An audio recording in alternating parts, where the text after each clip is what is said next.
My wrist, my feet, my crown. You know that feeling when evil surrounded you.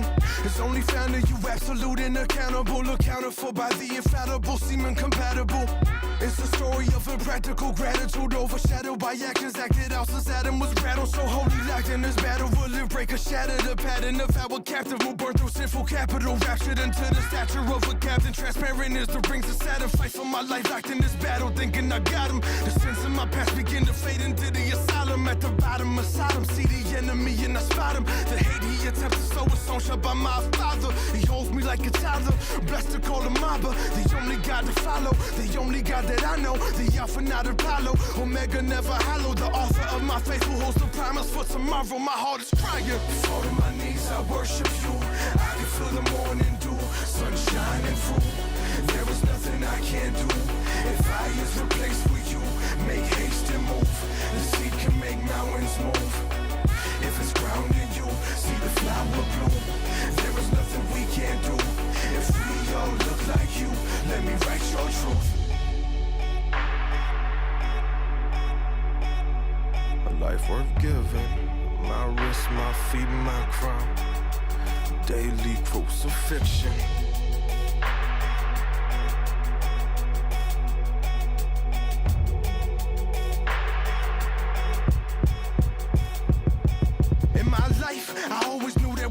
I needed, never knew what to call it. Felt like my stomach was bleeding, but the hunger that I felt was more than inconvenient. And believe me when I speak it, homie, I battled with demons. I fought with my hatred, even wrestled with anger. Witness close friends smiling, finding success in my anguish. Alone pursuing music, blood spilt on this pavement. Took some blows in my pride, along that road to be famous. I've been stepped on like I wouldn't make it. Little did I know my dreams needed a wake up. Had to love selfish people to find love in selfish unwise. Worship many idols in my life, but found one God. And he's told me much more than one time that he hasn't failed me, not even one time. And I was made complete when his only son died, praying that he reminds me daily when the sun rises. So I fall to my knees, I worship you. I can feel the morning dew, sun shining through. There is nothing I can't do.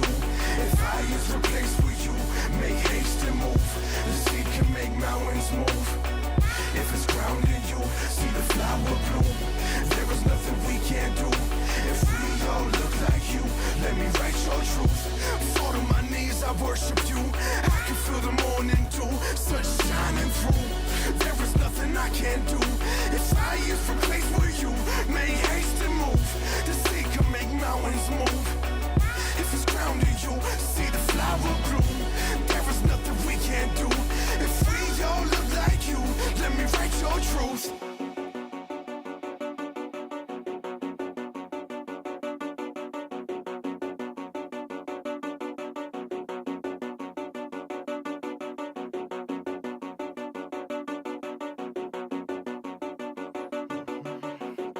My wrist, my feet, my crown. Daily crucifixion.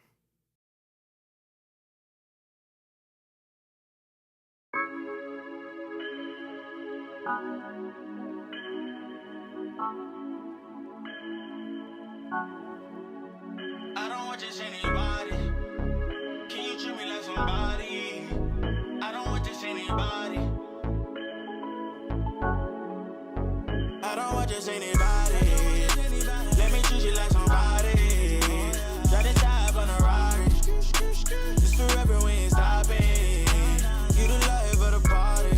No job. Apply that pressure, don't need no scrub. Try to you special, I need your love. Need your love, need your love right now. Won't tell nobody. Down the middle, if I get it, then you got it. Seen the first inside the lobby. It's a girl I want for life right beside me. Still together through whatever, like we signed me. Change low type, I keep telling her to try me. Keep it on the low, but I'm falling for your high key. Check off every box, gotta do it like Nike. Ooh, that girl, them right there. When she walk by, that's him right there. A Levi, but a peanut so unfair, I don't care. Whoa.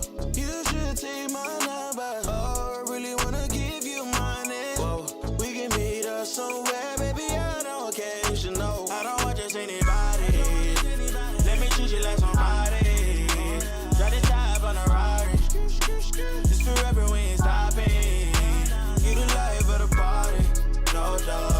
Apply the pressure, don't need no scrub. Shawty special, I need your love. Need your love, need your love right now.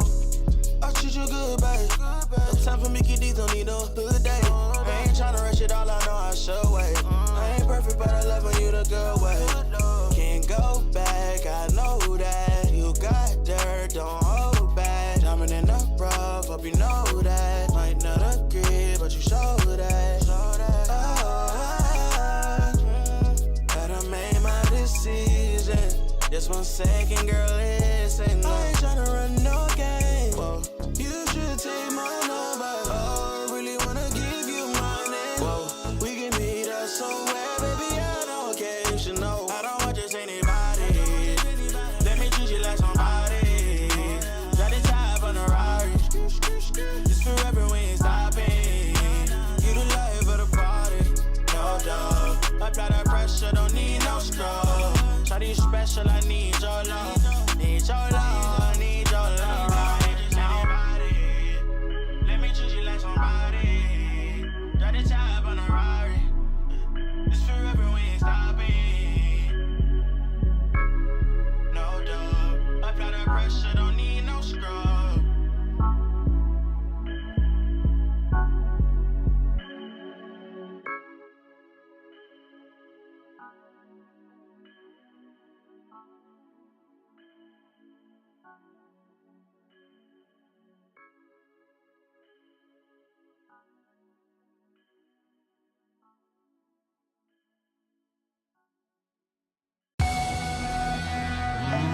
I've been asleep for so long, asking where you go. All alone in this dark place, all inside, the perfume is strong. And it's on me, waiting on you to call me. The moment you do, believe I'll be awake and free. Wide awake, why they slipping? I won't die today, won't you listen? Squinting, eyes dilating, a pine box, I'm drifting. Mud in my pockets, fingertips gripping the locket. Liquors put on designer watches. Oh yeah, the new body better be Versace when I get excited. Wildin', the kingpin of Sandcastle Asylum's dry, but I'm dying to be thirsty, thirsting. My nerves are jerking, I'm clawing, draw my breath to the surface. Serving at the most high, now undeserving. Return to the dirt, the earth I'm in, they used to follow me. Guess they never knew that I'm just dust, brick and mortar. Under the thumb of the Lord, I get crushed. Don't mean much, now I get stuck. I'm only flesh, I'm only blood. All my words, holy aroma, or the smoke of the untouched. I see doves, I see fire fall like tongues of riot. My place is among the stars. I see some, I see the tale of the one who spoke with the desire to take the place of the sun. But no devil could topple him. Hand over this metropolis, he reigns. Floodlight, floodlight, let me be a floodlight. All I feel is sunlight to set them free. They could be wide awake, wide awake, wide awake, wide awake, so they can see it all. Floodlight, floodlight, let me be a floodlight. All I feel is sunlight to set us free. We could be wide awake, wide awake, wide awake, wide awake, so we can see our God. Everybody looking for the king in an empty tomb. Remind them that and he's coming soon. We lack many moons. Give me room, let me breathe. Losing lung capacity. Though the paralysis sweeping over me, never oversleep. Wake me up, shake me from lonely dreams. I need to be wide awake. Please don't let me die today. Flash your lights, we can see the change in hue. Red and blue. They gaining speed, what am I supposed to do? Running from the law, my number's been drawn, and I could never measure up or measure it all. I am but a man with no grace of my own. Look at my hands, I am not scarred for you all. This is why I fall down at the feet of the king. Submission is a mission, I receive it every day. I am but a vessel, he leads me through my faith, until the day that I see your face. Floodlight, floodlight, let me be a floodlight. All I feel is sunlight to set them free. They could be wide awake, wide awake, wide awake, wide awake, so they can see it all. Floodlight, floodlight, let me be a floodlight. All I feel is sunlight to set us free. We could be wide awake, wide awake, wide awake, wide awake, so we can see our God. enemies calling out. I don't think they see what's really going on. Times change fast paced, your grace left me. Draw near me, Lord. Hold your sword while I hold your word. Surrender my soul when the trumpet sounds out and the sky burns. Judgment rains down and it's my turn. Look around, the dead and I will rise first. Church is beautiful as you described her. I heard Messiah speak aloud and it shook me from my sleep. Woke up to the eternal promise that he keeps. The light made my eyes dilate as I found the way to the King who was forever wide awake. Run it, I can't take no loss. I don't even know what it costs. I hit the ground then it go off. Yeah, hit the ground then it go off. Yeah, I can't take no loss. I don't even know what it costs. Yeah, I hit the ground then it go off. Yeah, hit the ground then it go off. Yeah, run it. Ooh, I really feel it's my time. Think it's my year. Yeah, I really feel it's my time. Think it's my year. Yeah, I really feel it's my time. Think it's my year. Yeah, I really feel it's my time. Think it's my pen ready. Used to hold myself back, my self-esteem damn bad. Gotta keep on chugging. Ran through everything in front of me. Might smoke bed in heaven. Got a whole agenda. Can't aspire to get ahead, so bump that. It's no surrender. Got a dollar flipped up. I'm trying to get it in FT to get them in their hand and crypto. Learn how to fix that. I don't really hold out of books, but I'ma learn how to fix that. Some opportunities are never come unless you paying attention. So no, I can't miss that. Moving. MVP, I got the record. I might have to pro something. Big jumper worthy. They gon' have to retire my jersey early. Whole crew coming. Had to work something cause I had nothing in my pocket. Yeah, I did all that. Big plans. Partners trying to make profits. Yeah, I did all that. Work, sweat, and tears breaking, even no wins. Yeah, I did all that. Had to make it happen. Putting hours in my practice, I did all that. Yeah, I can't take no loss. Yeah, I don't even know what it costs. I hit the ground, then it go off. Yeah, hit the ground, then it go off. Yeah, I can't take no loss. Yeah, I don't even know what it costs. Yeah, I hit the ground, then it go off. Yeah, hit the ground, then it go off. Yeah, run it. Ooh, I really feel it's my time. Think it's my year. Yeah, I really feel it's my time. Think it's my year. Yeah, I really feel it's my time. Think it's my year. Yeah, I really feel it's my time. Think it's my big dog walking big talk, young veteran, living legend, bet I'm better than them. This is my ship. I'm a jacket like Letterman. Y'all better not let them in. They gon' rotate this, so I keep the pedaling. Started a chain. The cycle is heaven sent. This is from God, but I'm not your reverend. Not in the pulpit. I'm a pit bull in this element. Yeah, said you gon' pull up, then settle it. Yeah, I've been married to this hustle. This is my ring. Watch out, step in it. Yeah, and I ain't even got a yard, but I'ma get it here. Watch out, touchdown. Pulling plans out the clutch. Everybody getting crushed. The cut down is for us now. Have to work something cause I had nothing in my pocket. Yeah, I did all that. Big plans, partners trying to make profits. Yeah, I did all that. Work, sweat, and tears breaking, even no wins. Yeah, I did all that. Had to make it happen. Putting hours in my practice. I did all that. Yeah, I can't take no loss. Yeah, I don't even know what it costs. I hit the ground, then it go off. Yeah, hit the ground, then it go off. Yeah, I can't take no loss. Yeah, I don't even know what it costs. Yeah, I hit the ground, then it go off. Yeah, hit the ground, then it go off. Yeah, run it. Ooh, I really feel it's my time. Think it's my year. Yeah, I really feel it's my time. Think it's my year. Yeah, I really feel it's my time. Think it's my year. Yeah, I really feel it's my time. Think it's my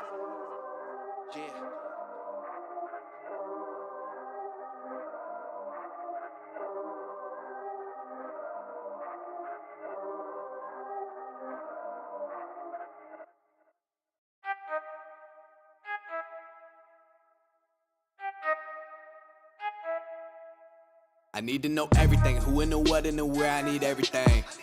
Trust me, I hear what you're saying, but act like it's new what you're telling me. I'm curious, George, I hop in the Porsche, 5 and a horse, I'm ready for war, I'm coming for throats, to turn to a ghost, I need to know everything. Now you be surprised at the info you get is by letting them talk, so I'm letting them talk. Gotta keep quiet, maneuver in silence, then let them in. Talk up their body, another one body, that's just how it go. I got some secrets, I'm shaking the game so they stay on their toes. Stay in your lane, how to stay on the go. I can play with the pros and act like a rookie, so they overlook me. Then I double up again, none of their knows. None of them cold, they just got lucky but never adapted. So I'm to the one if it's coming to blows. My enemies cutting it close, I let them think that they got me, but what do you know? I had them beat before we ever spoke, I'm ready for smoke. I need to know everything, who and the what and the where, I need everything. Trust me, I hear what you're saying, but act like it's new what you're telling me. I'm curious, George, I hop in the Porsche, 5 and a horse, I'm ready for war, I'm coming for throats, to turn to a ghost, I need to know everything. Now they ain't go harder than me. They need a blade in a sheath, a shank in a piece, a crate full of heat, an army, a fleet, a tank in a jeep, a navy at sea with a submarine, an ace up their sleeve, a team of marines, a freak on a leash, a beast with an appetite, razor for teeth, and still they would lay at my feet. Boy, you got the wrong one. I gotta look over all of my publishing statements for Q1 as soon as the song's done. I gotta call up my mama and tell her I made it as soon as my log's done. I gotta read all my trade publications and sip my tea till it is all done. I think it's all fun. I need to know everything, who and the what and the where, I need everything. Trust me, I hear what you're saying, but act like it's new what you're telling me. I'm curious, George, I hop in the Porsche, 5 and a horse, I'm ready for war, I'm coming for throats, to turn to a ghost, I need to know everything. I need to know everything, who and the what and the where, I need everything. Trust me, I hear what you're saying, but act like it's new what you're telling me. I'm curious, George, I hop in the Porsche, 5 and a horse, I'm ready for war, I'm coming for throats, to turn to a ghost, I need to know everything.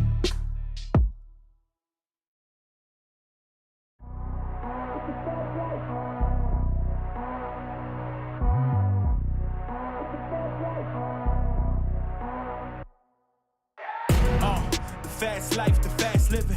They see the ambition, they know I'm past driven. Look, we are not the same, this is not a game. I've been swerving through the city in and out of lanes. Yeah, cause if I see it, then I want it, then you better know I got it. Ain't no options, I'm about to do the damn thing. I'm an outlaw, you can never catch me. I'm in first place, you can never. These are the moments, only got one life. This is your moment, whether wrong or right. You're your own enemy, your own enemy, your own enemy. Yeah. When I fall, I keep running. Feel the pain, but I love it, yeah. You know I'm built for it, you ain't gotta ask twice.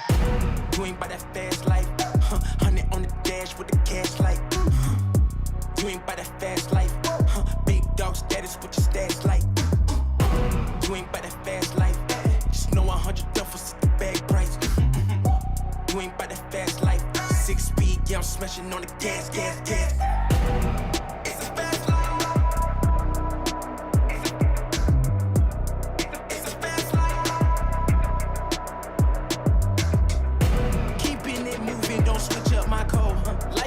Circles, we out the A4. It's a fast life.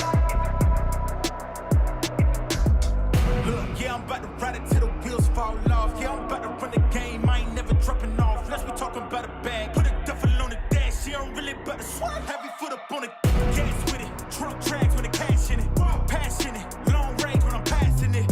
All drive, I ain't stopping unless I'm crashing it. And even that wouldn't stop me from going after it. These are the moments, only got one life. This is your moment, whether wrong or right. You're your own enemy, your own enemy, your own enemy. Yeah. When I fall, I keep running. Feel the pain, but I love it, yeah. You know I'm built for it, you ain't gotta ask twice. You ain't by that fast life, 100 on the dash with the cash light. You ain't by that fast life, big dog status with your stats like. You ain't by that fast life, just know 100 duffels at the bag price. You ain't by that fast life, 6 speed, yeah, I'm smashing on the gas. It's a fast life. It's a fast life. Keeping it moving, don't switch up my code. Life full of circles, we out the A4. It's a fast life.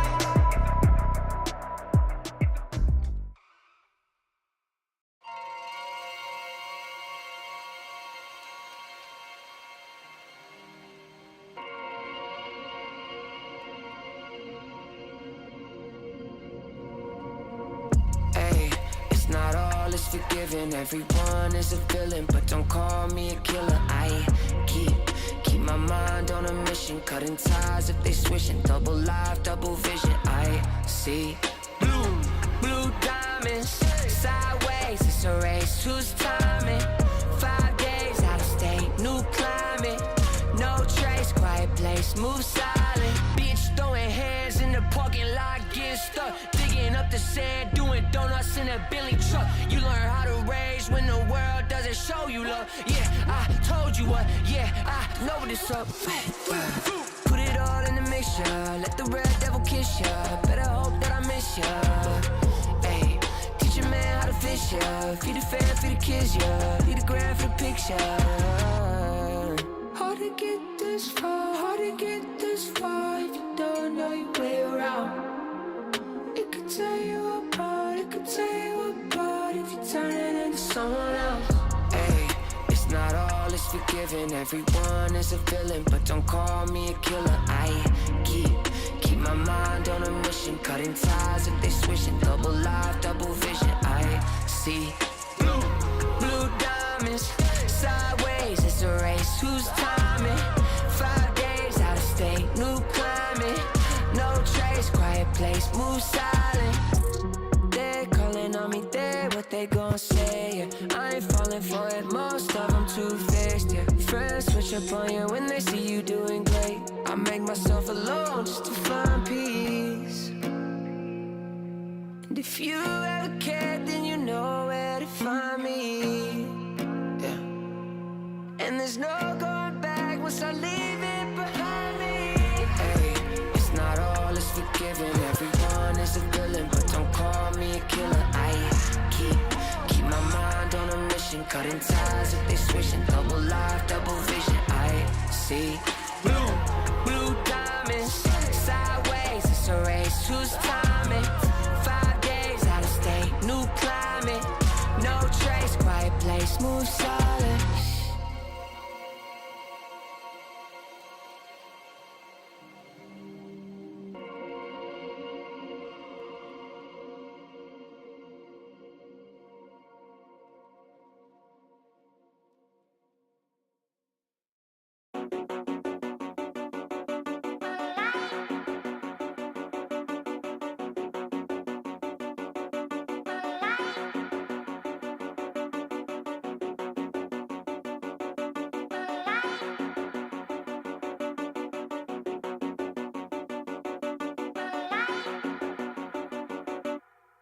Even though it's slowly, I can see your plan unfolding, open in front of me. My walk is far from over, strolling, holding on to pieces. The reasons I feel them chosen, rendered incomplete. A trophy far from worthy. Now I know it's steady praying at the seams of these dreams to be controlled with the Holy Spirit reigning over, pleading please. But with the thoughts of this poet, my soul is off and I know it. The daily routine of incompetence, attempt to betray your silent providence. Only you know that I'm the image of wickedness, lacking with access to everything. My lack is deliberate, lack wisdom and innocence, lack meekness, my weakness, deep to selfish ambivalence, self-righteous diction of fulfillment to serve myself and my influence.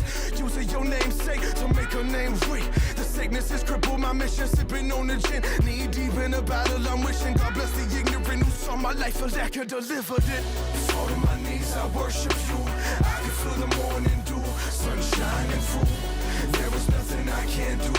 If I is replaced with you, make haste and move. The seed can make mountains move. If it's ground in you, see the flower bloom. There is nothing we can't do. If we all look like you, let me write your truth. A life worth giving. My wrist, my feet, my crown. You know that feeling when evil surrounded you. It's only found in you, absolute and accountable, accounted for by the infallible, seem incompatible.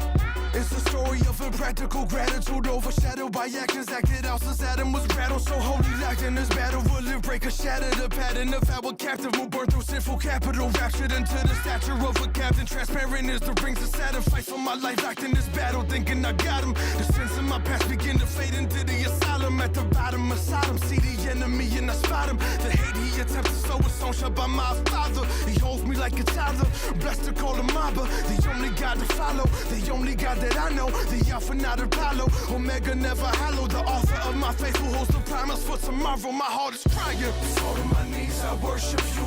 I can feel the morning dew, sun shining through. There is nothing I can't do.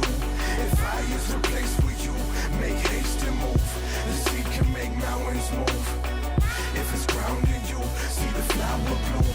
There is nothing we can't do. If we all look like you, let me write your truth. A life worth giving. My wrist, my feet, my crown. Daily crucifixion.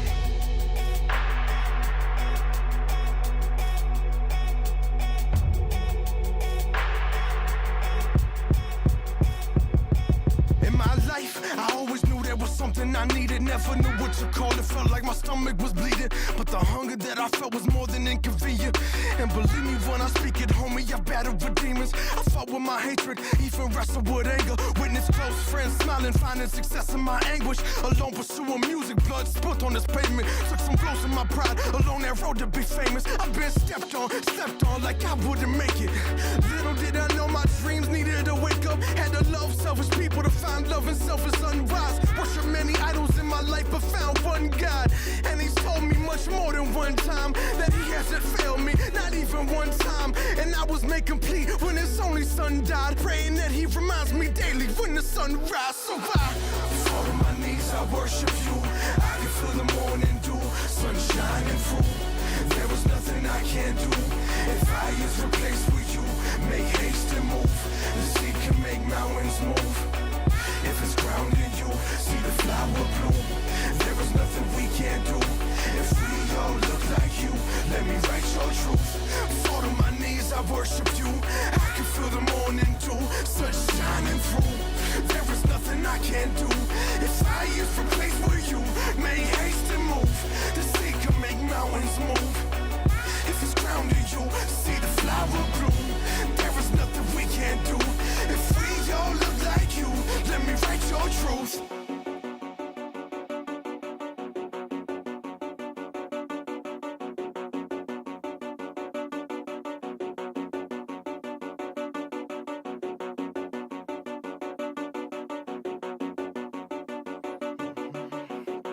My wrist, my feet, my crown. Daily crucifix.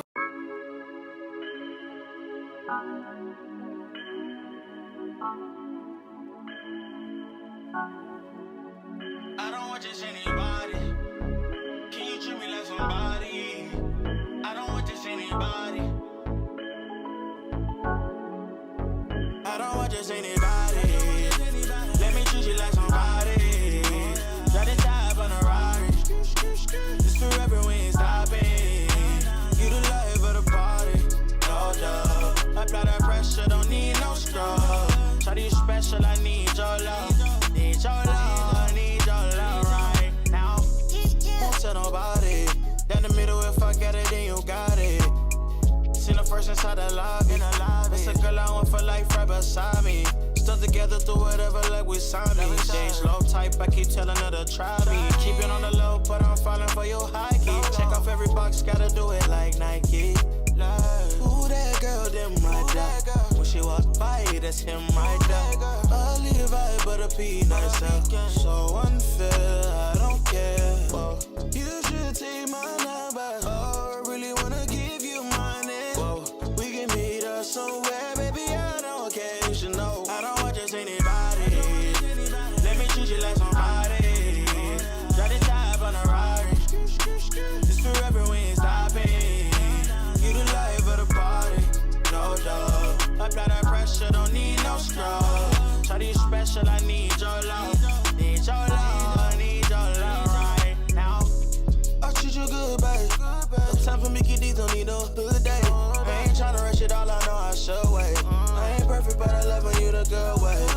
Can't go back, I know that. You got dirt, don't hold back. Diamond in the rough, hope you know that. Might not agree, but you show that. I done made my decision. Just 1 second, girl, listen. I ain't tryna run no game. Whoa. You should take my number. Oh, I really wanna give you money. Whoa. We can meet up somewhere, baby, I don't care, you should know. I don't want just anybody. Let me treat you like somebody. Try to dive on a Rari. This forever, we ain't stopping. You the life of the party, no doubt. Apply that pressure, don't need no straw. Try to you special, I need your love. Need your love, need your love right now. Let me treat you like somebody. Try to dive on a Rari. This forever, we ain't stopping. No doubt. Apply that pressure, don't need no straw.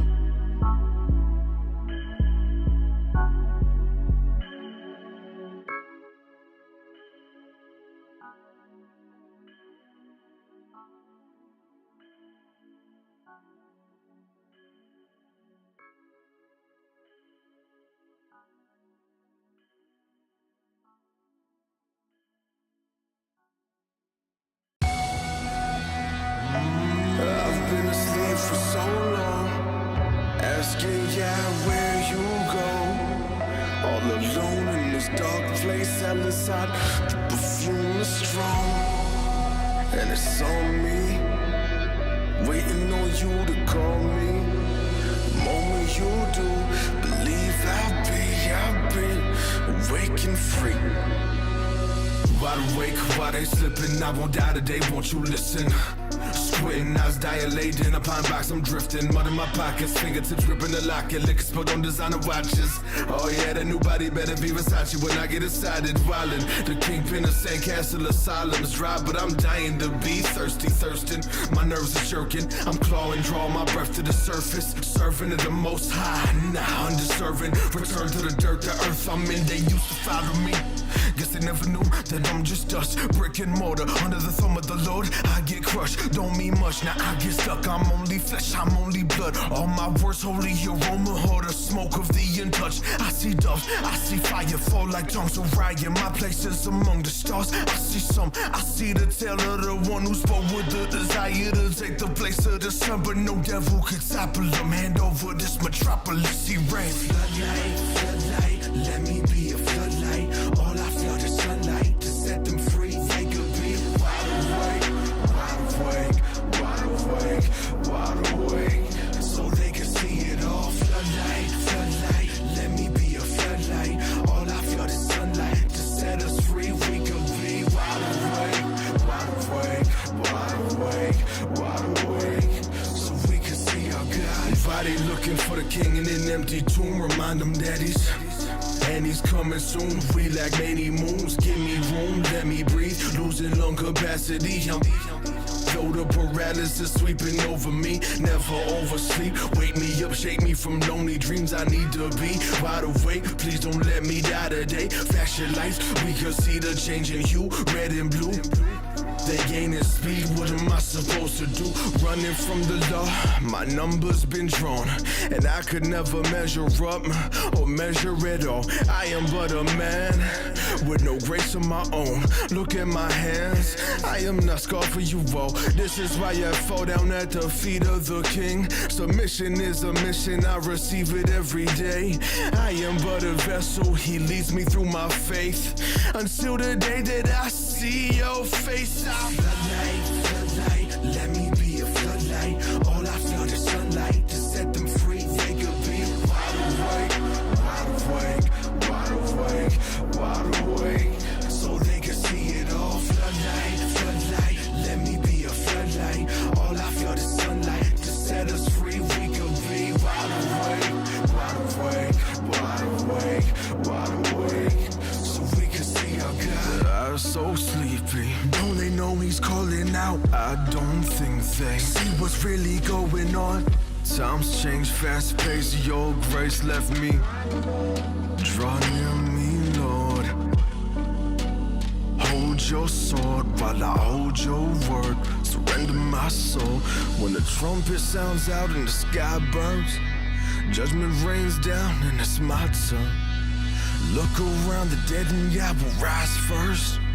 Church is beautiful as you described her. I heard Messiah speak aloud, and it shook me from my sleep. Woke up to the eternal promise that he keeps. The light made my eyes dilate as I found a way to the King who is forever wide awake. Run it, I can't take no loss. I don't even know what it costs. I hit the ground, then I go. Good afternoon, people of YouTube and the internet. Welcome, Keep It Reet Live. Battle Royale Round 5. This is the finale. Thank you so much for joining in nice and early to this epic day of drifting. We're here at the iconic Calder Park Raceway running the crossover layout, something we haven't done for a number of years. And already this morning, the drivers in practice are so keen to throw down these battles all day. We've got 16 pro-class drivers competing for the BSC Performance Championship, and we have 16 amateur class drivers for the Shockworks Championship. What an absolute epic day ahead of us. It's just after 1 o'clock now. We are going right through till about 10 p.m., maybe even a bit later if the drift gods are kind to us. Tune in if you're on the live stream. Thank you so much for joining us. If you happen to be in Melbourne, you've got plenty of time to come on down. Thank you so much. My name's Tony B. I'm going to be your pit commentator today, but we've got Dan Mackey and Chunga who are going to be our event commentators for the event. I'm going to throw to those guys up in the tower now. Welcome, guys. Thank you very much, Tony B. Everyone out there, if you're at home, give him a bit of a clap, give him a bit of a kiss on the screen as well. Yeah, always good to have Tony B down there. He'll keep things hyped up and rocking and rolling for us all weekend. I'm pretty glad to be down here, Chunga. I was coming down for a look-see just to see what this is all about. I've been trying to do it for probably 18 months. I know Jason and the crew, Josh and all those guys put on a really good event along here, and it's gathering heaps and heaps of momentum back down here in Victoria. So I'm really excited to be part of it, mate. I'm glad to see you again. It's been a long time. We were talking about that just before. That's it, mate. It's been a long time between meets, I guess, with COVID and whatnot, but now you're back here in Melbourne, which is fantastic to see. You've got a bit of a history with drifting, don't you? I've been around for a little while, mate. I think it's nudging on towards 23 years. I've been involved with this sport right back when Drift Australia was the thing. I've seen it do a whole bunch of different things, competed all over the country. I've been all around a fair bit of the world now as well, as far as doing judging and officiating at different events. So I've had a little bit to do. Oh, so you should probably know what you're talking about then, wouldn't you? I wouldn't say that. That's definitely not the case. Like I said, I've been judging for a whole bunch of that time, mate. And you know only too well the judges don't know anything about that. That's true, that's true. Speaking of judges, we've got a few judges up here today. We've got Stewie Bryant from Drifting SA. He's giving us a wave. We've also got Sean Power and Lee Pidwell, two local Victorians. They're currently missing, but we'll find them hopefully soon. Well, you know, Stewie's he's that big a man himself. He stands at about 6'3", I think it is. So he could probably do all the judging just by himself if he needed to. I mean, I'm always happy to throw a comment over his ears and tell him whether he's right or wrong or whatever. We've had a great fun time doing that all year, travelling around Australia with the High Tech Drift Australia series. It was good to have Stewie on board for that one, and a few of the boys that have travelled interstate too this round come down to try and upset the Keep It Reet family down here that travelled interstate doing that other series. You've got Glenn Atkins come down from New South Wales. You've also got Flash Smith. Those two boys back home, stable mates, work on the cars together and do a fair bit of travelling together. Been around a fair while. Looking forward to seeing Flash stepping up into a pro category. He's sort of there and thereabouts. He's done a couple of pro competitions, but not too many. And then, of course, you've also got Patrick Barley in that carbon fibre Corvette all the way down from the Northern Territory. A carbon fibre Corvette. It's a full carbon skin Corvette. I believe the thing weighs at 950 kilos. Yeah, so, right. And how much power is it making? Oh, somewhere in the vicinity of 1,000, I think, horses. It's an amazing car. It's got a lot of really special bits under it. And, of course, the Barley family have been around in motorsport for years and years and years. Alan doing a lot of stuff with sprint cars and things back home and also all around the world. So that'll be one definitely to watch out for. I think Glenn Atkins, if he gets himself sorted out, he will definitely be a contender. And Flash Smith's probably in the form of his career at the moment. So all of those three guys coming down to upset the pro standings a little bit. There's a championship on the line. Let's see what they can do. But, of course, we're going to get going with the Pro-Am guys first. That's it, mate. Pro-Am, we've got a whole bunch of people there for the Shockworks Amateur Series. They're going to be up first. Got a couple of cars coming around to the start line. We've got Ben Brentel, Matt McCarran, Andrew Pearson, Jordan Sanderson, and unfortunately Anthony Cario has had an issue with his car and had to pull out. So we've got Sam Mudge taking his place. Also got Aaron Gorton, Nathan Beasley, and also another one who's bitten the dust. Tim Rasmussen has unfortunately not been able to make it through. Nathan Dundervik is taking his place. And then we've also got James Staskowski, Anthony Romano, Stan Kolakethis, Jesse Scott. You might have seen him on the Keep It Reet YouTube. He's pretty famous out there, I'd say. And Russell Cunningham, Nathan Clark, Daniel Ridley, and Cody Moxon, all coming up next. Yeah, that's a pretty strong-looking field of 16 there. And it looks like Jamie, is it Stefskovsky versus Daniel Ridley is going to be the first battle we're going to see up today. So those boys are going down, getting themselves set and ready to rock and roll. It's quite dry out here at Calder Park, so if you guys are within the vicinity, when I say within the vicinity, if you're within about 2 or 3 hours, there's still time to make it down here. For those of you on the live stream, come on down to Calder Park Raceway. We're doing the crossover. Like we said, we haven't run this layout for a good 3-4 years. It's a fantastic layout. Yeah, it is a great layout. I was here early. I mean, if people can't make it out, they're really not trying. I've travelled all the way from the Blue Mountains, west of Sydney in New South Wales. I left at 2 o'clock this morning to get here. I was just that keen. And I made driver's briefing, which was really good to be part of. The guys have set down a really fast, a big entry. It's quite a lot of commitment onto that first wall. And then it's a really flowing section. So I'm expecting to see some nice, tight battles as they go through the rest of the day. So yeah, if you're in and around Melbourne, come on down. I got off the aeroplane early this morning and it was only a 25-minute trip from the airport to here. So what you're saying is you could technically jump on a flight, get on down here and watch some battles. Well, you could technically do that, definitely. I might be pushing a little bit to get a late flight out of Sydney or somewhere else. But absolutely, anywhere in Melbourne, certainly accessible racetrack, this one, and worthwhile getting down to. That's it. We're here till 11 p.m. tonight, so there is a ton of battles going on and action. It's another, 9 hours to go. No, 10 hours. There you go. 10 hours of drifting to go. We've just started, so make sure you come on down. If you've got mates who are at work at the moment, that's fine. Everyone's got a job, 9 to 5, the usual. But once they finish work, tell them to come on down. We've got food trucks, a whole bunch of food trucks. We've even got the famous twisted potato. Who doesn't like a potato on a stick that's twisted?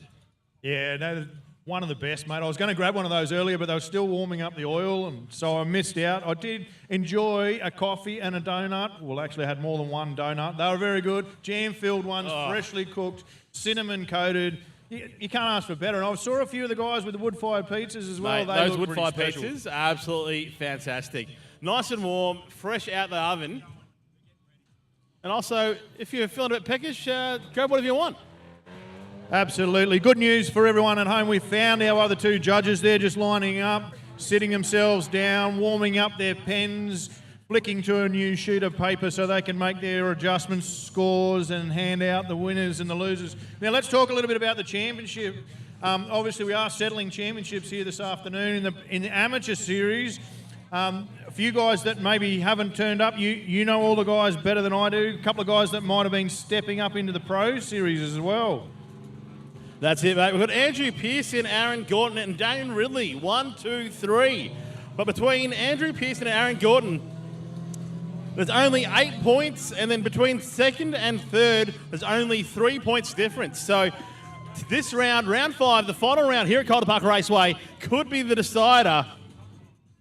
You know what? Looking over the scores as well, looks like Matt McCrudden is actually equal third with Daniel Ridley. So, I mean, really, those minor positions are still well open as well there. That's it, mate. There's going to be a great battle here to get through because, like you said, tied for 4th, and then even behind that, 5th place is only 2 points behind that. So it's anyone's game today. Yeah, mate. And look, this is a new format to me too. I've done similar things with World Time Attack and this sort of, I guess, pool concept format. You know it a little bit better than I do. From what I understand, it's you've got to lose, is it twice in a row or lose twice? That's lose twice. Okay, so you can win one, lose one, win one, lose one until you get knocked out. That's it, mate. Yeah, That's right. it. Once you've lost 2, it becomes a knockout round. But this way, with this layout or this format, it means that you have a chance. But you've lost your first battle. It doesn't mean you're out for the rest of the event. It means that you've got still more chances to go. Yeah, that sort of stuff's awesome, mate. I really think it's a great concept. It's taking a bit of time, I think, to find its way around the world, but you're starting to see it more and more as stretching out where either this pool-style format where qualifying's gone, you don't have that single pass, which, let's be honest, it's exciting in your car, but the rest of us all get a bit bored watching one car blaze past. We want to see door-on-door action, right? That's it, mate. It's fantastic. We literally start from the get-go, like you said, door-on-door action the entire day, all the way through. There's no downtime. There's no single runs. It's just literal action from the get-go. Yeah, these battles is a great idea, and having an opportunity to lose one and still be going live, I think that's great. It's really good for people that are just sort of stepping into this sort of state, local sort of series to make sure they're getting the battles, but it works on every level. I mean, you probably remember a few years ago we tried it at World Time Attack when we had 14 international drivers coming over. So we ran it in a pool format. We split the 32 up, ran them in pools, and meant every driver was guaranteed 4 battles. And when you're travelling whether it's from the other side of Melbourne or anywhere around the world to come to a competition. You don't want to get knocked out in the first battle. That's a bit. It's a competition, but it's also about having fun. So it's fantastic to see the guys to be competitive as well as having fun out there, having a crack, and also makes it a whole lot easier, I guess, for the guys who aren't quite ready to do competitions to just decide, hey, you know what, I'll give it a go. I've paid this money, I've driven all this way, but I'm definitely... Yeah, absolutely. And I mean, the way where it's it's not graded either. So you could go up against, what have we got in the first battle here is Jamie versus Daniel, right? So he's in the hunt for a championship. I'm not quite sure where Jamie's sitting, but I think he's a little bit further down. But you know what? Like he's going to get a battle where it's going to be a bit tough for him. He's going to come up against a guy that's in the hunt for the championship. Which normal styles of competition, that's it, he's out. He's more than likely, he's the underdog. He's probably going to get knocked out. And this time, he'll go through and have another battle.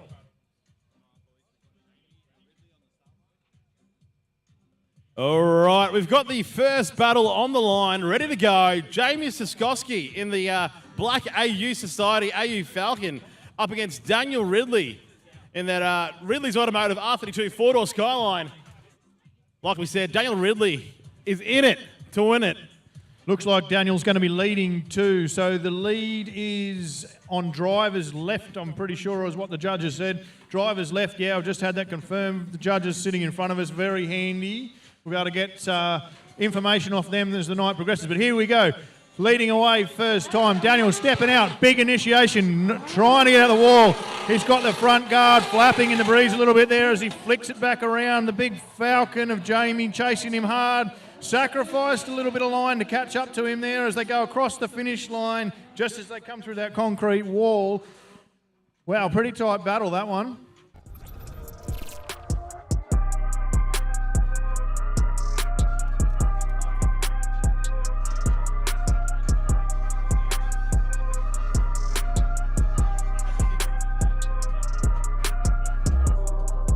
Alright, I was going to see if we had a replay there to have a bit of a chat over and see how we go. Maybe not.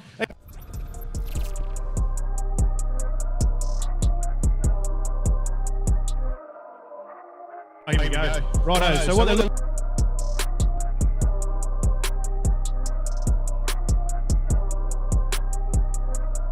There, he missed that. Out of the...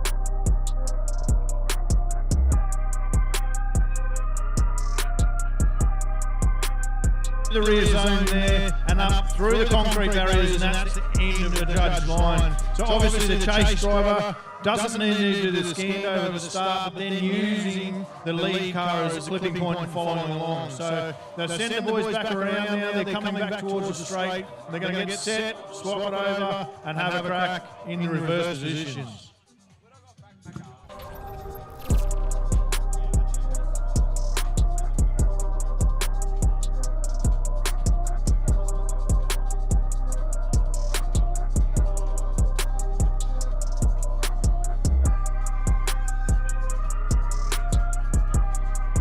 Alrighty, so we're going to finish this battle out, and I'm just hearing word from the officials that we will be running half a battle and then half a battle. So what that means is that for you guys watching at home, we'll run one battle through, and while those guys are transitioning back and swapping positions, we'll send the next battle for their first pass, and then they'll swap around as well while the other guys are going. So this will try and speed up the action a little bit for you. It works really well, particularly when there's a fairly long return, which there is here. These guys unfortunately got to drive the whole of the track to get around the Cold Park Raceway. It gives them a whole lot of time to kind of think about what they've done and, reflect, on that run. So Dane really probably gone around there going pretty shallow, not much angle, but he can make up for it now. Yeah, definitely wasn't his best run. He's had a few card runs in practice this morning too. I was watching car in and out of the pits, up, down on the stands, working on different bits, bonnet up and in. So let's see how he goes in the chase position now. The big Falcon was running pretty well this morning though. Big Scando there to start. Out the wall.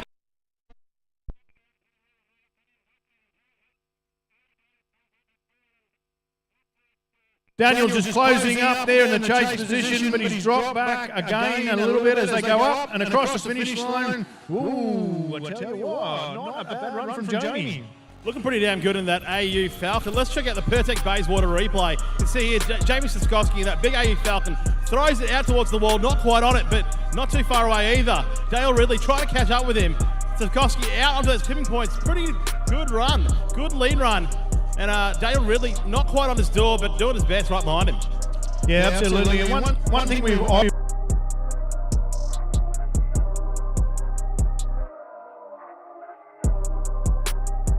they are.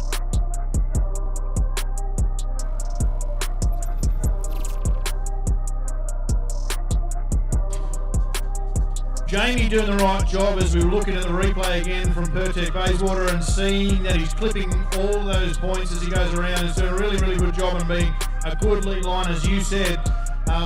Different to the way it was the other way around. If you remember back to that one, Daniel was a little bit off the line, so that's a lot harder to chase because they're not where you expect them to be. That's it, mate. That's it. Some of you guys at home or even here at the event might be watching and saying, oh, you know, that chase car got pretty close. That chase car was quite far away. But the judges up here today are looking at both chase and lead. Like you said, if that lead run isn't good enough, it makes it a whole lot harder for that chase car to chase. So the guys need to do a good run on both sides. Speaking of both sides, well, there you go. I'm not sure if the judges haven't warmed up yet or what's the case, but they're going to send these guys for one more time. So they're going to go around again. They'll get set and ready to rock and roll, swap them back around and send them back through again. So the judges have seen that they just haven't liked a fair enough win to one or the other out of that.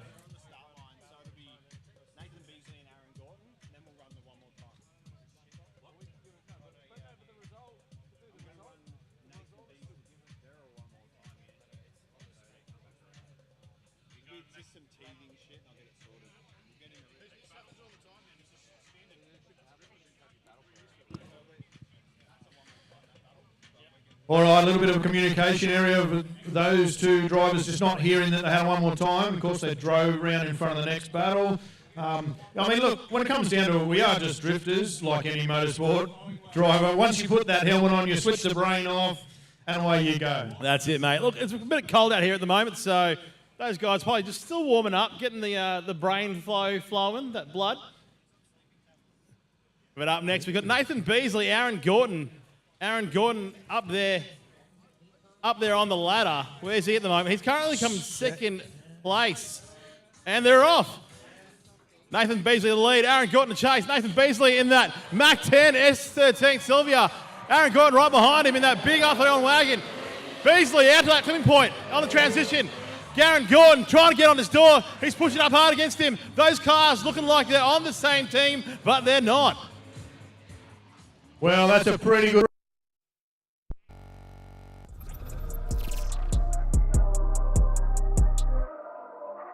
Drove really well in it. You can see going through the speed chicane there.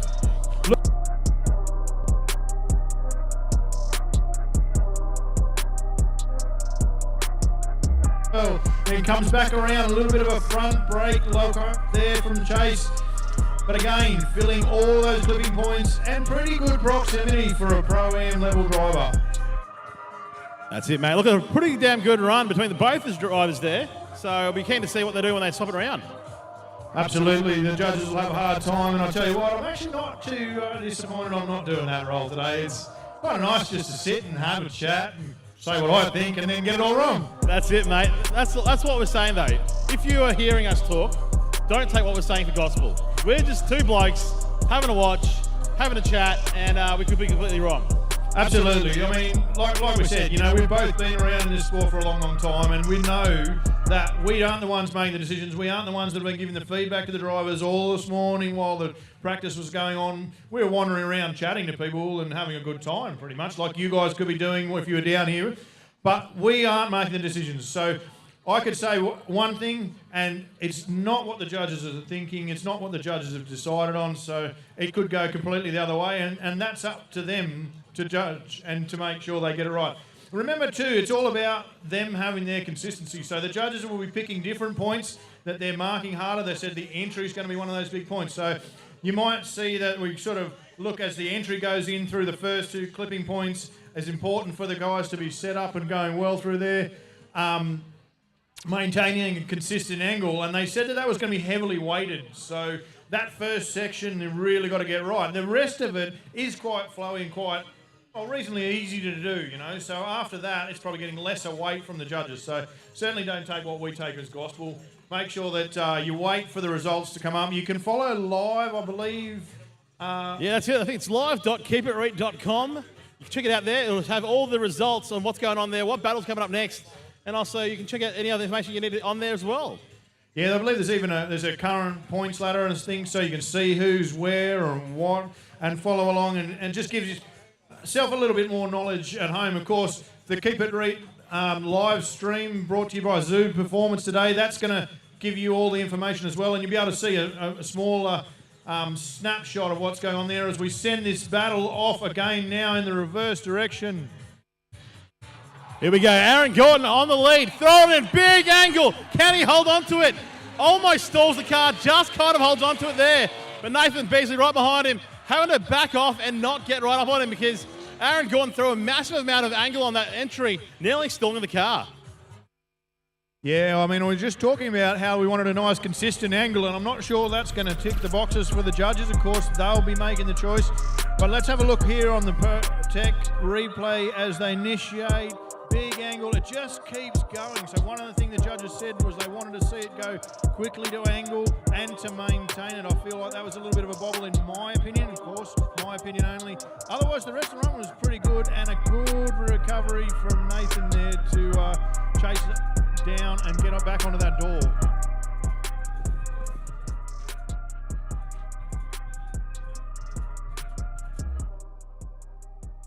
Wow, that was really some pretty big angle there. A couple of murmurs from the production crew and also Chunga about how much angle that was. Did very well to catch it and not turn it all the way around, and also not to rub the back end of it off on the wall.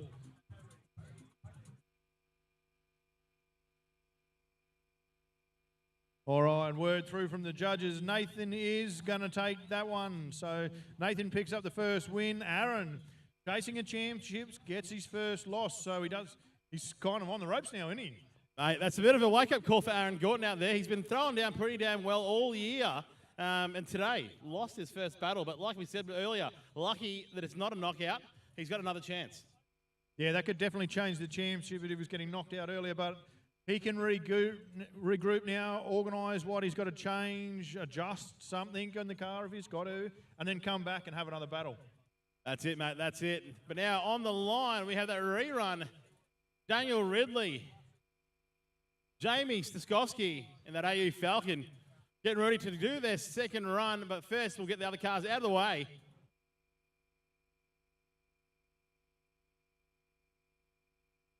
Tell you what, the level of those cars is looking pretty good, mate. If I didn't know better, I think they might have been along to one of the sponsors of Keep It Reet, Bling Designs, for a little bit of a wrap or some sticker work, perhaps. I'm not too sure about those guys, but old mate Bling Designs has done a whole bunch of stuff for a whole bunch of cars here today.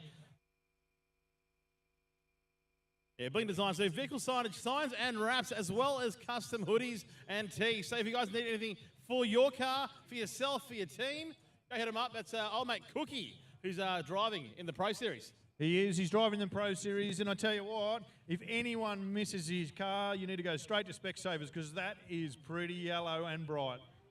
That's it, mate. Here we go. Daniel Ridley in the lead. James Staskowski and the AU Falcon on the chase. Ridley throws it up into the first wall. A bit wider this time round. Cuts the first corner. Out to that second clipping point. The AU Falcon right on his door as they come over the finish line. Well, a pretty good run there from the AU Falcon. Jamie just getting right up on the door again there. Again, Daniel just didn't quite commit, and I guess that's what happens when you miss a lot of practice with Gremlins. You can see just not the big commitment into that zone there, and that sent him shallow there. Missed that clip almost completely, and then picks it back up again, gets back online in this later section of the track, but of course, he hasn't been able to shake Jamie at all. He is all over his door. That's it, mate. It looks like the AU Falcon might be the new Nissan Silvia coming up, hey? Well, I would say there's a fair few of them kicking around Australia, just waiting for some mods. That's it, and a whole lot more affordable. We're seeing more and more Falcons and Commodores out there, which is good to see. No, something different, I guess. Well, that's it too, mate. And look, you know, the price of Japanese cars at the moment too, with you know, the American market opening up so that you can take those older ones over there. The price of Japanese cars, whether it's Silvias, Skylines, whatever, is going through the roof. That's it, mate. I don't know about you, but I've got a 180 at home, and the thought about drifting it here with all these concrete walls, you know, a bit of a door-to-door action, look, it's fantastic, but to replace your shell, replace the door, getting expensive these days. Yeah, well, I know my my R33 drift car's been sitting in the shed for a fair while, just thinking about the cost of the bits I need to put onto it that are in the garage, ready to go. But also, exactly like you say, if you bend something, it just costs too much. Even just to get like a rolling shell these days is up in the, you know, $17,000 to $20,000 mark. That's before you put the roll cage in it, you put all the bits and pieces onto it. So there's a lot of value in them. And you know, I love having my R34, but it's really becoming a lot more of just a garage pony now. It sits at home, doesn't go out as much. You know, I used to like driving it to work on a Friday. Well, no, that doesn't happen anymore. I know how you feel about it, mate. It's getting hard these days, but here we go. Second time round. We've got Daniel Sikorsky in the lead, throwing it up against that wall. Daniel Ridley right behind him. Can he close the gap? Sikorsky, oh, Daniel Ridley taking out the second clipping point. But Sikorsky doing a fantastic lead run. Yeah, I think there's going to be some damage there too, as that. I'm trying to have a look at the car as it disappears out there of Daniel Ridley. Big commitment here from Jamie right through that zone. Picked it up nicely. Again, mid-track, doesn't quite get all the way out of the zone, but right there you see that bump over those pretty aggressive ripple strips. And these ripple strips are quite high, Chungi. You've seen them before, mate. And in fact, I saw a car in practice, I think it was Flash Smith, was stuck up on the top of it. He couldn't get traction. He was just rocking there. So, fairly aggressive. Judges just about to give us a bit of a tick. It looks like it's Jamie. Jamie's got the win on that one. So, again, mate, another bit of an upset. That's it. Looks like we're definitely an upsetting day today. Hopefully these top drivers, you'd say, we're going to wake up a bit here and just kind of do something different to try and get through. Yeah, well, I mean, it just goes to show, too, that something like this type of series, you know, when you get to the back end of it and everyone's had opportunities to have more and more battles, that's when you start to see the ones that are sitting lower down and maybe didn't jump out of the blocks early on in the season are starting to come back through. So, mate, I think it's fantastic. It's great to see, and congratulations to Jamie on winning his first one. I'm sure Daniel's going to go down, put that car back up on the stands again and have a look and see what he might have bent, possibly a control arm or something like that. Get it started. Hopefully he hasn't broken something more serious like a drive shaft or something along those lines. But, mate, he'll turn around. He'll get back out there, I'm sure of it. That's it, mate. You can hear here on the perfect Bayswater replay that impact of Daniel Ridley's back wheel into that ripple strip. It's a big one, and that definitely put that wheel all up into the arch and nearly through the tower, I'd say. Yeah, it might have. You know, might be lucky just to have DB'd it, but you can definitely see there is now a big black line on that ripple that there wasn't before, and also looks like a little bit of his rear bar's just been torn off as well. That's only cosmetic. It's more about the wheel. Hopefully it's just a DB, rebead that tyre, and away we go.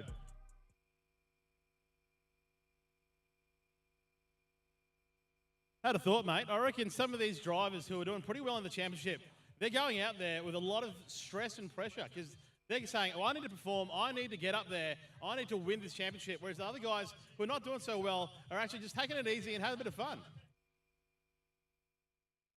Yep, so we're just getting an official confirmation now through that Jamie definitely got the win. So that was great to see. And you're right, what you're saying there is these guys, they're really only amateur drivers. For a lot of these drivers, it is their first ever competition. So they're not used to the pressures you get, either being at the pointy end of a round or the pointy end of a championship. And, you know, those sorts of pressures, they change how you think as a driver. You know that yourself. You've driven, you've competed before. So you understand it.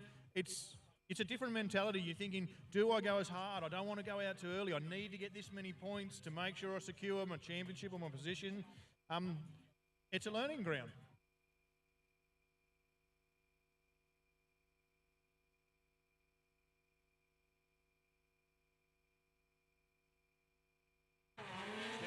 Okay, so unfortunately we had a bit of an impact right at the end of practice for Stan. And if I get this wrong, I apologise. I think it's Kolakathis in the BMW, hit the wall, tore a couple of corners off it. So we've got the red... That's Jesse Scott, also known as Mr. YouTube Keep It Reet Man. He's gone through the by run there. Yeah. As you can see, it's not just the judges, the officials, the drivers that need to warm up as well. It's us as well, mate. We've got to get ourselves in the groove. We can't just turn this magic on, you know what I mean? That's it, mate. Well, thankfully, we've got a few hours to go, a few hours to warm up. But that also means that you have a few hours to come on down here to Calder Park Raceway for round 5, the final of the Keep It Reet Battle Royale here at Calder Park on the crossover. On the crossover, yeah, a circuit or a section of the circuit that hasn't been run for 4 or 5 years, I think it is. So even those people that are local and have had battles before, they haven't done it for a long time. Things have changed. We noticed that there's been some changes in the track surface as well earlier. So it's all kind of a little bit new to everyone.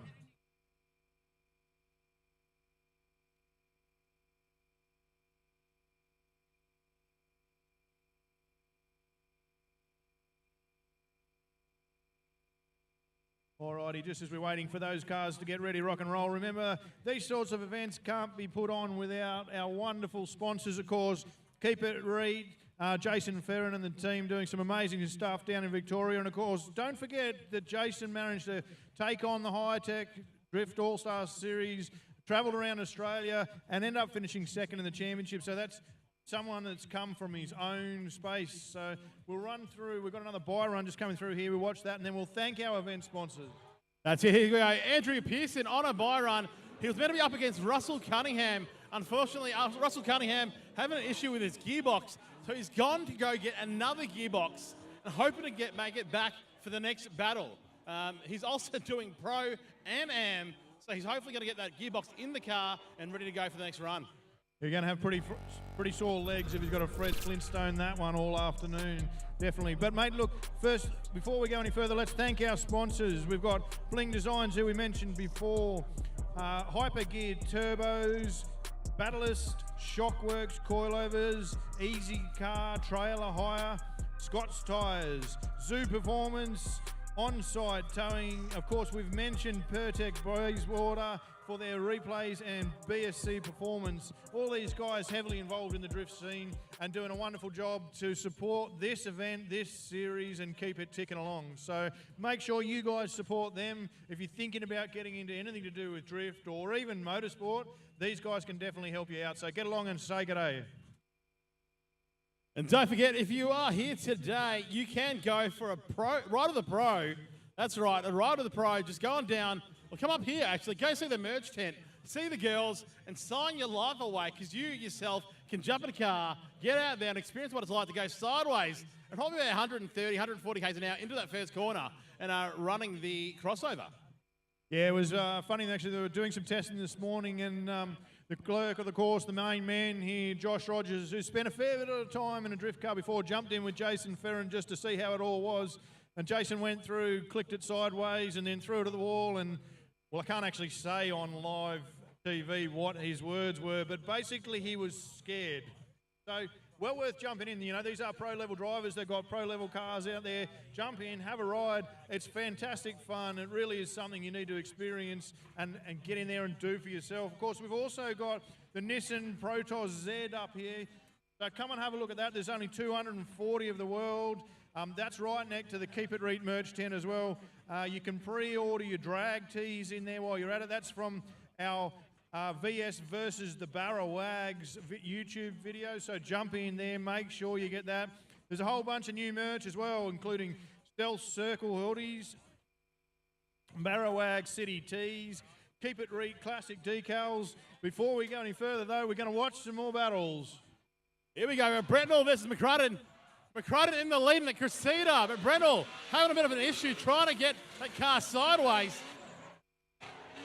McCrudden pushing that MX-73 Crusader out to that last swing point, coming over the finish line, but Brentnell having an issue on the initiation there, not keeping the car sideways, straightening up.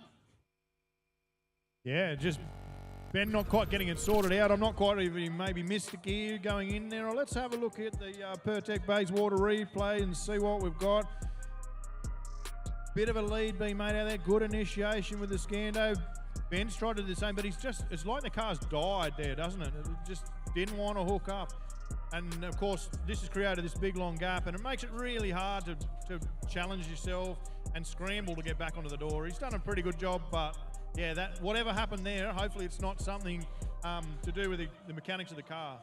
That's it, mate. Hopefully he can get that sorted out, either it be him or the car.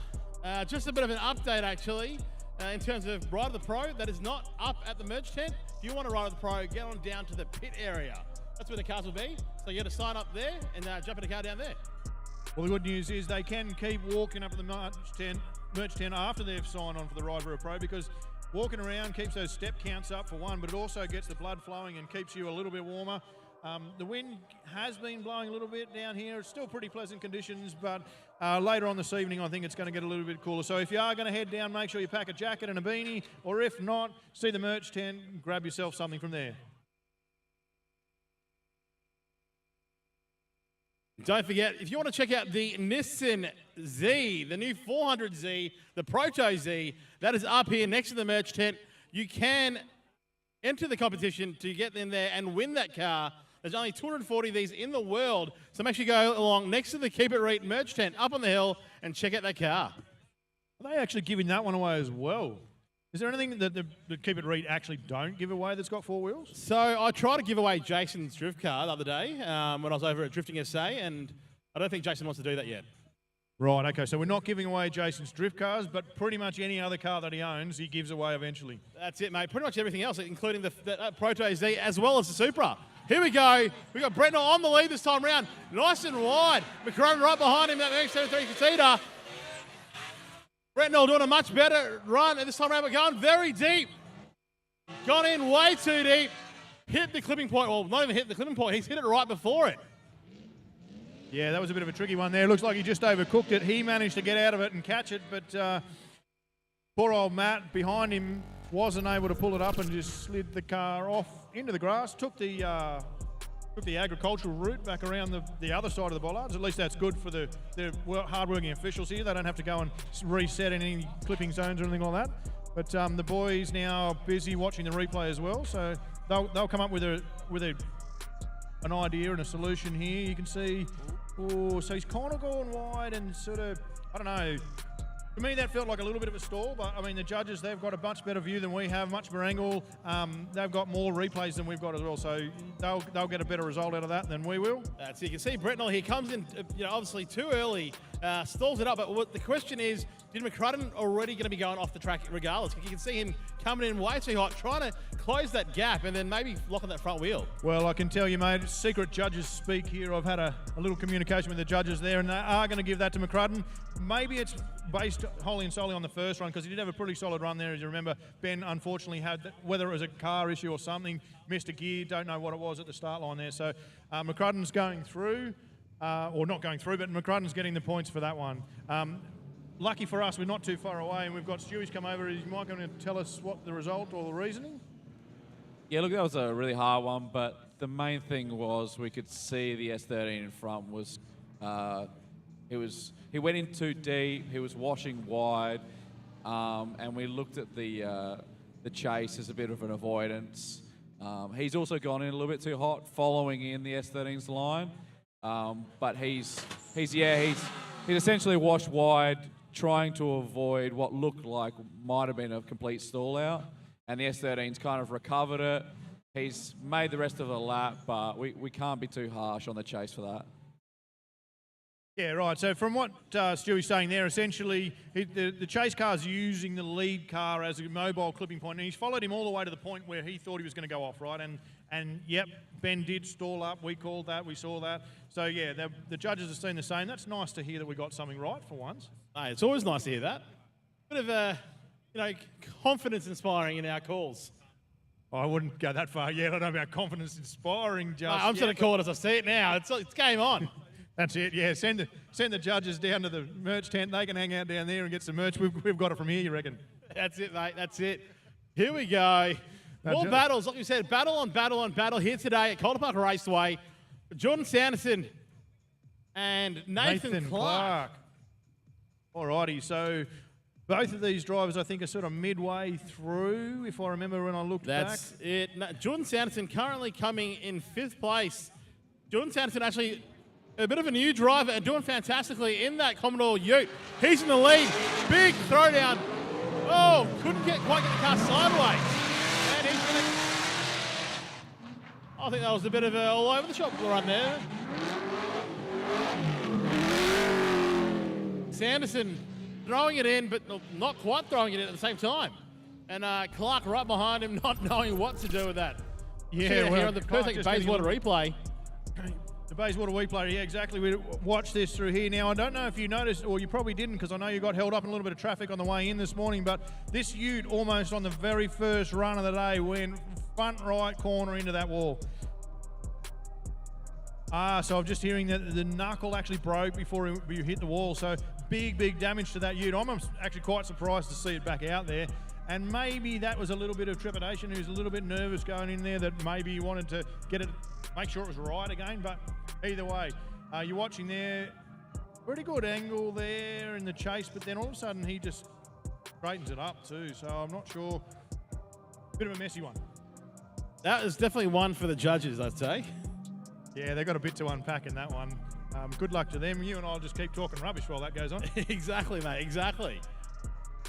Jordan Sanders, like you said, if he's hit the wall on that first run of the day, I too would be pretty scared of initiating it back towards that concrete wall, because that thing isn't moving.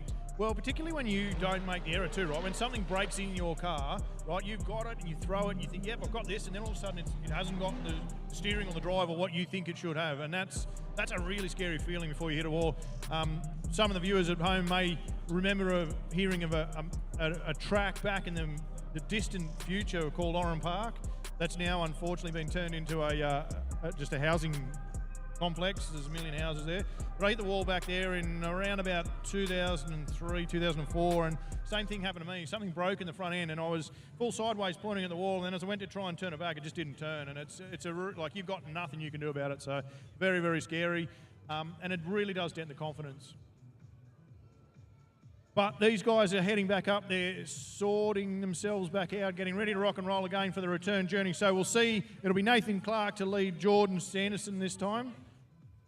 Just a bit of a PSA. Can all the pro drivers, that's right, all the pro drivers, get back to your cars. We need you out there for battles. We want to see some driving. So all pro drivers back to your car.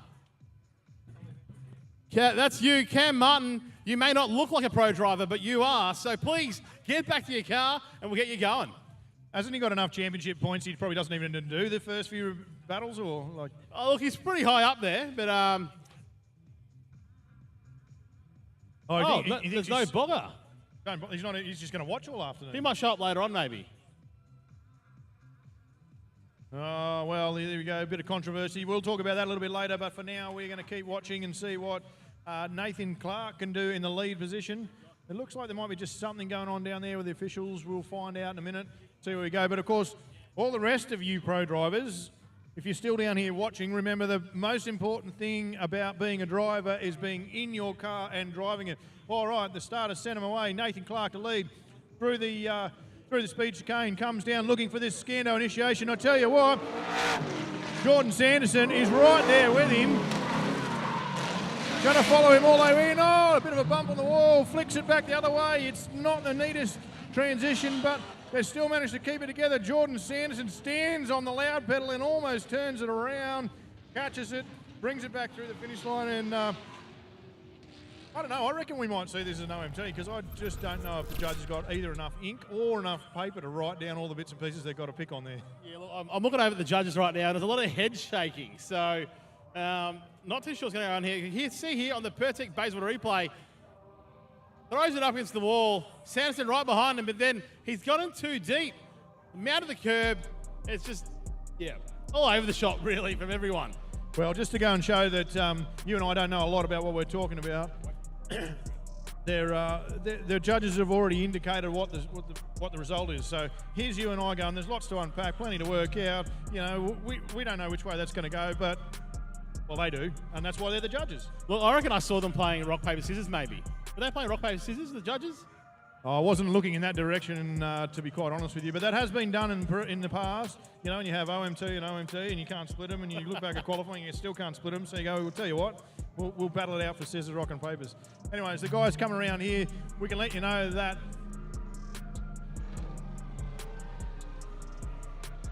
I'm getting a little bit of feedback here from our chief man, Mr. Joshua Rogers. Mr. Joshua Rogers. We've got to wait till they come all the way down the front here. You can see them rolling in.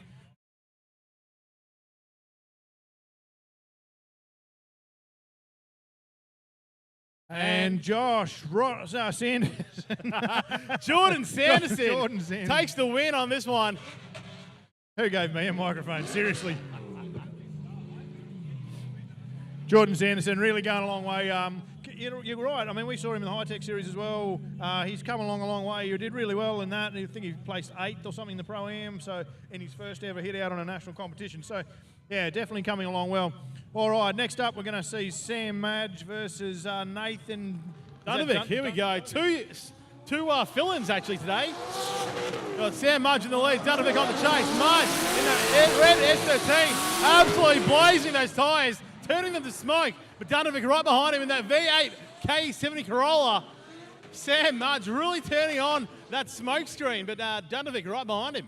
Geez, I tell you what, Sam Mudge finishing second in the National Pro-Am Series this year. I reckon he's pretty much ready for the Pro Series, to be quite honest. And I don't know if we can do it on this live stream, whether we can get a whole bunch of thumbs up from all your viewers at home watching. But I think if you reckon Sam should go to the Pro Series, then hit your thumbs up, hit your like. Make sure you give Sam a big nudge to say, get yourself into Pro. Look at the smoke show there. He's really got it on. Using techniques like left foot braking as well, if you can see that at home. Driving the wheels off that Doers Performance, little SR20 there. What a great run. Good run from him. Very good chase there as well from Nathan. So I don't know if it's quite as much of a lead as maybe you might think at home. The big smoke always looks good, but a good chase.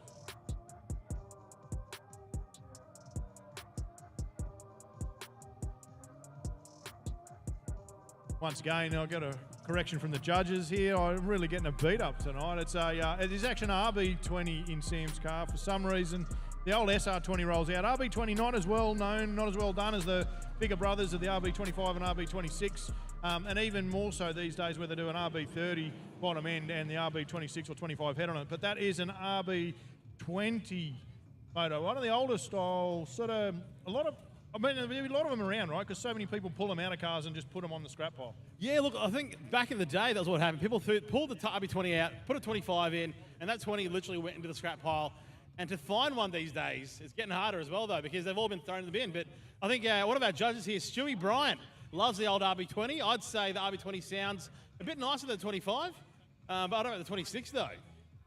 Well, it is hard to go past that hum of a 26, I'll be quite honest with you. And you know what, like there's quite a lot of 20s being used around. I know another one of the national judges, James Martle, at his track, he has at JDMX Park there, he's got an RB20 S13 as well. Mate, they're great motors, good high revving RB20s.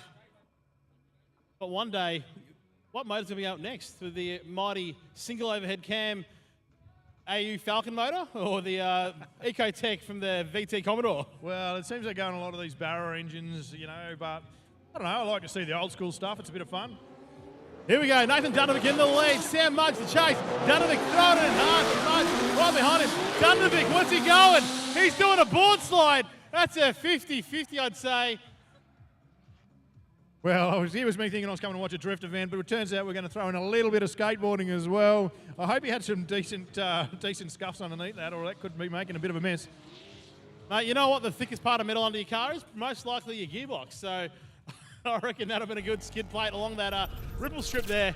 Let's check it out in that perfect Bayswater replay. You can see here Nathan Dunovic in the lead in that K70 V8 powered, and Sam Mudge right by his side in the red Sylvia. Yeah, Nathan really throwing in heaps of commitment here, right on the throttle early and keeping that angle really nice, but then all of a sudden just ran out of room, and you're right there, that was pretty close to a 50-50. Yeah, Dunovic absolutely throwing it in hard on that first corner, putting the blaze on, but then probably realising that he was going in too deep, get off the gas, the car straightened up and ended up in the dirt, and he's done a good job to avoid the tyres or concrete wall. Yeah, no, when you get up like that, you actually lose a fair bit of your steering and brakes. So, you know, he kind of would have been a passenger for a fair bit of that. And, you know, might not be just the tyres he's changing when he gets back into the pits, but certainly did a very, very good job to pull that up and keep it off the wall. A couple more drivers heading out and out of the start line, so that's what we're looking forward to see. I think we've got, hang on, I don't know what's going on there. It looks like Jesse Scott. That's, of course, Jesse went through with a bye run because Stan broke his car, yep. So we wait for these guys to come down and we'll see who gets the win. Who thinks it's the red car of Sam Mudge? Who thinks it's the black KE of Nathan Dundervik? We wait for the official results there. Waiting. Sam Mudge coming in. Both of these boys coming to stand in. What a good show. Good run from him. Sam Mudge loves a rev dump. So does the crowd. And now we've got a standoff between them and Matty Russell. Just checking out the live stream. If you are at home or at work, because today is Monday. Oh, no, sorry, not Monday. Today's Friday. Still be Monday for some people. That's it. Monday Some for people, drifting on a Monday, drifting on a Friday. But if you're at work, give us a hoy on the live stream. But up next, who we got? Cody Moxon and Romano in the AU Falcon as well. Romano on the lead, Moxon on the chase. Moxon pushing up hard against Romano. He's all over him. Oh! Moxon not getting out of the way on that transition. Romano transitioning and taking out the front of his car. Yeah, well, I mean, that's commitment, really, isn't it? Yeah, it looks like Cody Moxon got super excited there. Maybe hyper-focused on getting closer and closer to the car and kind of maybe realised at the last moment, a bit too late, saying, I don't get out of the way. That is one thing about drifting around a corner. Eventually that corner will run out and you'll need to go the other way. And you can see just there, he needed to bail out of it probably another, 3 or 4 seconds earlier, which really isn't a lot of time. And he would have made it around there and just let him transition in front of him. But again, this is all battle technique. This is what these guys are here to learn about, is things like that, where how you can tuck up in those pockets. And when you get in that pocket, it is quite a difficult thing to be able to back out and then switch and put yourself back into that pocket where I guess Cody was trying to do, but missed. Looks like Cody's hit the wheel of the big BA Falcon there. And the BA looking pretty unscuffed, I'd say. Yeah, well, I'm just trying to look over the back of the track and see if the guys are making their way back around. I can't see that either of them have stopped. Bit of damage to the front end of the little KE, but it'll be all right. Those things are, well, much like they're shaped, as hard as bricks. And yes, that is right, folks. If you're watching at home, your eyes don't deceive you. The sun has come out. I can see as I look out the back of the commentary box here that the cloud cover is dispersing. So it looks like we're going to get a pretty decent afternoon to sit around on the bank here and watch some of these boys dial themselves in and throw down out there, blazing tyres off the back end of a whole bunch of different cars. And I tell you what, if you haven't seen this carbon fibre Corvette go around yet at the hands of Patrick Barley, then it is something to behold live. Mate, it's definitely a different sight to see, especially in Australia. A Corvette, let alone one that's made of carbon fibre, to be out there. So it'll be a bit of a treat for you guys today. And interestingly, it's still left hook as well. So something that Patrick has wanted to learn to do is to drive left-handed. And so they built the car and they built it still left-hand drive. So yeah, definitely something different. It's a bit of a, when you first watch it come past, you go, has that guy got a passenger? Oh no, hang on, it's the driver. That could be quite interesting during tandems, a left-hand drive car versus a right-hand drive car. The drivers could high-five. Well, there you go. Patrick Barley, if you are listening, mate, there's a challenge for you. That's it, mate. At the moment, we've got Cody Moxon and Alex Romano. Romano heading back to the pits just to quickly pull that rear guard out. On that contact with Moxon, it looks like it's pushed the guard into the tyre. So he's just popped back into the pits to try and pull that clear to make a bit of clearance and stop rubbing. Yeah, well, you can't have that. You don't want the tyre or the guard rubbing on the tyre rubbing on the guard. Either way, it'll just chew through the carcass of that tyre. And if you have an explosion of a tyre at the sort of speeds these guys are doing, I mean, even on your road car when you're rolling in the right direction, but when these guys have got the angle they've got on, if that tyre was to pop, it could end up being a pretty big accident. So, yeah, you can see just there on the replay there, brought to you by Pertec, that they're bumped tyres, and it looks like it might be just the front bars hooked in or rubbed it or something there. That's it. You can definitely see the unfortunate contact. Yeah, but hopefully we can get them back out there and ready to rumble here at Battle Royale Round 5, the final fight. Calder Park Raceway. I think this is the last battle too to settle for our first round of top 16 in the Pro-Am. I can see the Pro cars, we've managed to get the guys into their cars, which is a great thing, and they're rolling down there to grid up and ready to rock and roll. So I'm not quite sure what we'll do here, whether we'll wait or whether we'll jump into the Pro category with one more battle to go. I'm looking like you over the back to see if I can see where Anthony's ducked off to fix that car. Anyway, lots to see and lots to do down here. There's plenty to eat. There's plenty to have a look at in the merch tent. There's lots of drifting to go on. There's still a couple of prime spaces I can see down on the hill, although it's starting to fill up now as people are coming in. They're finishing up work. And the good news is that I can also see a black-coloured Falcon coming back out. It's got a bit of a rev dump in it, so it's definitely running. I'd say they've tucked that all up and got it all sorted out. He'll get back down there and he'll rip along for the reverse battle.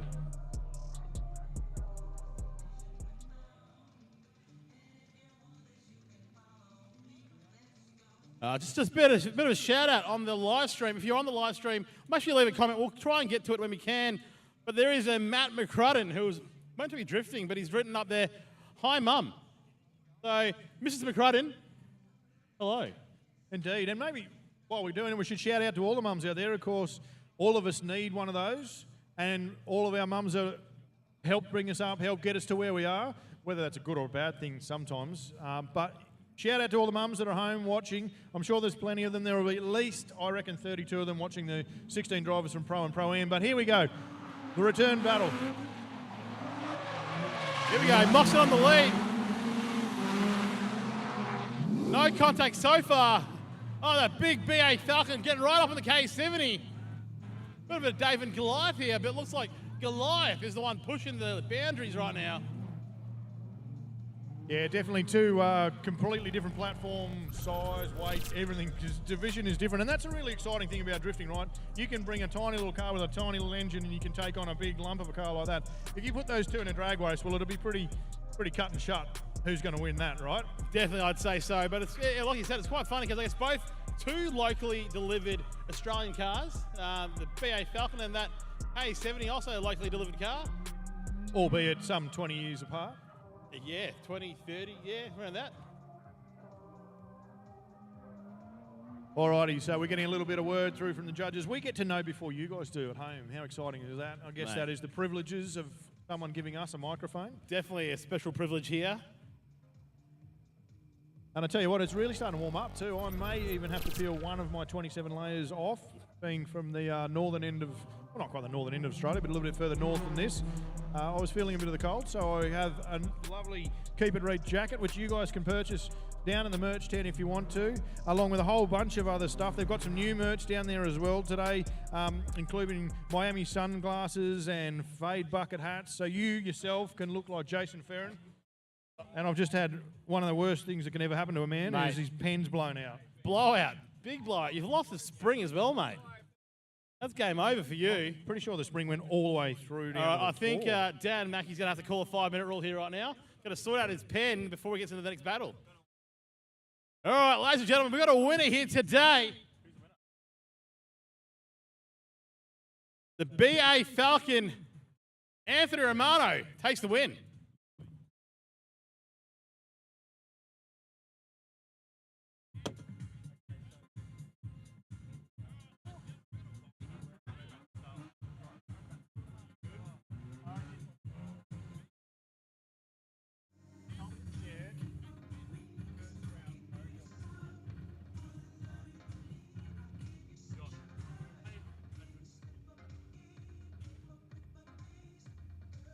Just a quick shout out as well to, who we got? Some guys working.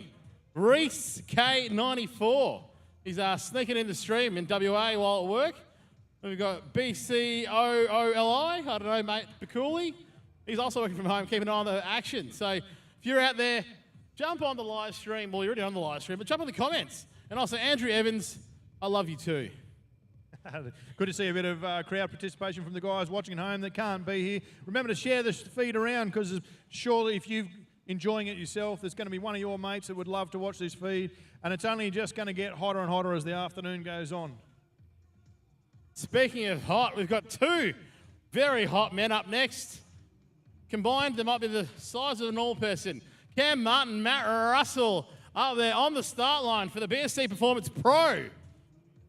First battle in the first round. Here we go. They've sent him away. Matty Russell leading out. Big initiation from the little muscle. Let him go. Rips it in there, right in the zone. Over the crack. Switching it back. Cam right in there, tucking in. Right up in the door there. I tell you what, you can see the 33 four-door is definitely going to need some expensive doors after this season. He's been dooring everyone. Mate, it's a fantastic to see here today. Cam Martin, Matt Russell. Cam Martin currently coming first in the championship. Matt Russell third. Let's check it out here on the perfect Bayswater replay. Matt Russell in the lead. Cam Martin in the chase. Matty Russell throws it up against that wall. Cam Martin right behind him. As they come through the first corner, Matt Russell, nice transition out to that second clipping point.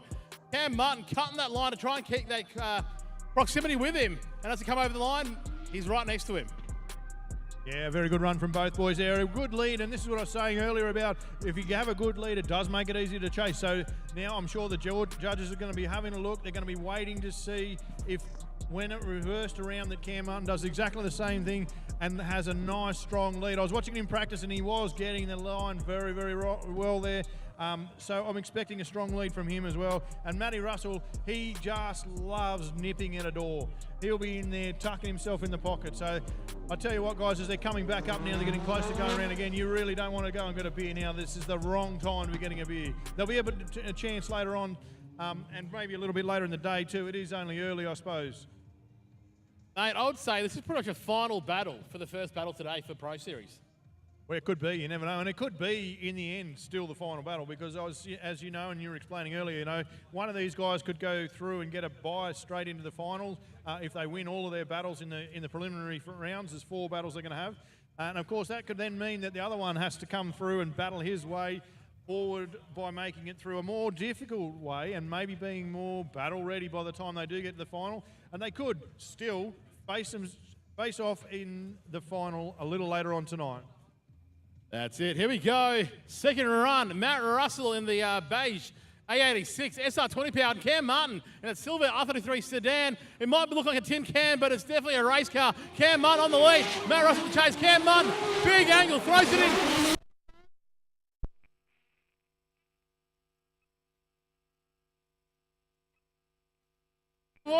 Matt Russell all over his door, over the line.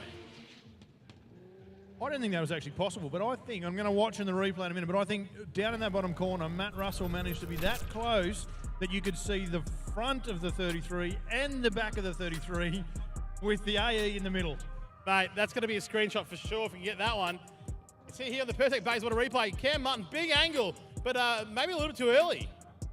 Yeah, a little bit of big angle. He didn't quite keep it smooth like the judges asked for, so they'll be looking for it. And have a look here. I'm pretty sure Matt Russell is so close there. Right there, you can see that the whole car was within the length of a 33. I mean, they are pretty long cars. They are known as boats, and there was a pretty good meme being shared around earlier in the week. I'm sure you saw it as well. The actual boat drifting? That's correct. That was a fantastic one. But here we've got the real thing, an actual R33 Skyline 4-door boat. And it's drifting. It is definitely drifting. Not a bad run. Pretty good run from both drivers in the lead position. That'll be one for the judges to split. They haven't given me any special notice yet, but we'll wait for the guys to come back around and see just who won as they roll back down and get given their results.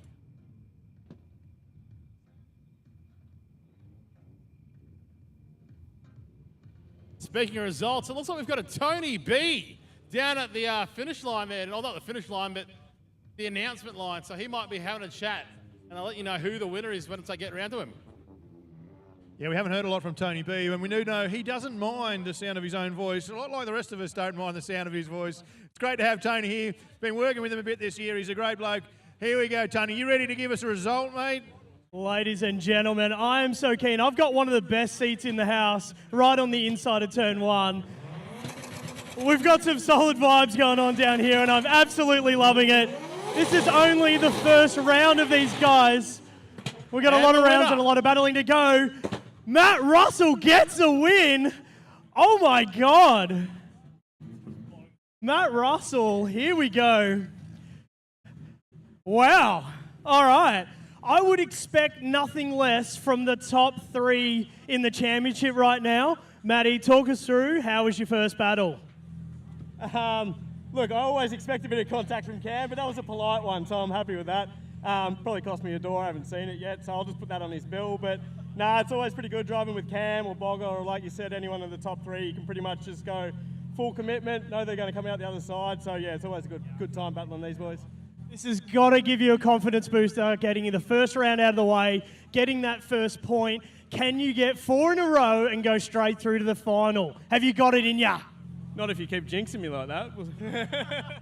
Commentators curse, it's not going to happen today. Well done, mate. Great first battle, great driving, Cam. Awesome. If it's on like this all day, we're in for a treat. Back to you guys up in the tower. Yeah, well, thank you, Tony, mate. And it was a great battle. It was a really good way to get cracking. Unfortunately, Brendan Bogger O'Grady will probably be watching at home. He couldn't make it down this time. So it's up to Matty Russell to take the championship fight up to Cam Martin. But we are getting set. We're back. We've got more drivers set on the start line. Let me just have a look. It's going to be Flash Smith and Daniel Ridley. Now, is Daniel Ridley doing double duties? I think Daniel really is doing double duties, trying to get 2 pieces of the pie there, but why not? Kind of ironic because most of the season Flash Smith has been doing double duties in a Pro-Am and Pro Series. So let's see how the boys go. Both obviously on the cusp of a Pro Series. This is a Pro battle. We're leading away. Flash Smith in the lead. What a lot of commitment. He has thrown that in hard. Daniel's going to have to chase him down, I tell you what.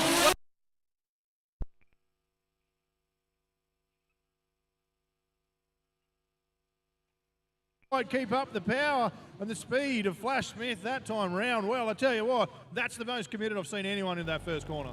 Hey, Flash Smith absolutely throwing it down in that first run here on the Perdick Bayswater replay. Let's check it out one more time.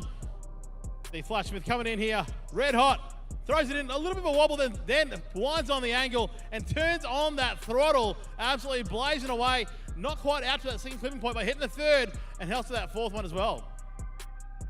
Yeah, not a bad run there. A little bit off the second clip, but otherwise pretty good. And Daniel Ridley, I think, just been blown away by the entry speed.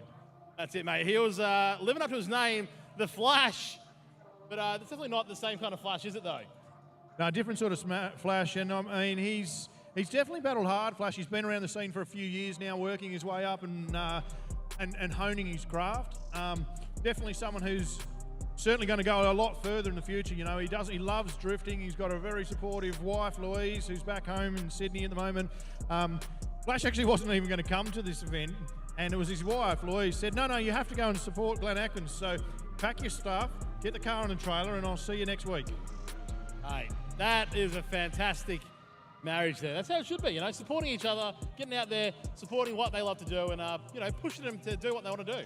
Yeah, look, they're a great couple. I'm fortunate enough to have them and call them friends back home. You know, we do spend a bit of time away from the racetrack together as well, and they're just a lovely, lovely couple, lovely people. So awesome to see that. That was a great run. I'll tell you what, Daniel's really going to have to step it up when we switch it around a minute and send it down there, because Flash, I'm pretty sure, is going to be looking to chew on some R32 door. Who we got up next? Battle coming up next. Jason Ferrin and Aaron Gordon.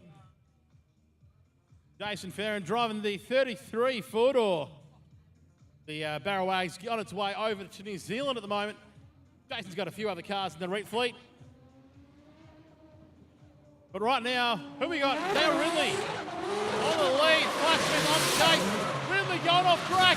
He's completely off the track, taking out that sinking point and ending up in the weeds. Well, maybe that's why he didn't chase Flash so hard, because when you throw it as hard as Flash, you need to have some grip to catch it. And poor old Daniel Ridley learning a little bit about what it's like in the Pro Series there, cleaning up the entire clipping point as we goes along. Kudos, though. He had to go. He knew how to throw it, and he had to go. That's it, mate. Check it out here on the Perdick Bayswater replay. See here, Daniel Ridley throws it in. Quite a good speed there, but then didn't have the drive to get him out of that corner and just taking out those cones.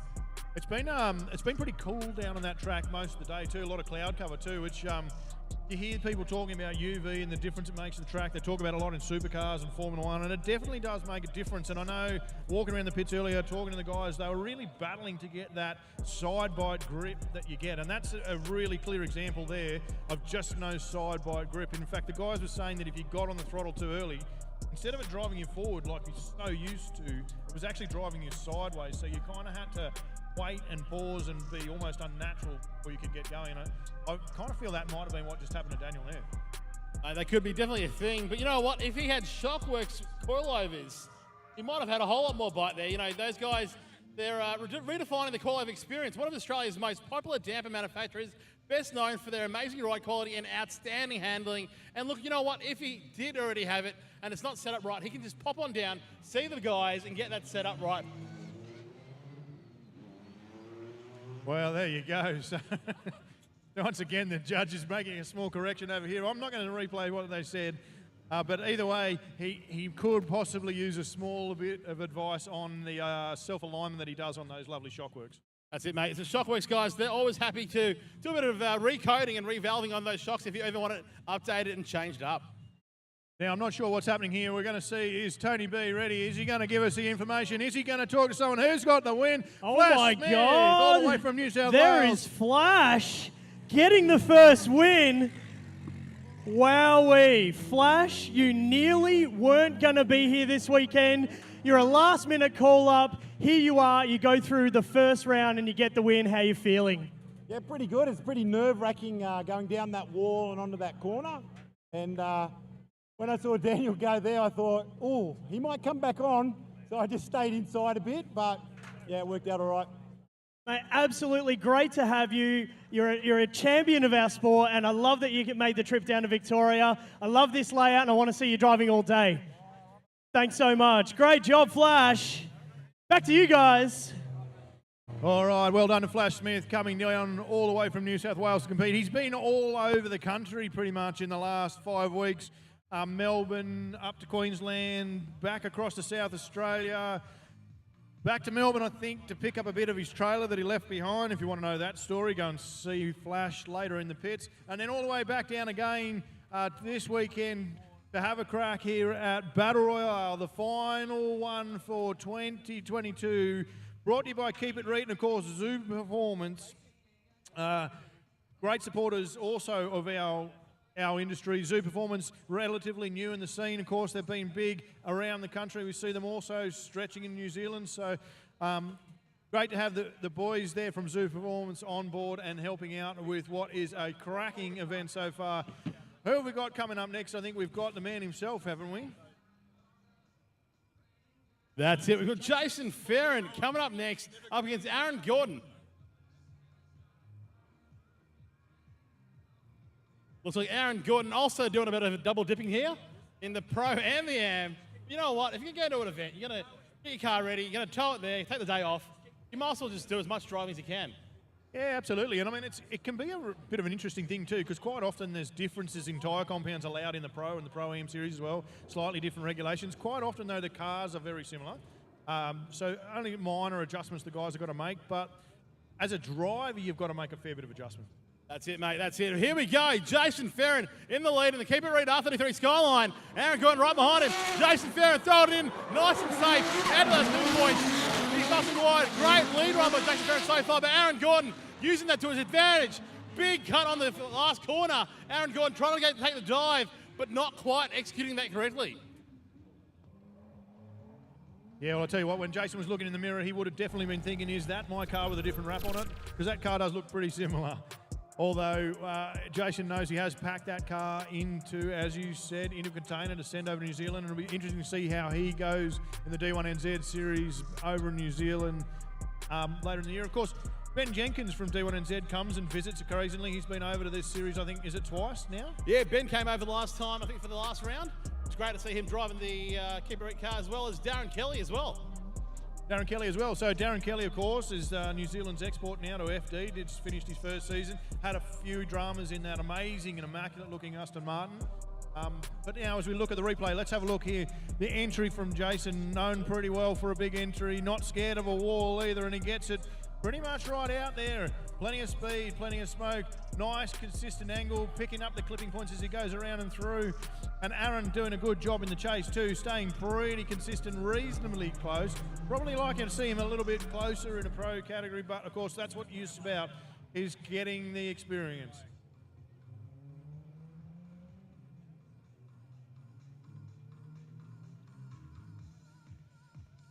Just a reminder for those of you at home on the live stream, make sure you come on down to Calder Park Raceway. We're here till 11 p.m. tonight. That's right, 11 p.m. So if you are at home, on the job site, in the office, watching this on the live stream, once you've finished work, clock off, get in the car, come on down to Calder Park Raceway. It's not far from the CBD, only about half an hour from the CBD, or like you said, jump on a plane. Why not? If you missed it, there's Keep It Reet, the Reet Surrey all weekend. That's 2 days of action here at Calder Park Raceway. So you know what? If you missed today, there's always the weekend.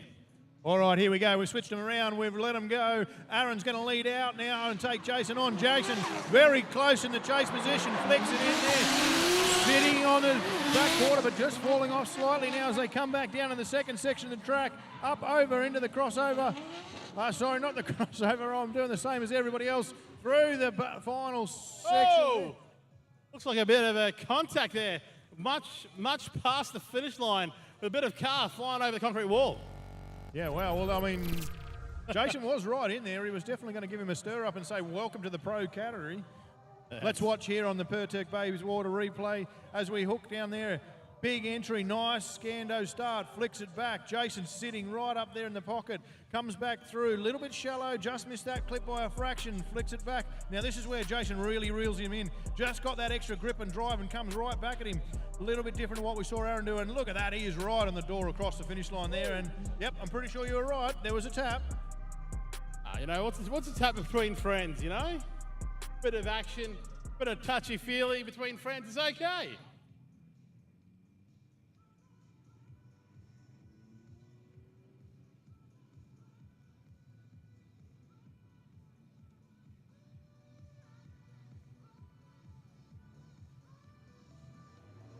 Ladies and gentlemen, don't forget to head on up to the Keep It Reet merch tent. They've also got the Battle Royale hoodies. That's today only. That's right. Battle Royale hoodies are available today only. So if you want to grab one tomorrow or Sunday, that is not possible. Today only, Keep It Reet Battle Royale hoodies. So if you're on the live stream and you want one of those, and you really, really want one of those, come on down and make sure you grab one of those for this merch tent.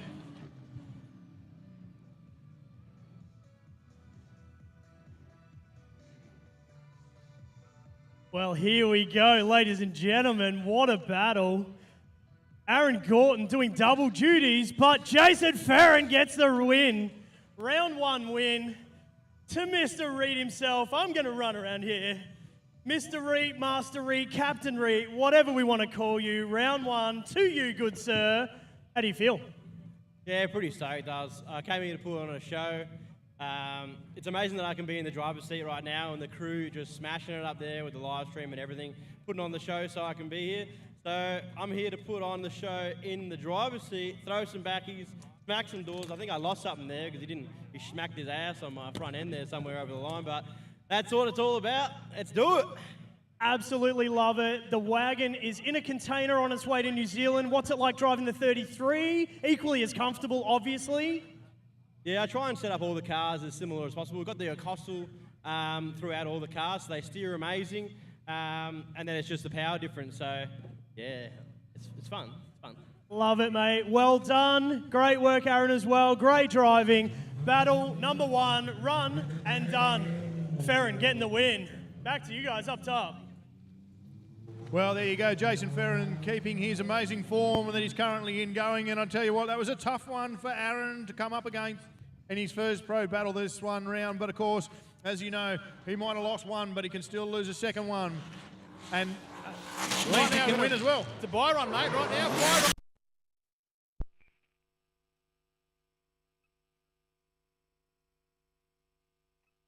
And an absolute monster on the track. Yeah, he definitely wasn't holding back there.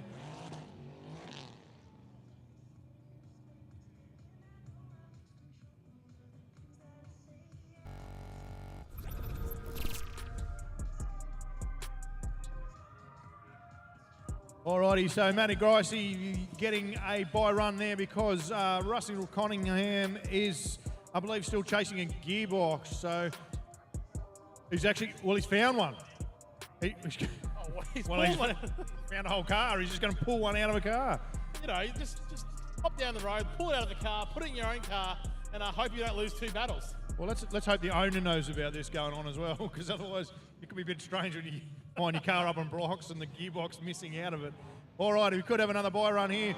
This is a cracker. Have a listen to this one go.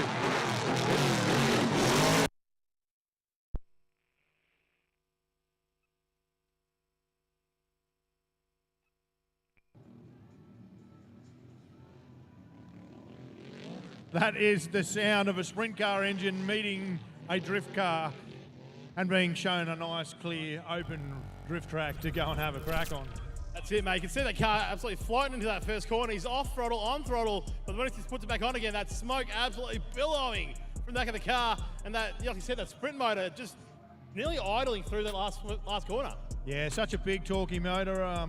Put together in-house as well, I believe. The guys build those motors themselves, so great to see that going along there. And I don't know, I'm not a massive V8 fan, you know. I do, as it's well known, love my RBs, but that sound, you know, I don't mind it. Hey, that was what you could call a fat V8. It's just, you can feel the, I don't know what you call it, but that noise is a fat noise. It is. It's like the cams are just lumping themselves along there and going, yeah, we're gonna send beats to your heart. That's it. Oh, mate, I can imagine if you're on the side of the track here watching, you'd feel that in the chest, I reckon, as he goes past. Absolutely, particularly as he comes back, he gets it on throttle and he transitions just back down here in that zone as you go from the right-hand corner into the left-hand corner, or vice versa. All right, who have we got up next? It looks like it could be Jay Henson versus Damien Cook. Is that what we're going to have next? I'm just trying to have a look down towards the start line. I can see Cookie a little bit further back, so I might have jumped a little bit further ahead than I should have. Oh, here we go. Yes, working myself out now. It's going to be Alex Kanarowski versus Mike Lake. This one out here at the moment is a ride with the Pro Ride, I believe. So this is someone who's stepped up and decided they'd love to have a crack and see that wall a little bit closer up from themselves. Don't forget, you can do that if you head down to the pits. You can see the girls down there in the tent, and they can sort you out and get you a wristband. And that wristband will get you in the passenger seat of one of these pro cars. That's it, mate. For just $100, you'll get out there in a pro car to get, you know, the ride of your life, really.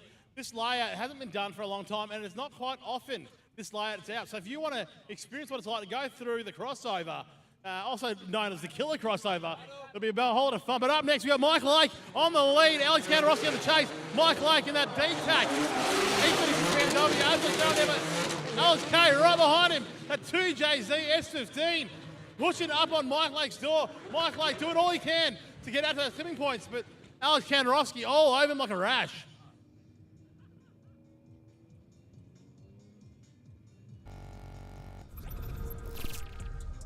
Well, I tell you, that was a pretty good ride in there from both the boys. Watching on the Pertec Bayswater replay, as you can see, Mike Lake cracking in there, big entry, running it all the way through the zone, out to the next zone. Good consistent angle.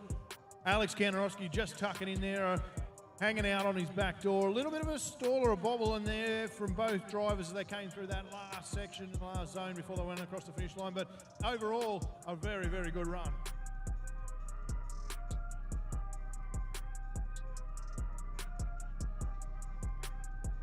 So for those of you guys hearing at home and listening to the audio, we have got your notes that it's not quite exactly perfect, and we've got the technicians working feverishly on that behind and below. Hopefully it's only one mic and not the other one.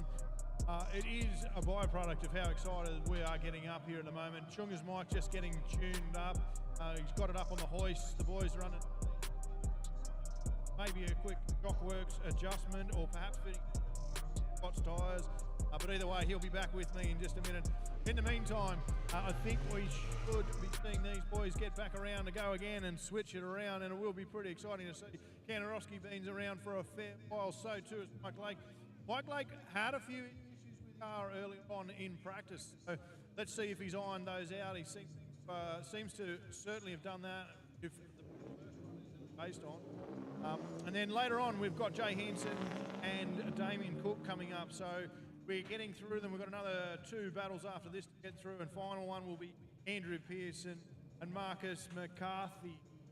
So here we go, lined up on the line. I think either a battle or the boys have got back up there. Waiting to wait and see what is happening. Oh, well, that's no good. Mike Lake coming back into the pits. Could be an issue there.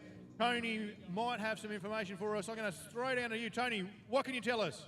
I do indeed. That is a debeated tyre for Mike Lake. The passenger rear flat as a tack, mate. So he's going in to sort that out. Well, there you go. Tony down on the ground, able to give us all the information. That's what he's here for. This man will uncover an ant at the bottom of an ant's nest when he is going looking for information. He is all over it. Well done, Tony. Give everyone a wave at home, mate. They want to see your, well, I won't say pretty face, but they'll say g'day. Oh, look at you. Righto, here we go. This is another ride with the pro ride coming around here. I'll tell you what, look at this. Riding up against the wall. Whoa! And on the throttle, out to the clipping point. Throws in an extra scando. That's just a bonus. All of this just for a mere $100. It probably doesn't even cover the cost of the tyres on the back of the thing. And it would 100% is worth that smile.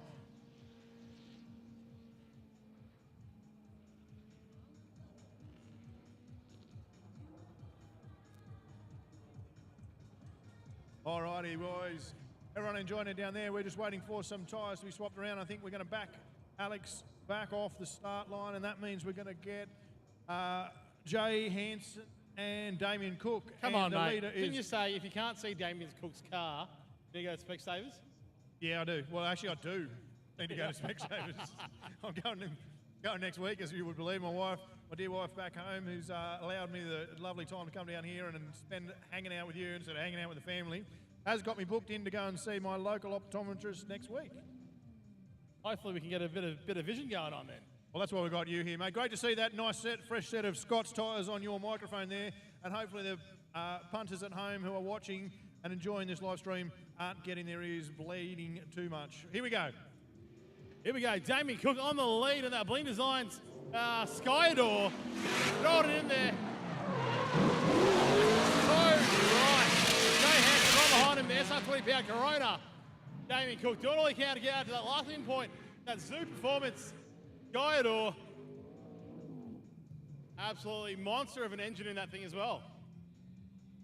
Well, seeing as we're talking about things that we said earlier in the show, did you not say what are we going to do when we go away from maybe a Japanese car and maybe go more into the Commodore or the Falcon? Is this what we're getting? You know what? You're right. It's probably just put the front of the car to something. Said, you know what? Can't afford to buy any Skyline panels. Get a VE Commodore front, or VF Commodore front. Sorry. Yeah. Well, you know what? Cookie's done a pretty good job of this. I think it looks quite neat, quite tidy. That's everything. It's all Skyline up the back. It's all Commodore up the front, and it's all Cookie in the middle. That's it, mate. Everyone loves a good Cookie in the middle. Right behind him, Jay Hansen's done the complete opposite. He's gone for one of those Japanese cars that no one wants. Yeah, Corona. It's funny though, you'll see a few of them around the country in my travels, and people are more and more starting to take them out in the drift world and actually achieve some things with them. You know, probably not something that even the designers originally thought was going to happen with the cars when they first built them, but good to see something good coming out of them, and something good in our world and in our drift world. That's it, mate. That car looks like it's set up pretty damn well. SR20 powered. It's really the Costal front end. The Costal being our judge here, Stewie Bryant. But don't forget, down the side of the car, and freshly stick it up, Thrash Kings from our dear friend Krista Jager on the side of Jay Hansen's car today.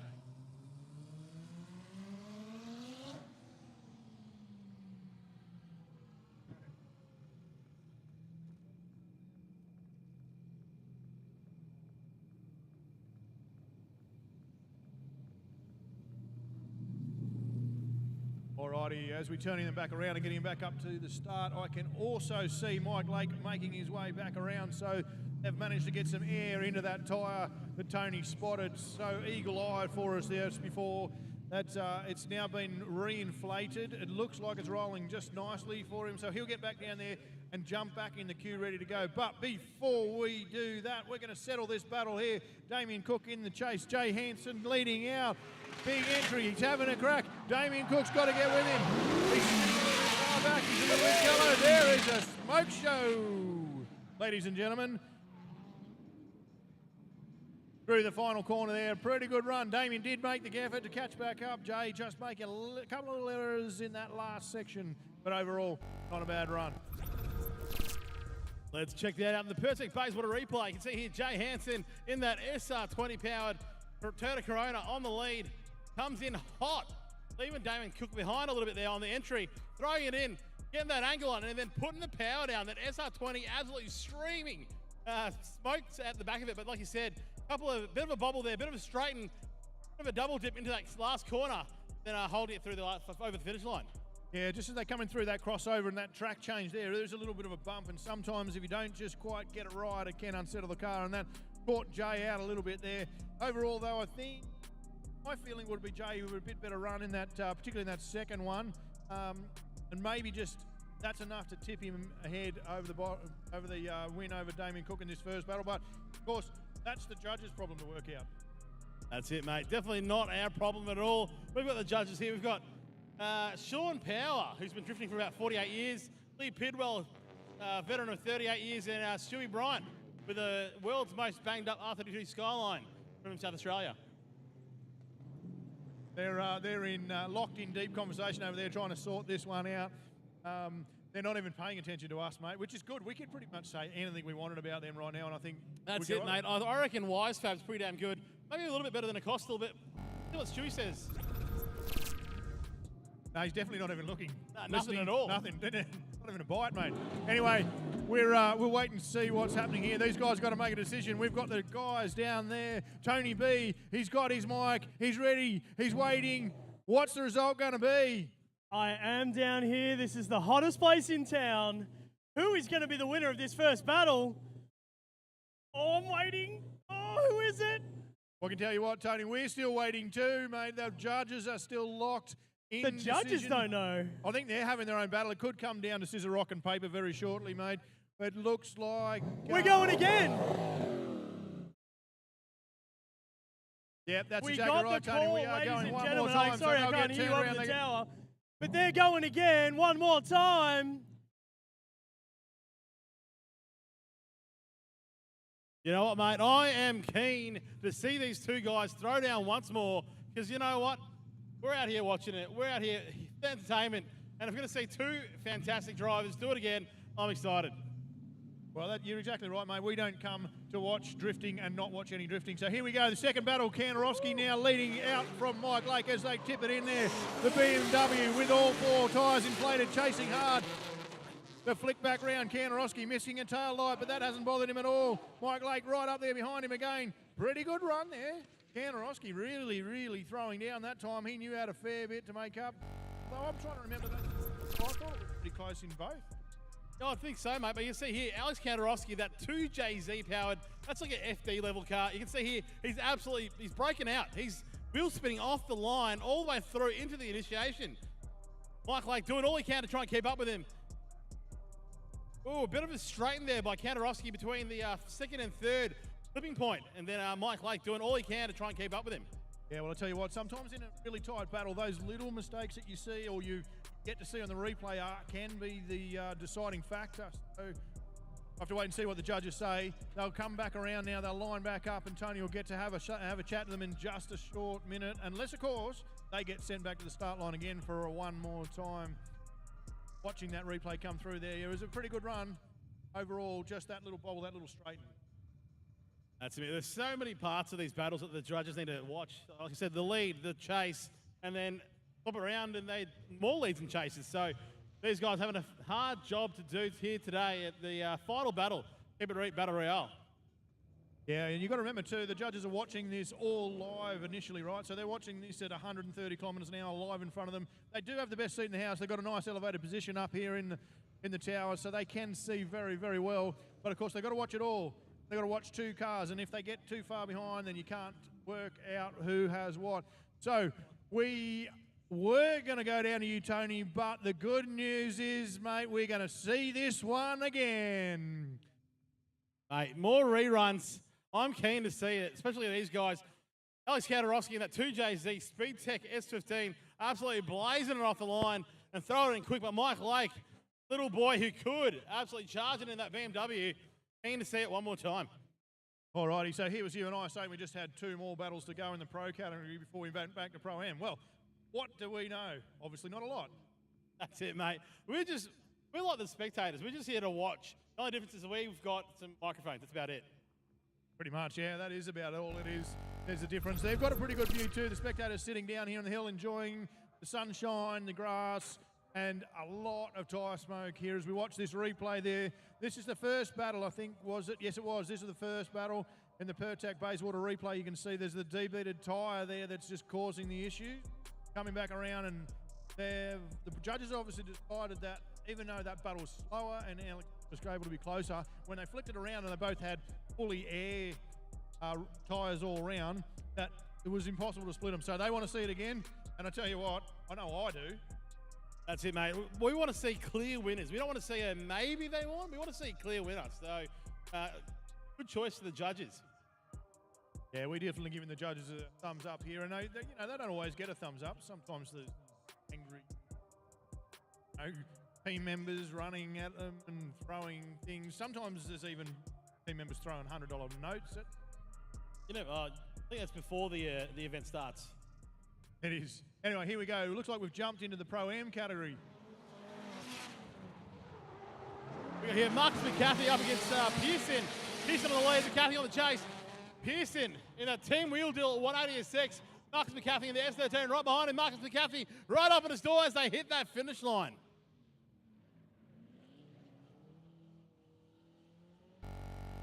Righto, so that was a pro battle. I just got some confirmation there from the officials that was a pro battle between Andrew Pearson and Marcus McCarthy. These boys being pushed up from Pro-Am into Pro, I believe. Is that how that's... I reckon, mate. I reckon that's how it works. Right now, we've got these guys here heading back around to the start line. Yeah, so there you go. It is the way it's worked. These boys have been pushed up into the Pro Series from the Pro-Am Series. So these guys having a crack and coming up against each other early.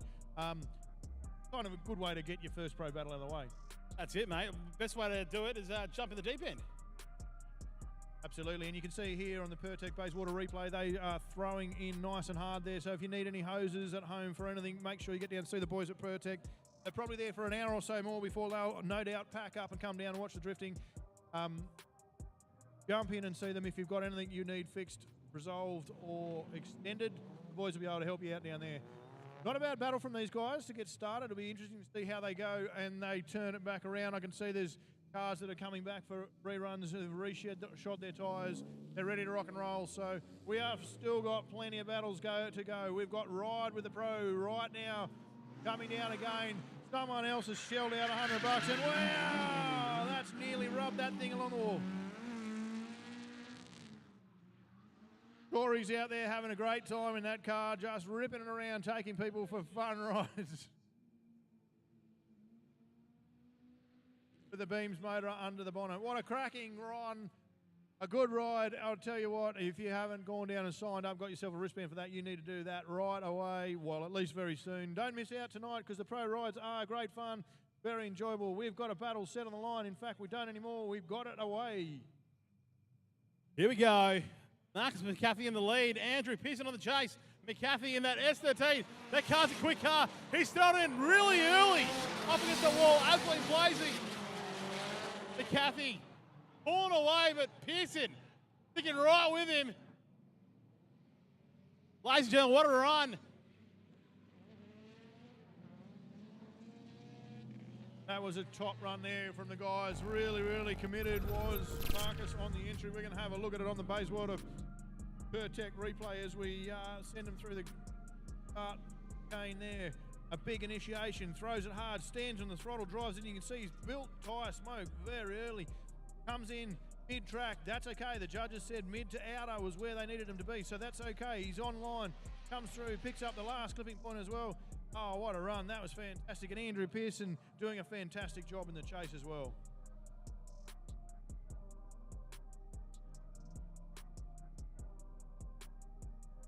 Alrighty, good run from the boys. They're going to come around and see if we can bolt out of this one. Whether or not the judges are just going to keep sending them for OMTs. I can see what's going to happen at 11 o'clock tonight. We're still going to be in round one. Wouldn't that leave us a lot of battles to get through? We might be having a whole weekend of battle. The boys now making their way down to the finish line. I'm just going to see if I can get a nod whether or not we've got a result or not from the judges. They're still deep in conversation, looking at replays. This This is just how close this is. And this is only round one, folks, so there is plenty more drifting here to come at Battle Royale, brought to you by Keep It Reet and Zoo Performance. Make sure you get yourselves down here. The boys are excited. They're having a rev up. They want to resolve. They want to see what's happened. We are waiting for the judges to come down for one. I know we're excited up here. Chunga's just had to change another set of tyres. He's getting that so excited on that microphone. He'll be back in a second. Decision? Is there a decision? The anticipation. Looks like there's a decision, mate. There could be. Tony, I don't know. It's Marcus McCarthy getting the first round. Well done, Andy Pearson. Good job, mate. Let's run around. Hang on. You can't go away from me. You're going to talk to... You can't run away from me, mate. Marcus McCarthy, that lead was brilliant. Loved watching it. How do you feel, mate? First battle out of the way. Yeah, no, not bad. Good to get through it. Got a little less nerves now. A bit shallow off that outer clip there, so we'll improve it next time. Mate, so impressive. I love watching you drive. I'm so keen to see you battle for the rest of the day. Give him hell, son. Well done in your first round win. Well, there you go. Thanks very much for that, Tony. And he said it himself. We called it. He was a little bit shallow going through to that outside clip, and he knows where he's got to improve. So that is a sign of a driver that has his eyes on a mission. Here we go. Next battle. Speaking of missions, here we go. Damien Cook. Leading it out in the front there, Damien Cook. I'm just going to grab this because it looks like we still need to sort out that microphone for Chunga there, which we'll get the boys onto ASAP. They come around through the corner there. That's a better run from Cookie. He's dialed that in a lot better there, mate. Well done, Cookie. Good job, mate. Keep that up. Jay Hansen in the chase doing a good job as well. Chasing hard with that 20 monster. So we are looking for a result of this one. This one, of course, is the OMT. So these boys change tyres, set it up, ready to rock and roll again. We watch on the Pertec Bayswater replay as Cookie just getting out, filling those zones out. Jay doing a pretty good job to chase him down, but just quite can't catch that big, what did you call it, a Skydor? Skydor, I reckon? Yeah, Skydor. Skydor. Common line. I don't know. Frankenstein. Oh, it's definitely something out of the Zoo Garage. They do some amazing and pretty cool stuff, those guys. So great to see that come around. We'll see them come back around and to line back up for the return battle where Damien Cook is going to have to throw it all down in the chase position.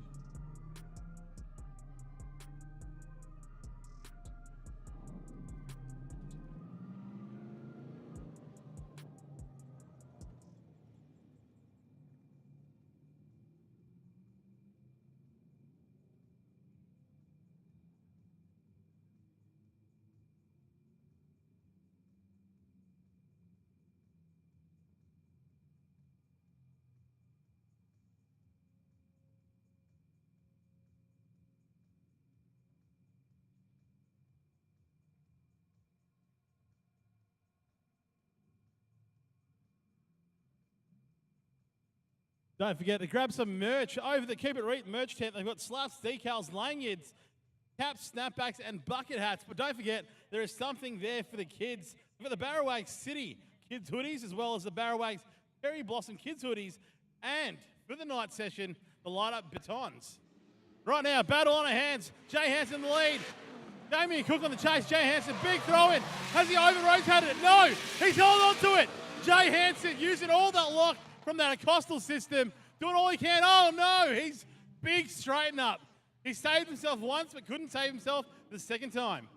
No, absolutely committing very hard there and a little bit too hard. I was amazed that he managed to catch that first run.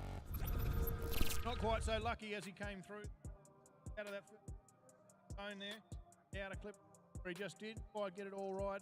Transition a bit early, hit one of those big ripple strips. And you'll see that now on the Bayswater, Pertec Bayswater replay here. Look at that power, the smoke. SR20 absolutely screaming, but then transitions early and air. That was at least 2 front wheels, possibly even more off the ground where they like to hang out to help do the steering bit. Looks like Jay Hansen got super excited after that, catching that first one there. Definitely, that looks like 2 wheels, mate. That's definitely, well, is that what you call 2 wheels off? 2 wheels off the track. I don't know. Did they drop 2 wheels? Definitely didn't drop 2 wheels. So there's to explain what we're chatting about here. Often in drifting, they talk about if you have 2 wheels off the racing surface or onto the grass or dirt, whichever it happens to be, then it is a pretty major deduction. Of course, this is definitely 2 wheels off the track, but how you determine that, whether it's 2 wheels off the edge of the track edge, off the surface. Yeah, 2 wheels off the surface. To infinity and beyond. Dear, well, that's enough out of us. We're going to see what we want. We have got a result down there. I'm looking over the judges. There's less talking going on, so I think it's a nod of the head. We have got a result. Tony, it's going to come down to you, mate. Well, we do have a result. Damien Cook, do performance, what'd you call it? Commodore Skyline Creation. Cookie, wait here 1 second. Welly, you've taken out Jay in the first round. How do you feel? Nerves have shaken off. Talk us through it. Bro, that was awesome. I'm a bit emotional. That one was for Chris. Yeah, we were both really happy to do that. Absolutely awesome. I can see the look on your face. You're having a great time. Can't wait to see you battle for the rest of the day. Your car is so loud. Oh my God, guys. Well done to Cookie getting the win in round 1. Back to you.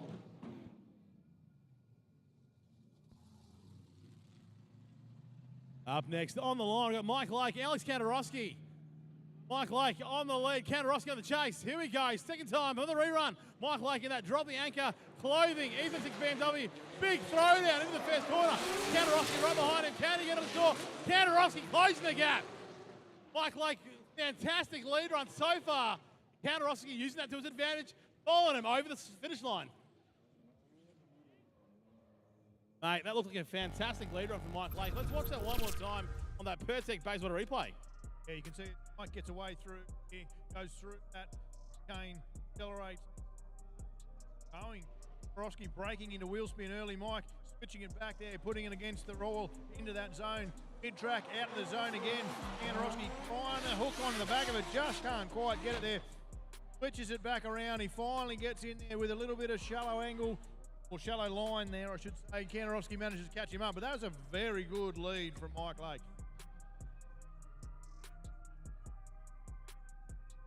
All right, as we're watching that replay again, you can getting out there, doing a good run. Like I say, it's only my opinion that's a good lead. You can see Kantarowski coming in, catching up with a little bit less angle, a little bit less line, but either way, a very, very good run from both drivers. And going to be, I think, for the judges to try and settle that one out.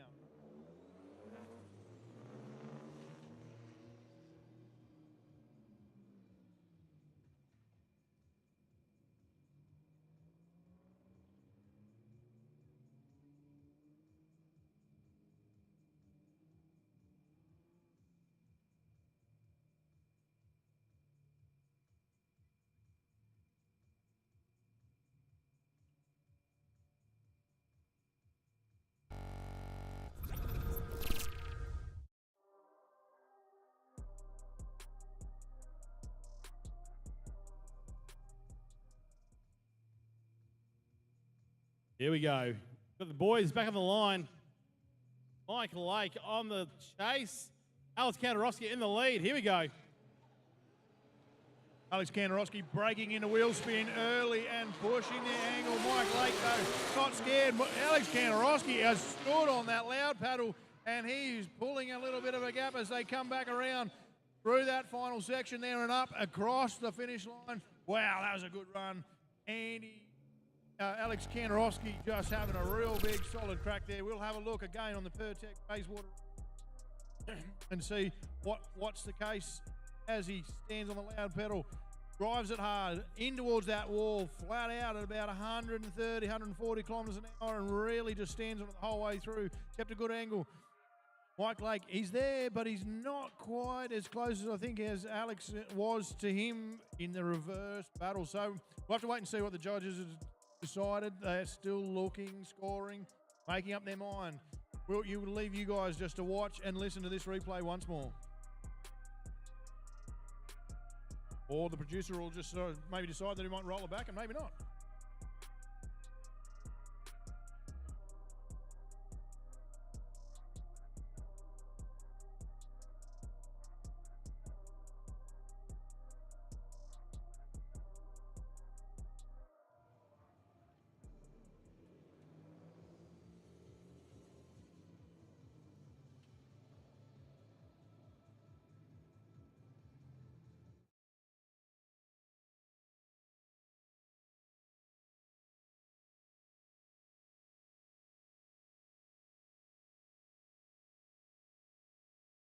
Alrighty, we're still waiting for the judges up here. They are deliberating. They're walking their way back through the run, step by step, tallying up the deductions, making sure they get it right.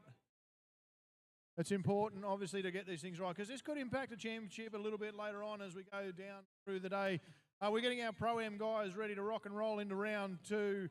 Tony down there, he's ready to go. He's getting into the music. The beats are happening. The vibe is coming up here at Calder Park. Tony, mate, how is it down there on the tarmac? I can tell you what, it is heating up down here. Not only in temperature, but these battles have been so cool so far. I know the judges are going to be in a hard, just criticizing everything. It's this final round. We've got to decide a championship winner at this round, so every little deduction, every little thing, it's nerve-wracking.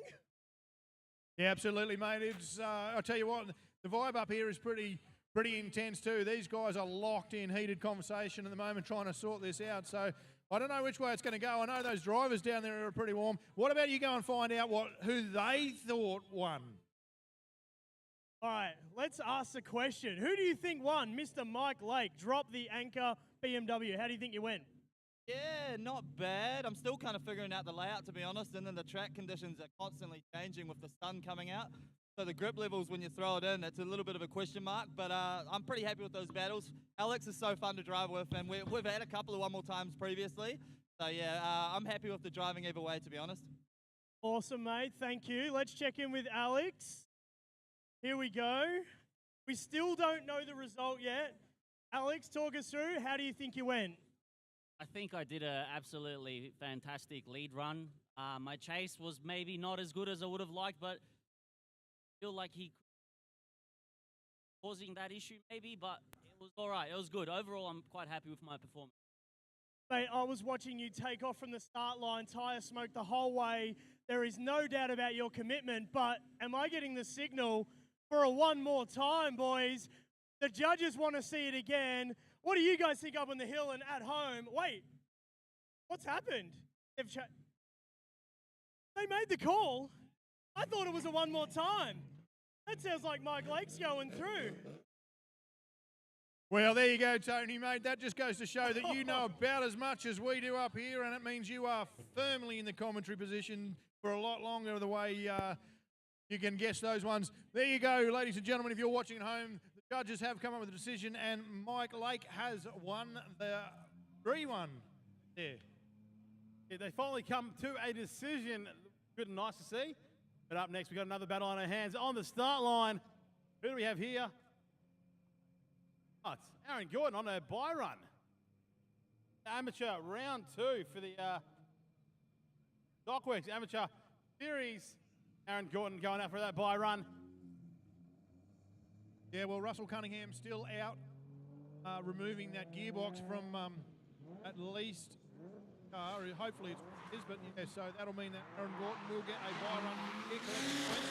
And he's actually gone in that hard. He's just clipped the rear bar on that car. Let's say it's a bye run, right? So you don't have to push that hard. Someone forgot to give Aaron a memo. You know what? Aaron is always pushing that 31 wagon out there as hard as he can. So you know what? With a bye run, he said, still going to go hard, hopefully go home as well.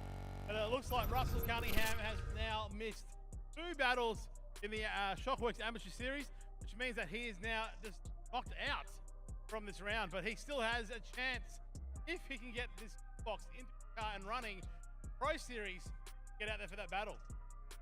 Well, let's hope that he can get that done.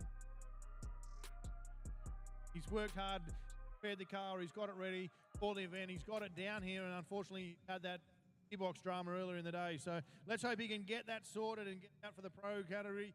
And with a bit of luck, you know, the judges are leaning towards an OMT, so we might be able to get a couple more OMTs, extend that a little bit longer. I'm looking out back in the commentary box, mate, and tell you what, that's always looking bluer and bluer. Mate, it's looking absolutely fantastic out there. Fantastic weather, not much wind, super sunny. And I've got another bye round out there. Down Colcathethis, unfortunately not making it through here. So Cody Moxon is out there, this bye run, doing his thing out there, having a bit of fun. Yeah, good to see the guys really throwing down, even in the bye runs. Cody Mox having a great crack. Bit of extra practice really too, you know. The track will evolve, it's getting warmer now. Bit of you. Go.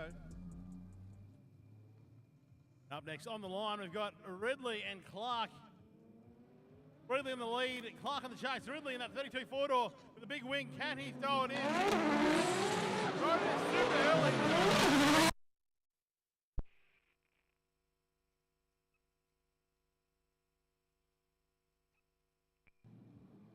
Thrown it in super early. Way through and struggled a bit to try and make it out to those. Yeah, and I was just watching Nathan Clark there as he's gone around the corner. Short cutting that. Wheels off going up the rip. We watched the Pertec Bayswater. You can see Ridley out in front. Gets that initiation. Swings it out. Not quite out to the wall. Clark chasing hard. Flicking it back, but then dropping off and just getting all a little bit long through there. Mounting that curve. I think it was one. Could have been two wheels, but either way, I feel like that should be a strong advantage. Ridley. But no. For those of you who are out here, you might see on track who's just gone past. It is EH Panaro in that 1JZ S13. On right of the pro, so if you guys want to jump in that car, or maybe even with Tori Onus in the KE70 Beams powered, head on down to the pits, see the girls, sign up. It's only $100 to jump in for a ride with one of these guys. It's right on the pro. What it's like to get into this layout, crossover. We haven't run this layout for a good 4 or 5 years. So don't miss out on the opportunity. What it's like out there.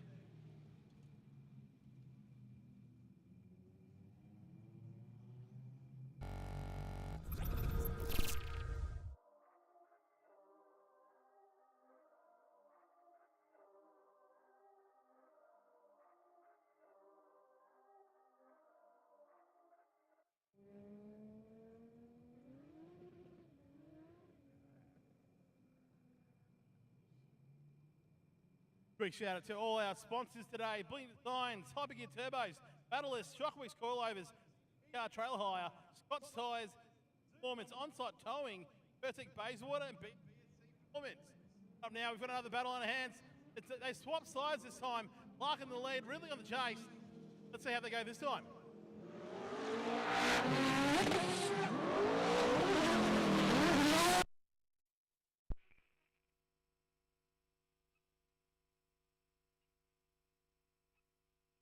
Clark going offline and spinning the car out.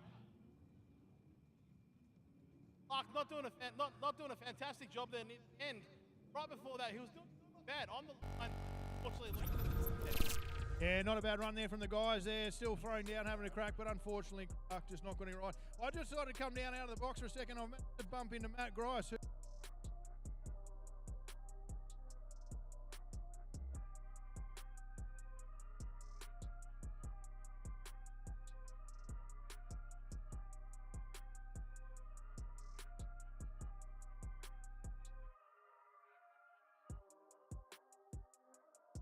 Of course, you'd blow it. Thankfully, I had a spare. Come through, bend a rack end. I think I've done 4 laps and then. So, not really feeling it, but I'm happy to be. Yeah, well, mate, it's great to see you back in the car and we're all recovered now from the. Yeah, it's.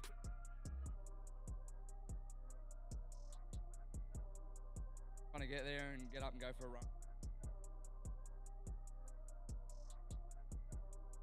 Getting there slowly. Yeah, awesome, mate. Well, look, it's great to see you back here in that lovely Commodore, ripping it out there and put it on a shot.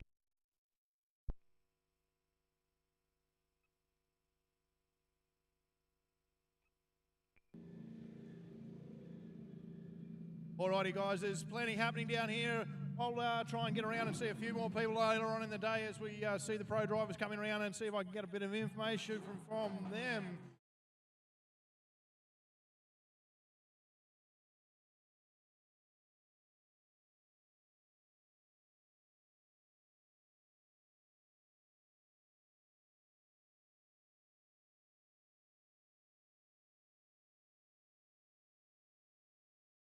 Alrighty, we're just waiting to see if we've got a result from that last battle. between Ridley and Clark. The judges had a decision. They have. Ridley gets the win. He needed that one to stay in and keep his championship alive, that's for sure.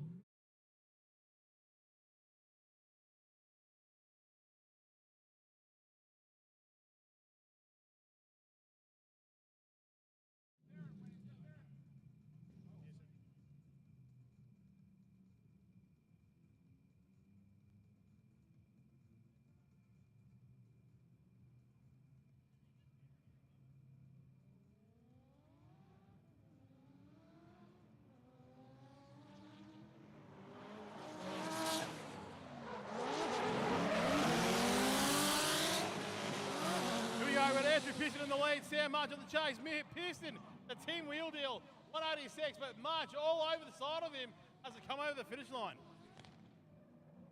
There you go, Pearson in his double duty.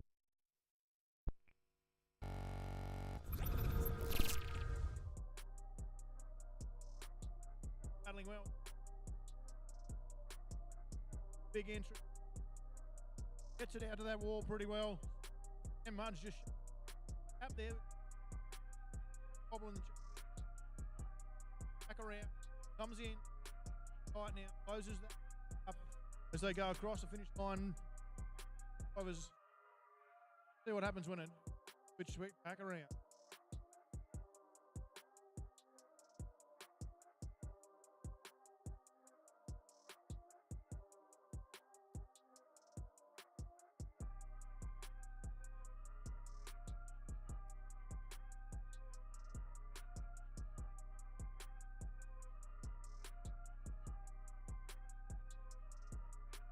There you go. I'm just hearing that AP from the judges who are in the know. They know everything that they need to know about the sport. They're telling me that AP doesn't change tyres. In fact, probably doesn't even change tyres the entire week. He'll still be running those Sunday afternoon at the Reet Surrey with the belts hanging out of him.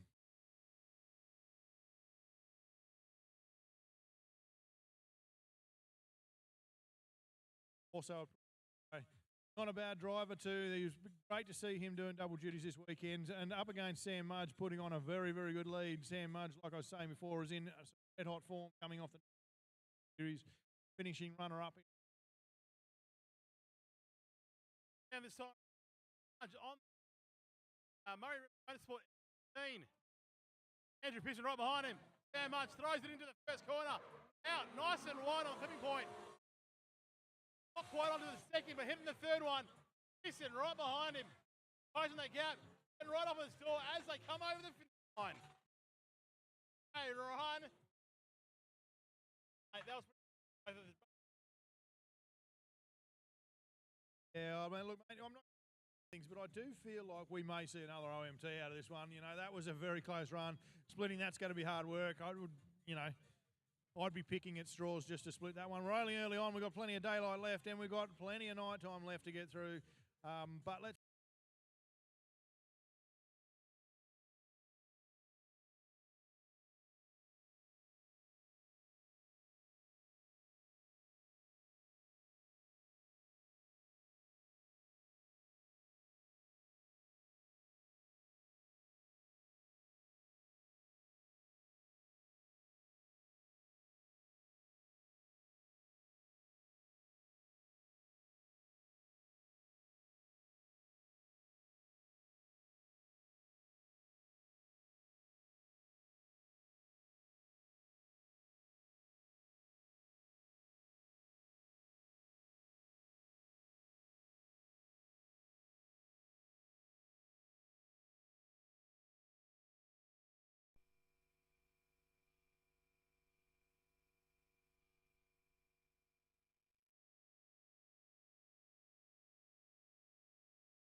alloy V8s. Light. Yeah, well, you're quite correct there, mate. Not a bad run, really, from both the boys. You can see flicking through, just a little bit off the clip there. But otherwise, a pretty tidy run. Not too many bobbles or mistakes.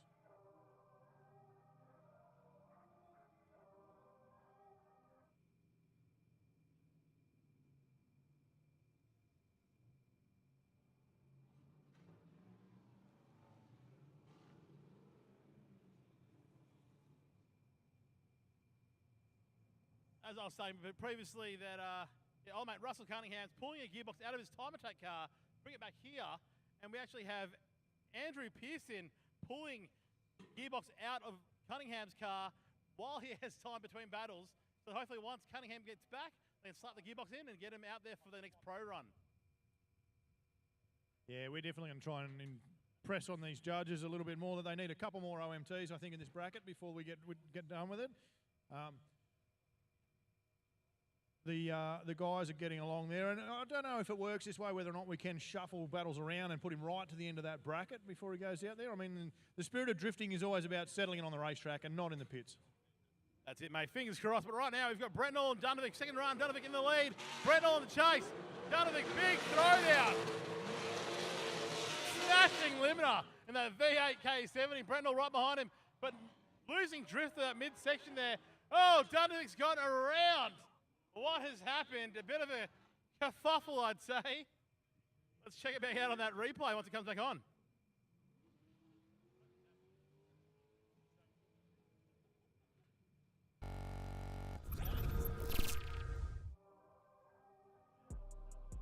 Alrighty, here we go. So watching on the Pertec Bayswater replay, Dundervik out in the lead. Big entry. He did it in the chase position as well. Goes right out wide, looking like he's got a strong hold and a big command on this battle. Dundervik in the background trying to do his best to catch up, and then all of a sudden that bump just unsettled him again. He got a little bit over-rotated and couldn't bring it back. Should have had some Acoustal steering in there. Maybe wise, Fab. He's still not even listening. I tell you what, Stewie Bryant is absolutely focused today. We can't rattle him at all. That's it. Our judges all in discussions over who the winner is here. Stewie Bryant from South Australia, Sean Power and Lee Pidroll, two locals but who've been drifting, I think three of them combined, probably about 100 years. It'd be probably just shy of that, I'd say, somewhere around the 99 and a half years. But yeah, no, very close, very accurate. Great to see people enjoying the surrounds, the sunshine, and getting a drink from the drink stand over there. What is that? Slushies. Soft serves and gelatis. How are the slushies? Are they good? Looking to the girls over here. The slushies good. Give us a thumbs up. Yeah, they're pretty good. Yeah, thumbs up. The slushies are excellent. That's what we want to hear. Alrighty, coming down there. Tony, mate, are you ready? Did you get a drink of water? I think Tony's Instagramming. Drink of water and some sunscreen. It is definitely getting hot down here. This Pro-Am category, or amateur category, thank you to Shockworks for sponsoring it, but it's been hot. It's been good fun. Just waiting for a bit of a judge's call. Yeah, the judges are still deciding Well up done. here, Tony. Then. Oh, it's so noisy down here. I'll hand it back to you guys.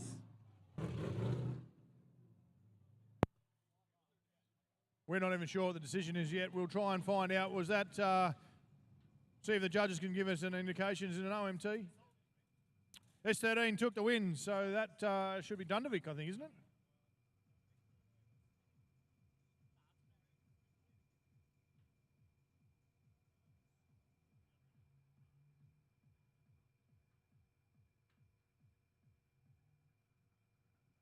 Yeah, so we've just given the officials a bit of a tune-up here because we need to know some information as well. They can't just leave us out hanging out to dry. And we're going to get that all sorted out. Tony, down the bottom there, mate, what have you got for us? Yes, Ben in the S13 took the win on that one. And I think maybe Nath has had 2 losses. He might be out. I'm going to have to check the standings. So Dundervik might be out. I'm going to have to get into it. But yeah, tune up those judges. Get them sorted for us. We need some results. Yeah, mate, absolutely. You are correct. Both of those guys were on no win, so whoever lost was out. Here we go. Battle again. What have we got? We've got the big Commodore out in front leading. getting it all out there and showing up Sanderson. So Sanderson, McCrudden chasing him hard and getting up there close. Sanderson filling all the zones and having a very good run. McCrudden doing a pretty good job to chase him down and keep with him. Let's check that out. The perfect Bayswater replay. See here, Sanderson in the lead, a big V8 Commodore Ute. And McCrudden right behind him, that red Crusader. But Sanderson, big lead on the entry there. Comes in hot.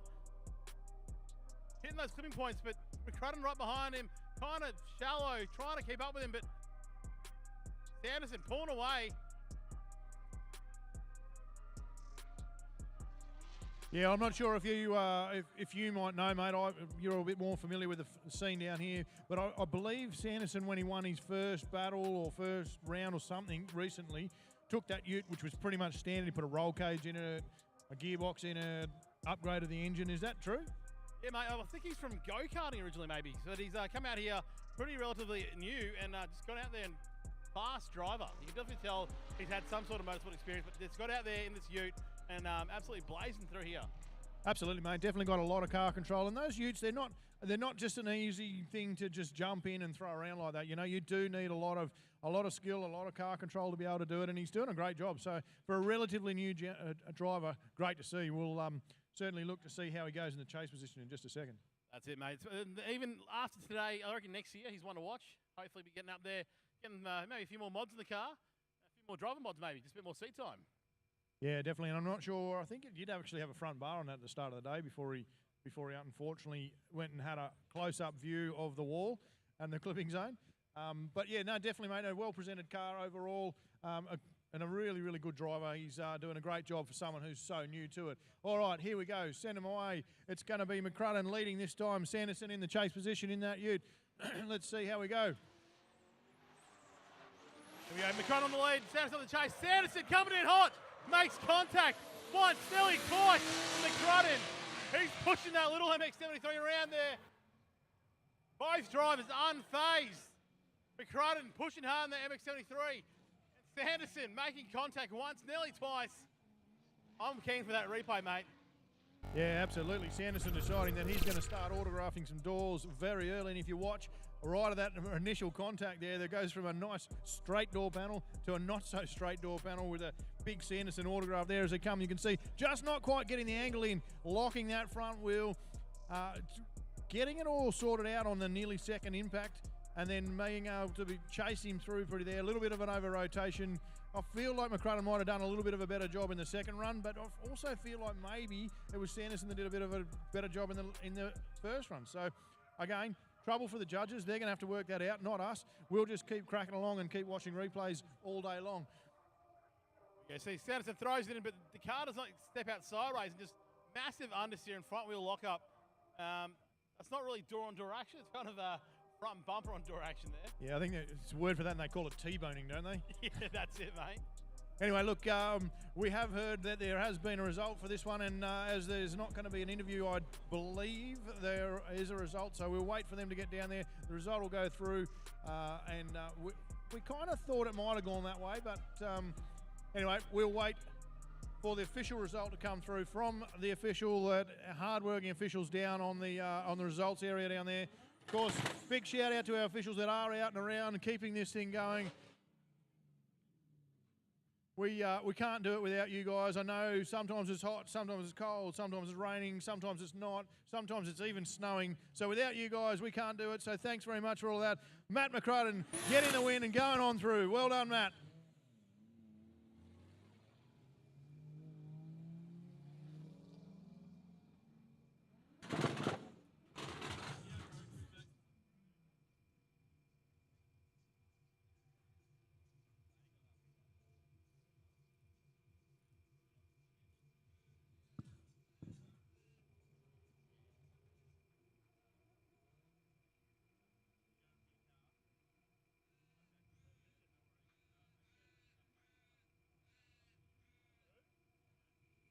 So just down here, trackside, guys, Matt McCrudden gets the win.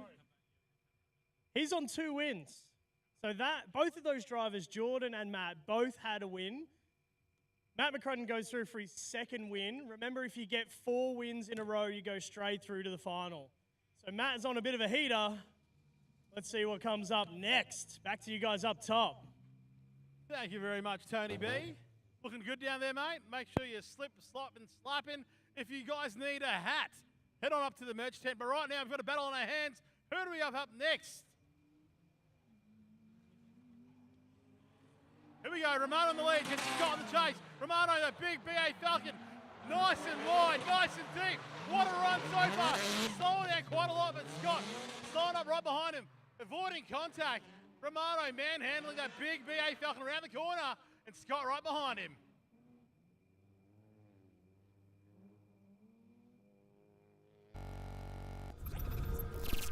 Yeah, pretty good run from the boys there as we check out the Bayswater replay there. The big V8 in the lead, being manhandled around there.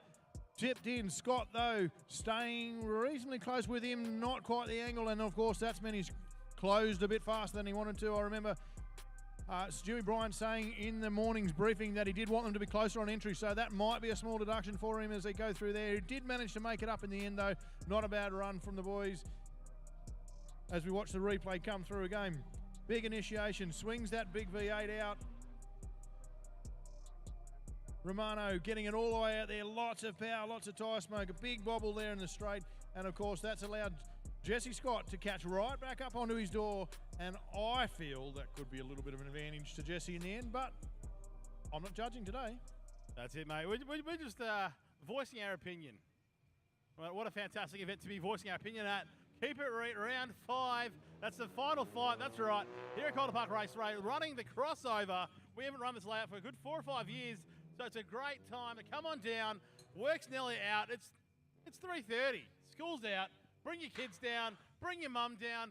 It'll be a good day for all. Well, mate, I don't know if you have the same saying we do up in New South Wales, but we call Friday Poets Day. Poets Day, standing for pack up early today, tomorrow's Saturday. That is exactly it, mate. I like that one. Poets' Day it is today. There is a slightly more tradie-like saying of that, and probably shouldn't be aired, but basically pack up early tomorrow, Saturday. Here we go. We've sent him around. We've switched him over. It's going to be Scott, Jesse Scott, to lead out. Big initiation. Gets it out wide. Is aggressive towards that. He needs to see Anthony Romano chasing him down hard, and here comes Anthony. Just as we talked about it, he's coming at him hard, right up there on the door, chasing him all the way around, just about pushing him all the way around. There was already marks on that doors, Anthony, so don't worry about hitting him. What a run, what a battle, what a chase.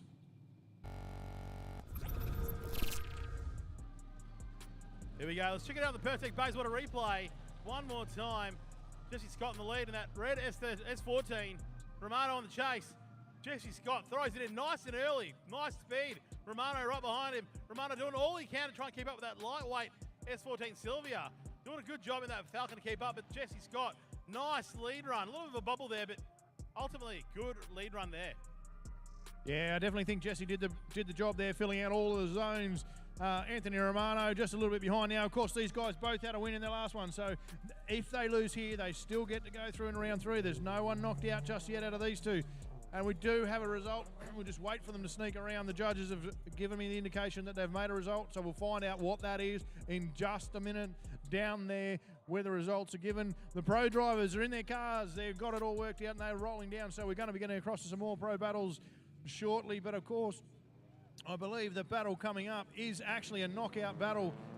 Hang on, no, we already had Ben Brentle, didn't we? We've had those two. Who we got up next? Let's have a look. Who's on the line? Oh, there we go, righto. So I've scrolled the wrong way on my information here. Apologies for that. I'm still pretty new to technology. Mate, it's still before 5 p.m, so still, time to wake up a bit. We've got so much drifting coming up. We're here till 11 p.m. tonight, so make sure you come on down. If you're on the live stream, let your mates know. Come on down here, Calder Park Raceway. It is a fantastic day. The sun is out, and Josh is guns out too. All right, mate, there you go. It is official. Jesse Scott taking the win in the red S14 there. What a battle. There was a great run from him. He really, really did throw it down there, and I think he did it all pretty well with his lead run.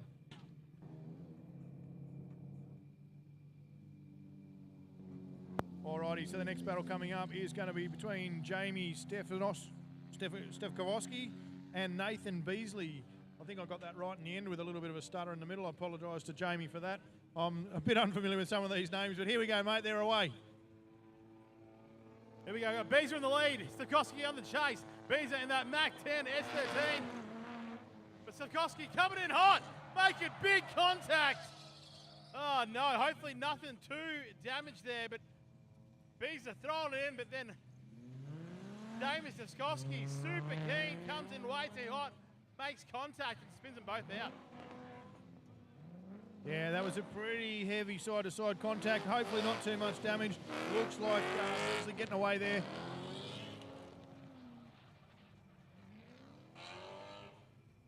Car all seems to be working okay as he finishes off the rest of that section. Let's watch that one more time, the perfect Bayswater replay. See here, Nathan Beasley throwing it in. And right behind him, that big AU Falcon. And the judges all crowding around the screen, watching that replay. It might not be as simple as someone hitting someone else. Yeah, well, I mean, that wasn't quite as a committed replay as I've seen previously, you know, so potentially there could have been... Yeah, look, see, a bit of a handbrake, bit of slow. So, and you've got to remember, you've got a lot of weight difference in those two cars too, right? So pulling that big Falcon up behind the little Swift and Nimble S13 in front is not going to be as easy as one would think. He's come in, he's ended up getting all four locked up there before the contact, so he's done everything he possibly can. Ooh, I don't know. It'll be up to the judges to work out who's at fault for that. They're going to watch a few more replays here. Of course, brought to you by Pertec Bayswater. I've heard fresh that the boys are packing up, getting an esky and they're heading this direction.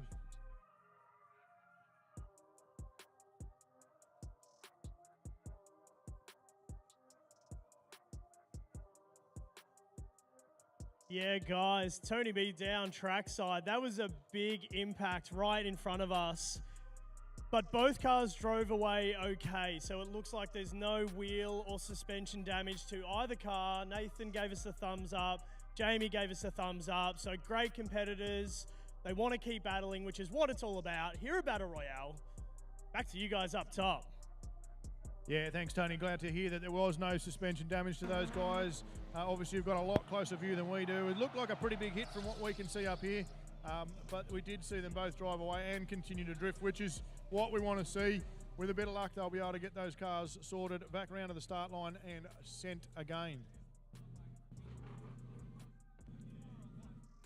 I can tell you though, Tony, there is a fair bit of discussion from the judges up here trying to sort out who is actually at fault too. They are looking at replay after replay after replay, trying to see whether or not it's a dive from the chase car or whether it was a slow up from the lead car. I don't want to be the one looking at that. Stefkowski not, mate. But here we go. They're out there one more time. Here they are. Not one more time, but they're out there in the front. The Falcon out wide. Stefkowski coming through. Beasley back a little bit there. Stefkowski manhandling that big AU Falcon around the track, while Beasley right behind him. Not quite on his door though. Well, yeah, I mean, but how do you judge the proximity in the first one when there was that impact early on and a spin happened? But, mate, look, it was a good run. The judges will have to sort that out. They will have made a decision by now on what was the case from the first one. And so who knows what's going to be an advantage either way on this one. I know you and I couldn't split it, but to me it definitely looks like the Falcon's done a really good run, and I feel like perhaps Beasley could have engaged a little bit more. That's it, mate. Look at a fantastic lead run from the Falcon there. Massive wheel lock-up, super early from Beasley. Not too sure what he was doing out there on the foot brake that hard. But like you said, this one looks like a pretty good run for the big Falcon, but it all comes down to that first run. Who was at fault in the first one there on the contact? Yeah, well, I mean, that is a big contact, right? So that's considered a battle either way. So I think it is going to come down to who got that right and who got that wrong. Either way, two working cars still putting on another battle. What have we got here? Both of them have had a win in their first one, so neither of them will get knocked out. So we will see both of them again later on today.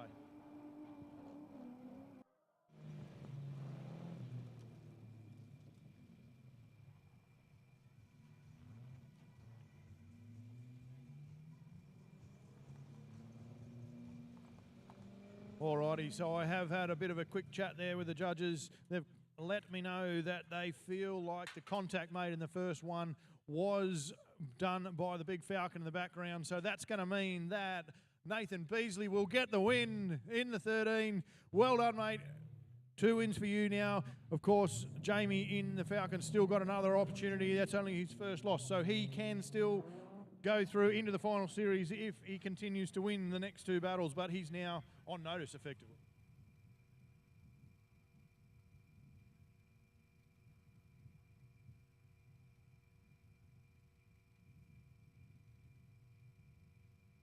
I'll tell you what, I'm not quite sure why Glenn Atkins might be standing around here in a pair of shorts and T-shirts when I believe he should be out there having a battle very shortly. Are we good? We bad? We're done? Oh, mate, I've just heard that. That's terrible to hear. I'm going to come charging down there and have a quick chat to you, mate. You've just told me that you are out for the rest of the day, so we'll find out what you've done to the car, because I'm sure it wasn't the car that broke. I realise you're probably spotting still for someone out there, probably Flash, mate. Tell us what happened. So yeah, we were meant to come down the new RX-7, but unfortunately, me and Hulk, we were up last couple of nights, doing big hours, and yeah, got on the dyno and came short, alternator issues, and then yeah, throttle body. We just list of things happening. So we brought the 15 down, and then yeah, practice started off pretty bad. Then we started progressing, getting better, and then I blew the drive shafts, and yeah, we just called it. Yeah, mate. Well, it sounds like you've had a fair bit of hard work, but the new car's nearly built. It's great to hear, mate. We're going to watch this battle. I think they're ready to send it, and then I'll come back to you in a minute.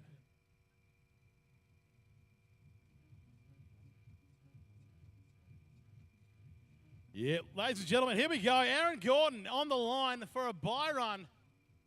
Aaron Gordon in that R31 wagon. Been driving over here for quite a while, or not so quite a while, this year, quite a lot, but also in SA.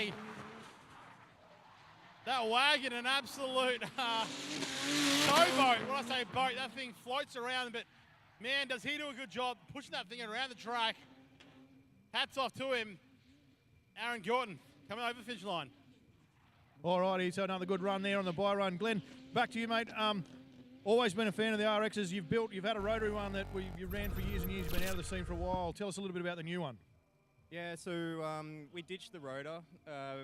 We never really had issues with the rotor, just everything around it, but just to be more competitive, we needed to sort of up it. So I sat down with Matt Morgan, and we just worked out, what are we going to do? So we had a V8 sitting there, so we're like, screw it, we'll put the V8 in it.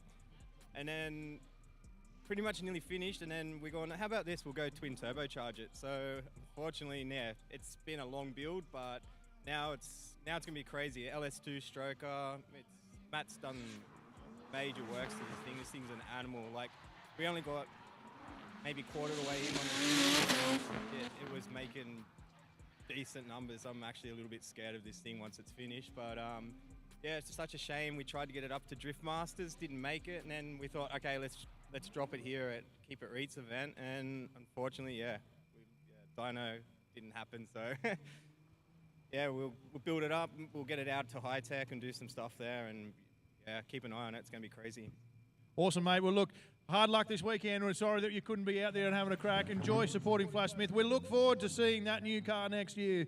So keep going with the build, and it'll be out there. Keep an eye on Glenn Atkins and his motorsport pages all around Australia, and we'll see when that car comes out. It'll be a cracker. Here we go. Next battle, Andrew Pearson, Jay Hansen. Andrew Pearson on the lead. Hasn't changed his tyres, of course. He's doing both pro and am. He's throwing in, but Jay Hansen right behind him. Pearson right off on that first point. What a fantastic lead run. Oh, nearly contact there. Jay Hansen absolutely charging towards him. Nearly taking out the back of his car, but then both cars straightening up. Not too sure why Pearson straightened up there. We'll have to watch the replay and see it for one more time.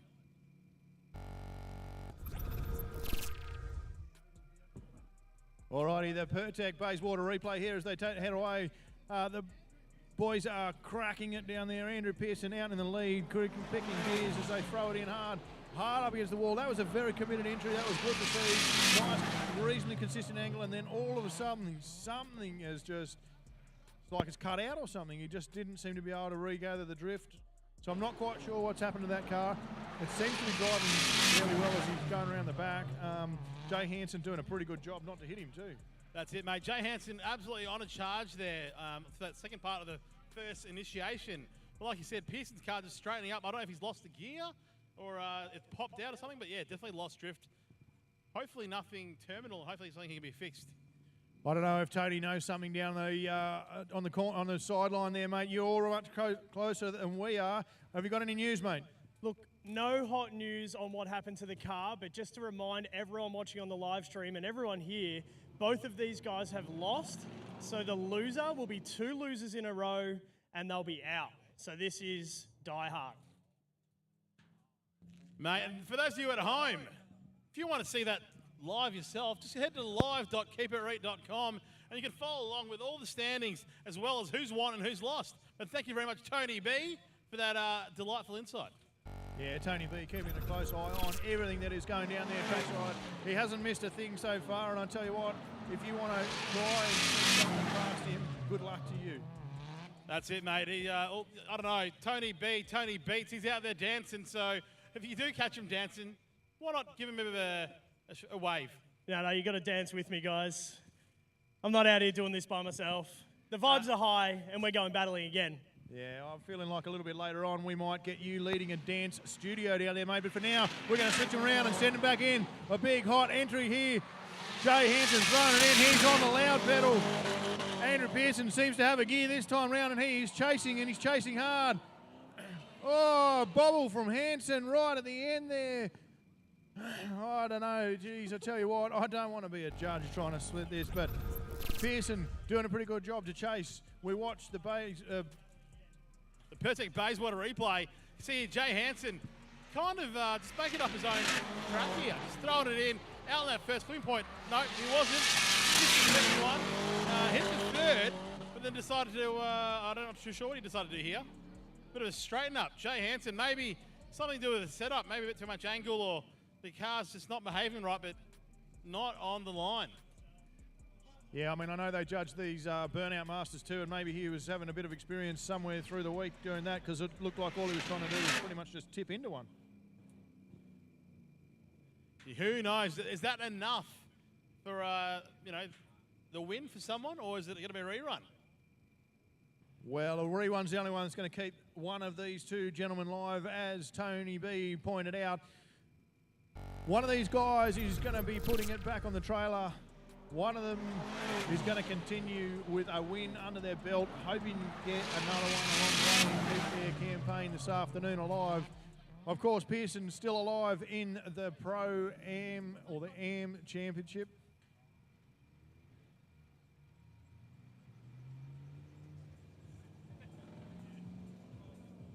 All right, the driver's coming down in your direction, Tony. Of course, this is the Pro Championship. This is round 2, mate, so you are going to be having a chat to these guys in a second. Let's see, mate. Let's see who got it. 1 in, 1 out.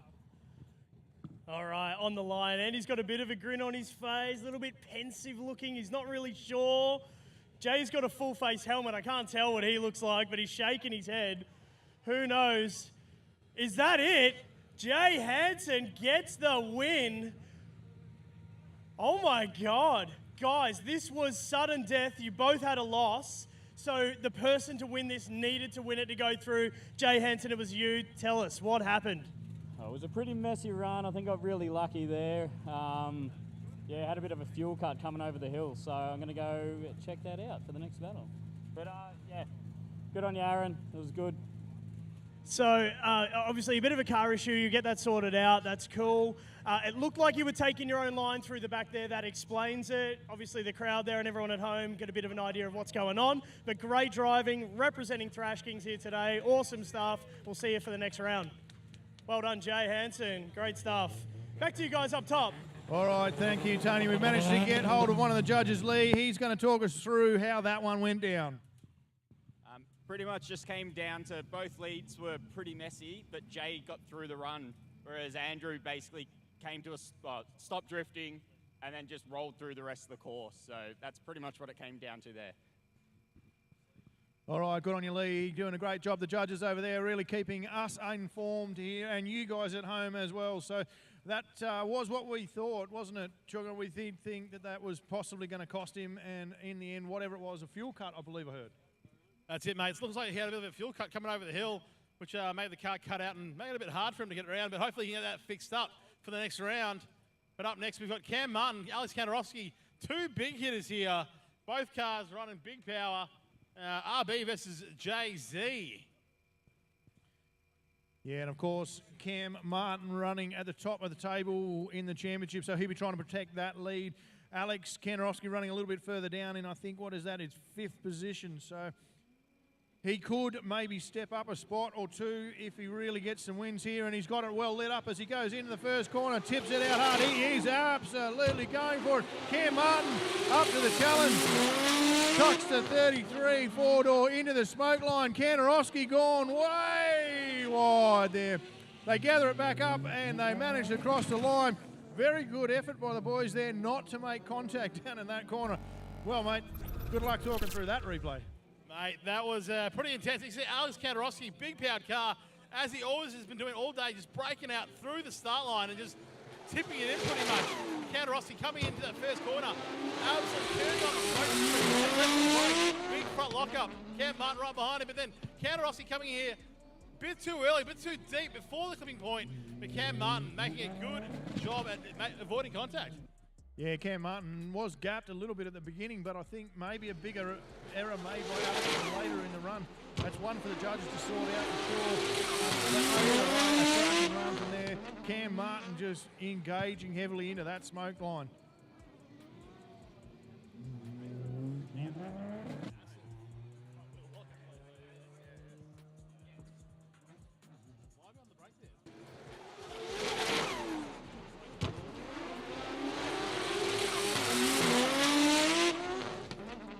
I just say, guys, from down here trackside, that is the most epic thing to watch. I just want to see battles like that all night. Oh my God, this is so cool. Well, mate, there is a really good chance that that could continue to happen, at least for these guys. Let's have a look. They are both on a knockout. So you picked it last time. Whoever loses this one is on the trailer.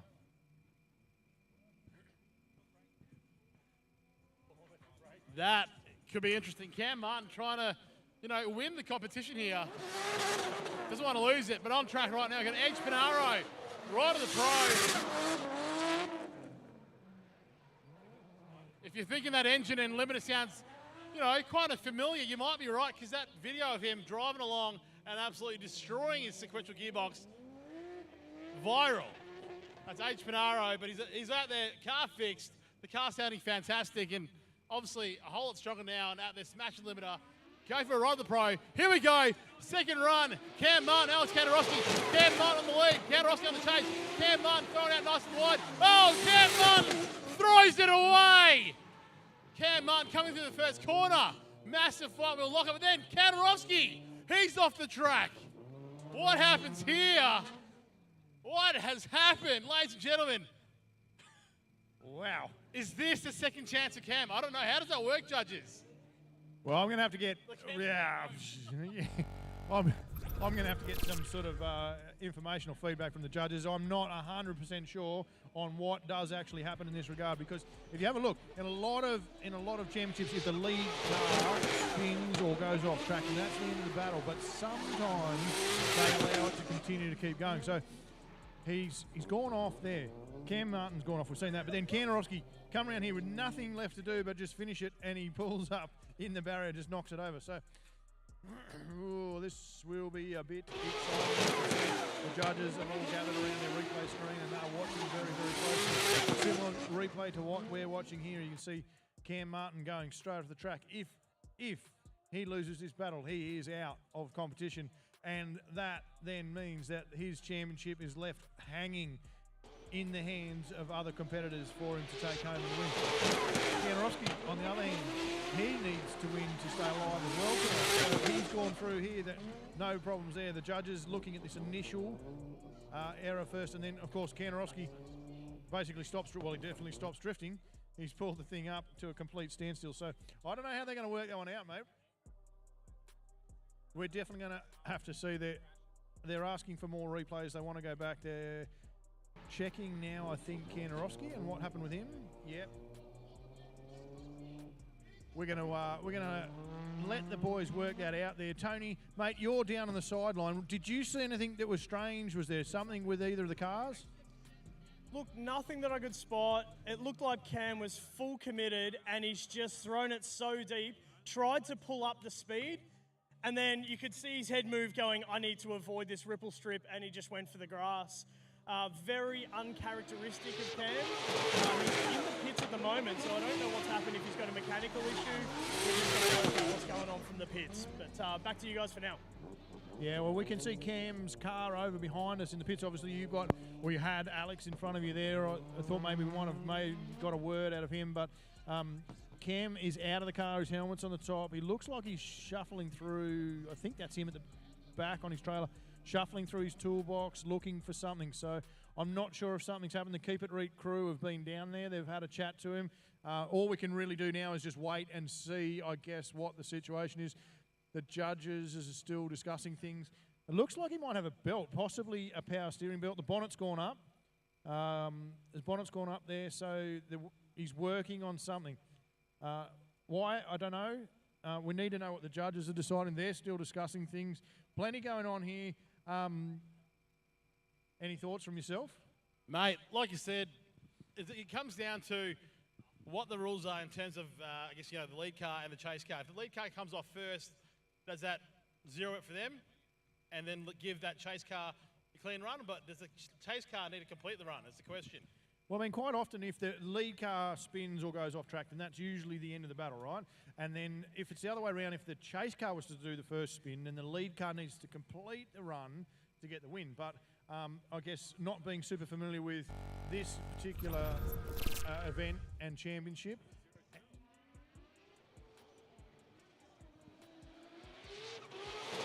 we're just getting some word from Stewie Bryant at the moment for the judges panel. He's I think he's suggesting possibly that they might be both incomplete runs.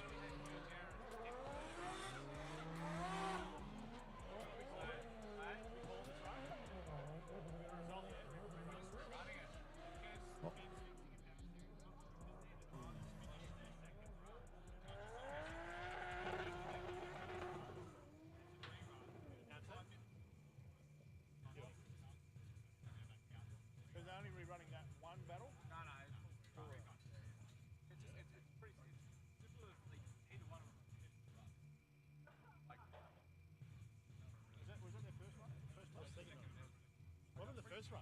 Pretty close to the first one. Cam needed a bit closer. Oh, hang on.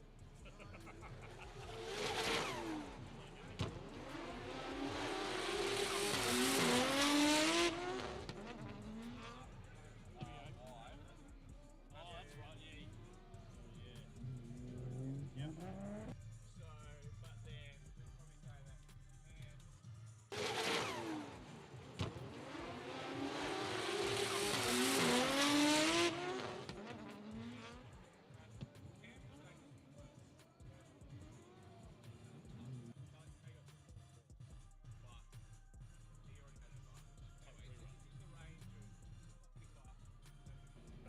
Alrighty, now there's a pretty long and lengthy explanation of that on how that went down. I've just had a good debrief with Stuart Bryant from South Australia and Drifting SA, but I think he summed it up there for everyone at home in the end, and basically the judges decided that everyone made errors, it was rubbish, you're supposed to be in the pro category, so we're going to send it again because we want a proper battle.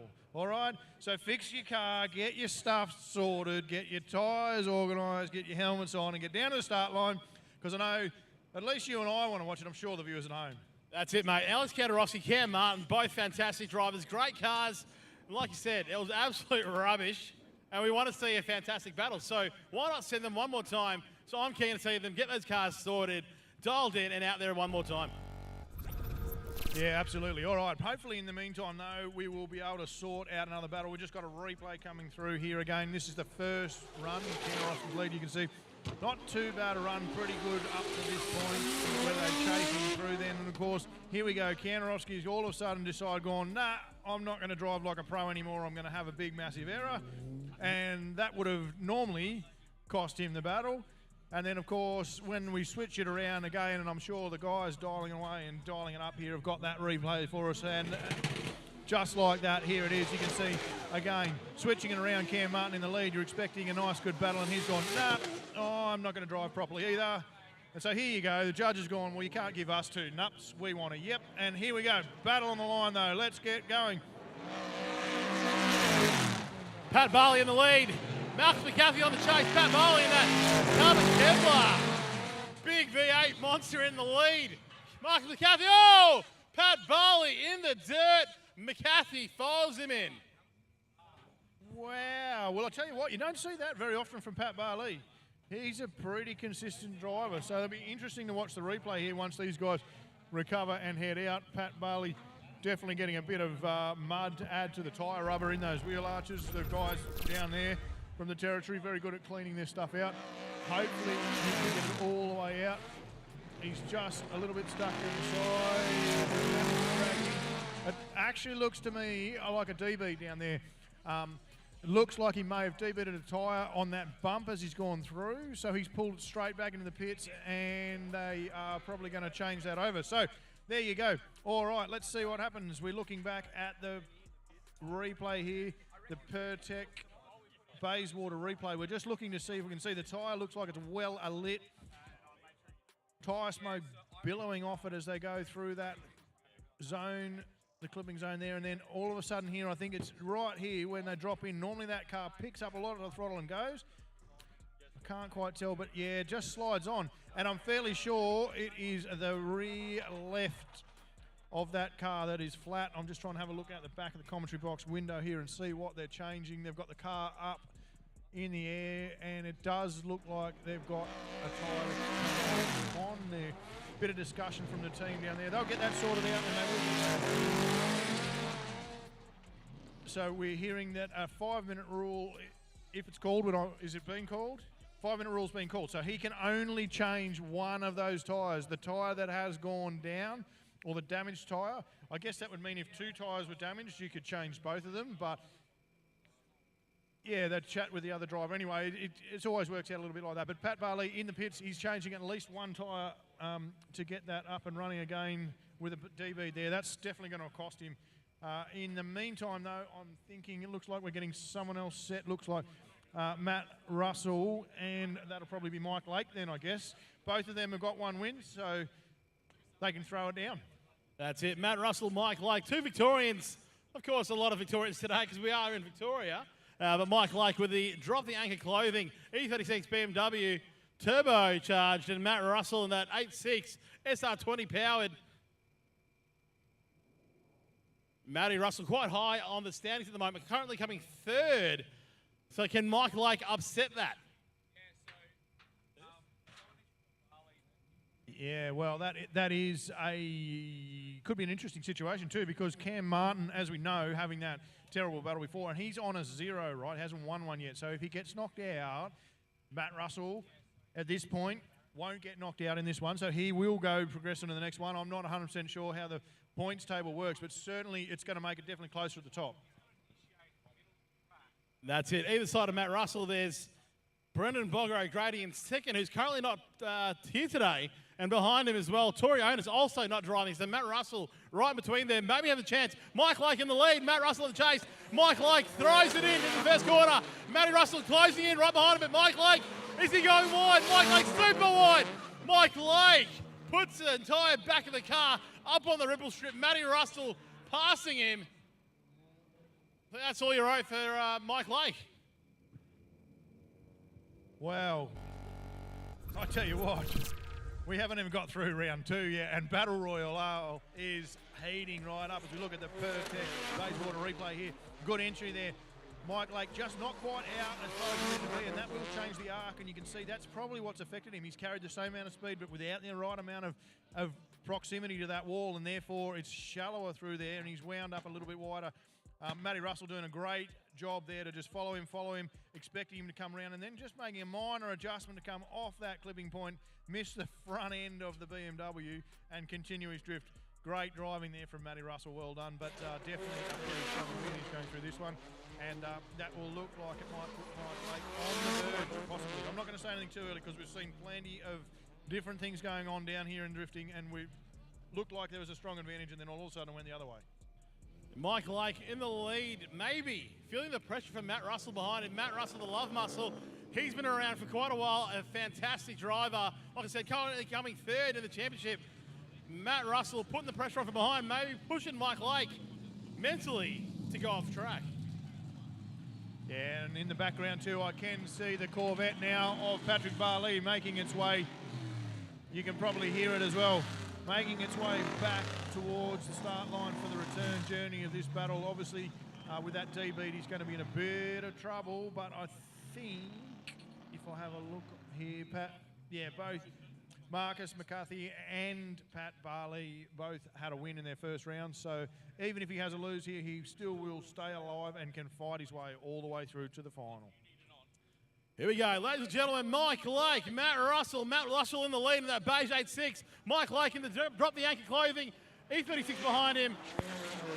Matty Russell, a bit of a, oh no, what has happened here?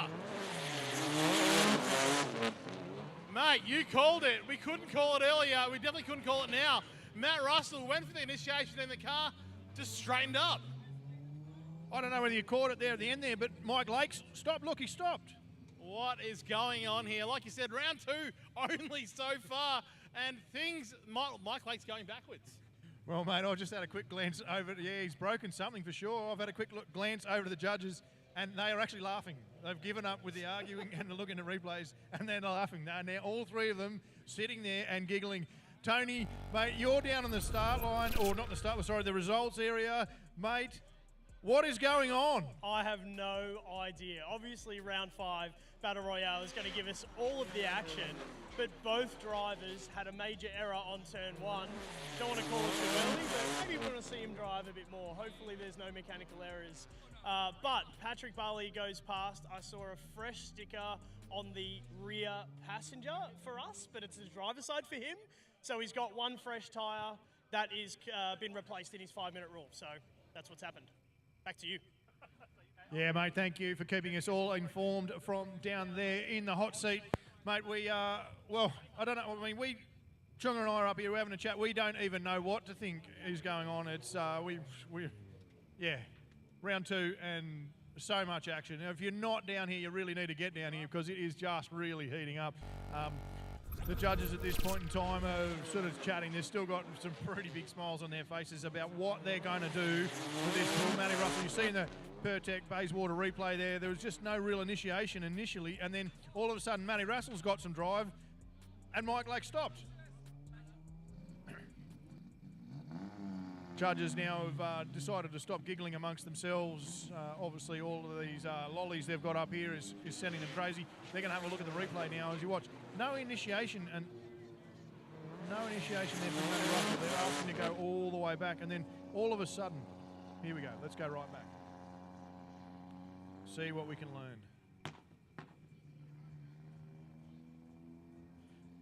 News here from Sam Mudge on the live stream saying, this layout is cursed. You never know, mate. Well, yeah. I mean, it's just, it could be that it hasn't been run for so long and the guys just haven't got it worked out, but Mike Lake a long way back too on the start. The judges are looking very close to this. Matty Russell takes off, so maybe Matt thought possibly it was going to be red flagged or called back.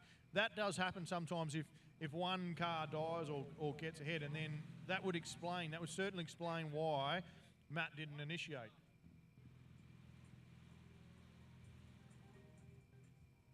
Yeah, you can see that. I mean, I guess we probably have to see it in full speed to see the real impact of it. Slow-mo shows it a bit differently, but definitely looked like Matty Russell got a good jump. Mike Lake didn't seem to get away as well. It was a bit slow to start, and then all of a sudden, just as Matt comes out of that second half of the chicane where he gets sent back towards the centre lane, Mike Lake seems to get drive and chases after him. And of course, Mike Lake then initiates. Matty Russell doesn't. That's one for the judges to sort out. They may elect to send it again. No, we've got a decision. We're going down to Tony, who's probably going to have a chat to Matt while he's busy doing an oil change.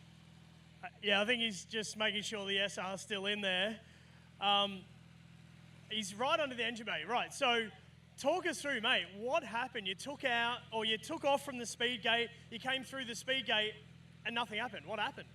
Yeah, I don't know. I did the little Scando sort of flick, and then when it went to transition, I went to get on the power, and it was like the car had just stopped. So it was like it ran out of fuel, basically, which occasionally it's done before, so I kind of know the feeling. But yeah, and then it came good, so I thought, well, I better get back into it so Mike doesn't run up, the rear of me, and so I did, and then I came around and Mike wasn't there, so I don't know what happened to Mike, but I'm still trying to figure this out as well. But it came good. Well, car gremlins are certainly a thing. At this level of drifting as well, when they are pushing 110%, trying to get through, I mean, this is the final round of the season, so, I mean, who knows what's going to happen.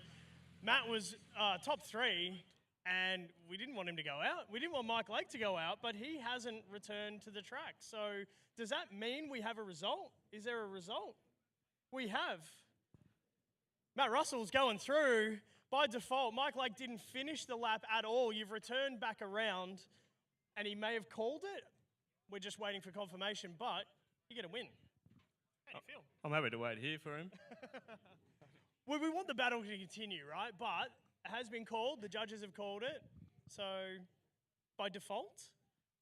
2 greatest words in the English language, aren't they? Nah, look, I don't want to win like that. But if Mike can't come back out, he can't come back out. I'm happy to wait, but I don't think he can probably hear me from here. But give us a call, Mike.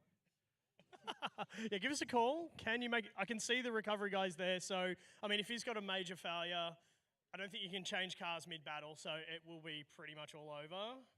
We'll find out about what's going on shortly. But at this stage, you've got the win. Well done. Going through. That's a couple of wins now. I'm not going to jinx you. Sort out that car. Make sure you're ready to battle again. Back to you guys up in the tower. Find out what's going on. Yeah, well, mate, thanks for getting that insight again once again down there. We can see from our vantage point that Mike Lake's car is going to be going on to the tilt tray. So whatever it is pretty terminal, I'd say.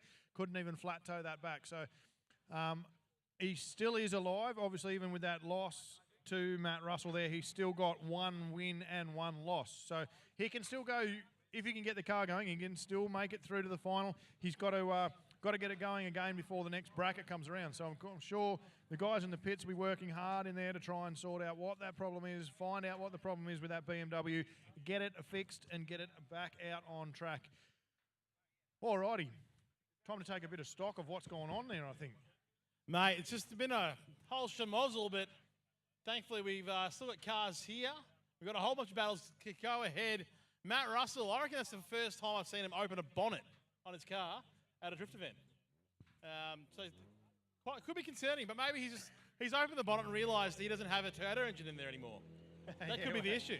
Could be one of the issues, definitely. And you're quite right. The only time he normally opens anything on that is like he himself said, is the fuel tank when he runs out of fuel. But yeah, anyway, so some issues for both cars there. We are going to see the second battle we're seeing a replay now of the first battle where Patrick Barley had that D beat, and of course Marcus McCarthy followed him all the way off the track, using the lead car as a clipping point and taking that all the way to the very, very end. So we can see there pictures. Matty Russell's driven around to find out what is the story there. Great camaraderie between all the guys in the pits, and Matty, if he's got a bit that fits a BMW in his toolbox, he'll run down there and give it to him to get him back out there. Well, that's it, mate. Everyone here is quite friendly, especially here at Keep It Reet. Everyone's a friend, and no one wants to win by default. They all want to win there by their own merit. So to see Mike, unfortunately, not be able to complete that run and have his car break down, not the best way to win, but I guess a win's a win. And Matt through to the hopefully contest Cam Martin. Yeah, indeed. Good to see the guys back out there. Here we go. We're just watching the replay of the first where Mike Lake went off the track and Matty Russell was able to complete that. So, of course, Matty probably would have had a pretty big advantage at that point. And then they flick it around again and just all sorts of weird. I would hate to think the number of battles that I've watched in 22 odd years of drifting, but this is definitely up there with one of the weirdest. Mate, we've had a few weird ones. Do you reckon this is the pinnacle? Maybe we've got a few more to come. Well, I'll tell you what, mate, I am here for the long haul. I'm definitely going to be watching, and I think all of you guys at home should be getting here and watching trackside too, because it is definitely exciting. We've got all of us up here in the commentary room with the judges beside us. The crew is running a great show. We've got Tony B down there on the hot tarmac with the sun shining on top of it. It is great, mate. What a day, having a ball. So when Matt Russell put his bonnet down just then, he said he's had a boost cut issue in the past, and it was like that again. So full noise, come out of the gate, click second gear, click third gear, done the initial initiation, but fully loaded under heavy boost in third, and the thing's just cut out on him. But the weird part is, it just comes back to life. So he couldn't initiate, but he continued to driving. The car didn't actually die, it didn't run out of fuel or anything. So he thinks it's an ECU boost cut, find him straight away, and he's good to go again. Well, I guess he'll probably take that back in and plug it into his computer and see if he can pull the log, see what it says. If there was a boost cut, he'll just either, I don't know, well, move it, remove it, shuffle it, change it, who knows, but they'll fix it. They're pretty trick things down there. Not sure what computer he's running, but I know pretty much all of them these days are very, very tunable. So they can make arrangements, make choices, choose what they want to do with them. And Matty and the Reckham team will certainly sort that out.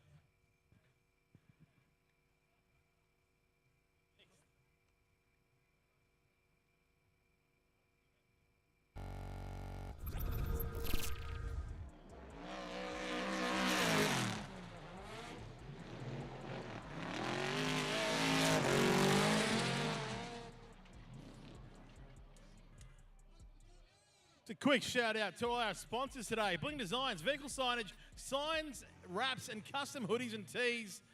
Don't forget Hypergear Turbos, keeping the barrel wags and the whole Reet fleet on full boost, extensive range, and we'll get your car sorted with the perfect turbo for your car. Don't forget Battlist, improve your drifting ability with Battlist Drift Bit to record and analyze your drift data. We've got Shockworks coilovers, redefining the coilover experience. One of Australia's most popular damper manufacturers, best known for our amazing ride quality and outstanding handling.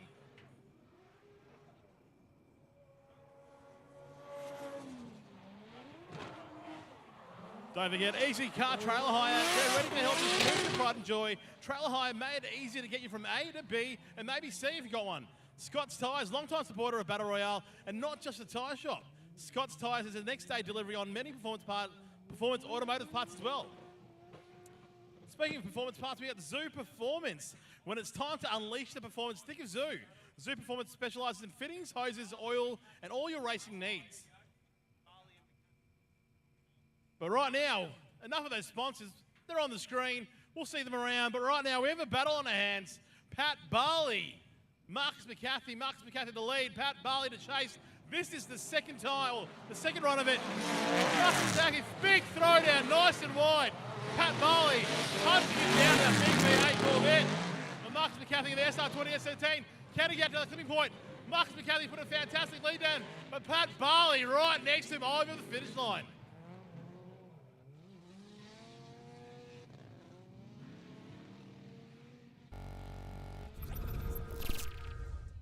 All right, as we watch the Pertec Bayswater replay here, you can see Pat Barley in the chase. We've got McCarthy in the lead as they go down. Pretty good initiation. Pat Barley just having a little bit of a bobble and a wobble in the background there. Finally gets the big Corvette sorted out and into its rhythm. But by that stage, McCarthy has pretty much bolted Barley. Another bobble coming through as he closes up and goes over that bump. Just not enjoying that bump this battle, and I think that was a fairly decent run from McCarthy there.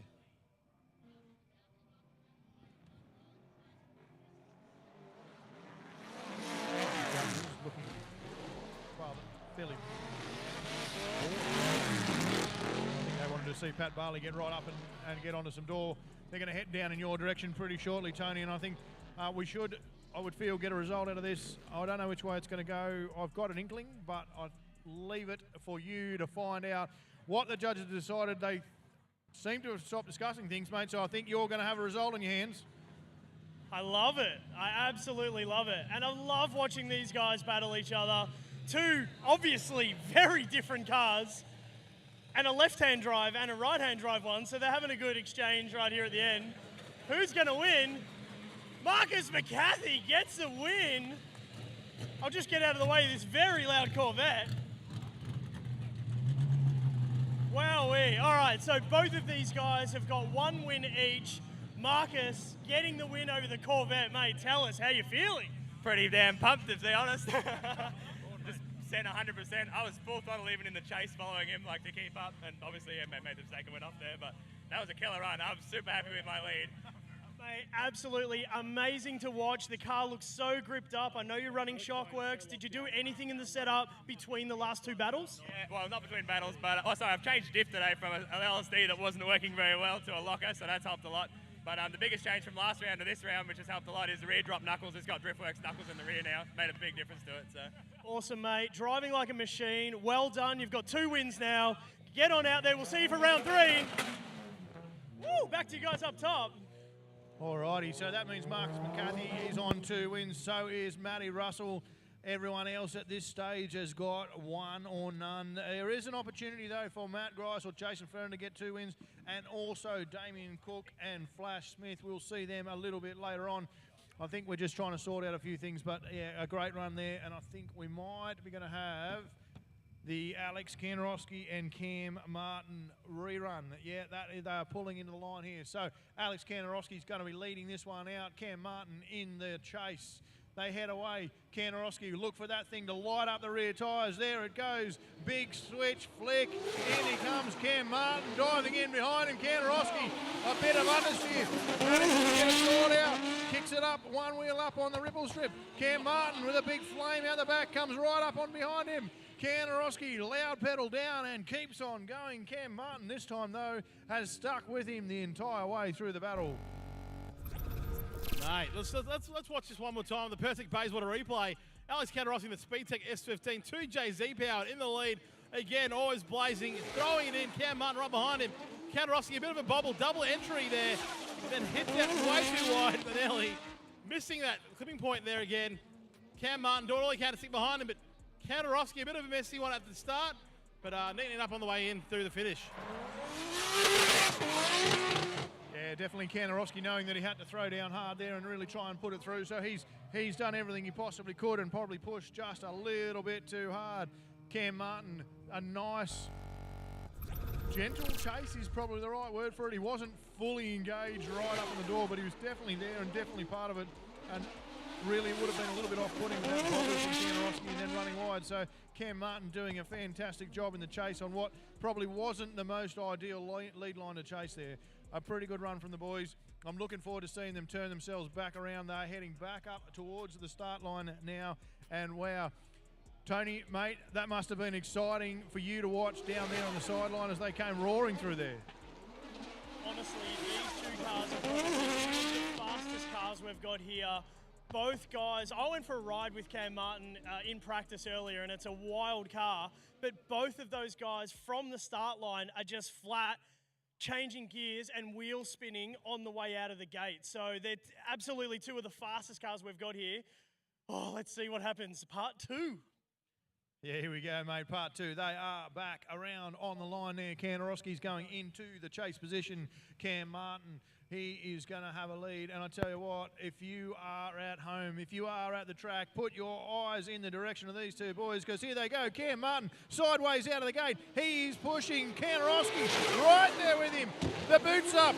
Oh, no, I don't believe it. It's a carbon copy reverse. Cam Martin the bobble this time. Kanarowski in the chase. Oh, all the way out to the edge, and Kanarowski chases him down. Chunga, mate, what's going on? We had Kanarowski with the bubble and his lead, and then it's like they've decided to do the same thing. Cam Martin switches it around. You'll see it here on the Pertec Bayswater replay. Watch for the bobble on the initial zone. Mate, Cam Martin throws it in way too early. Too much angle, too early. He pretty much straightens up before the first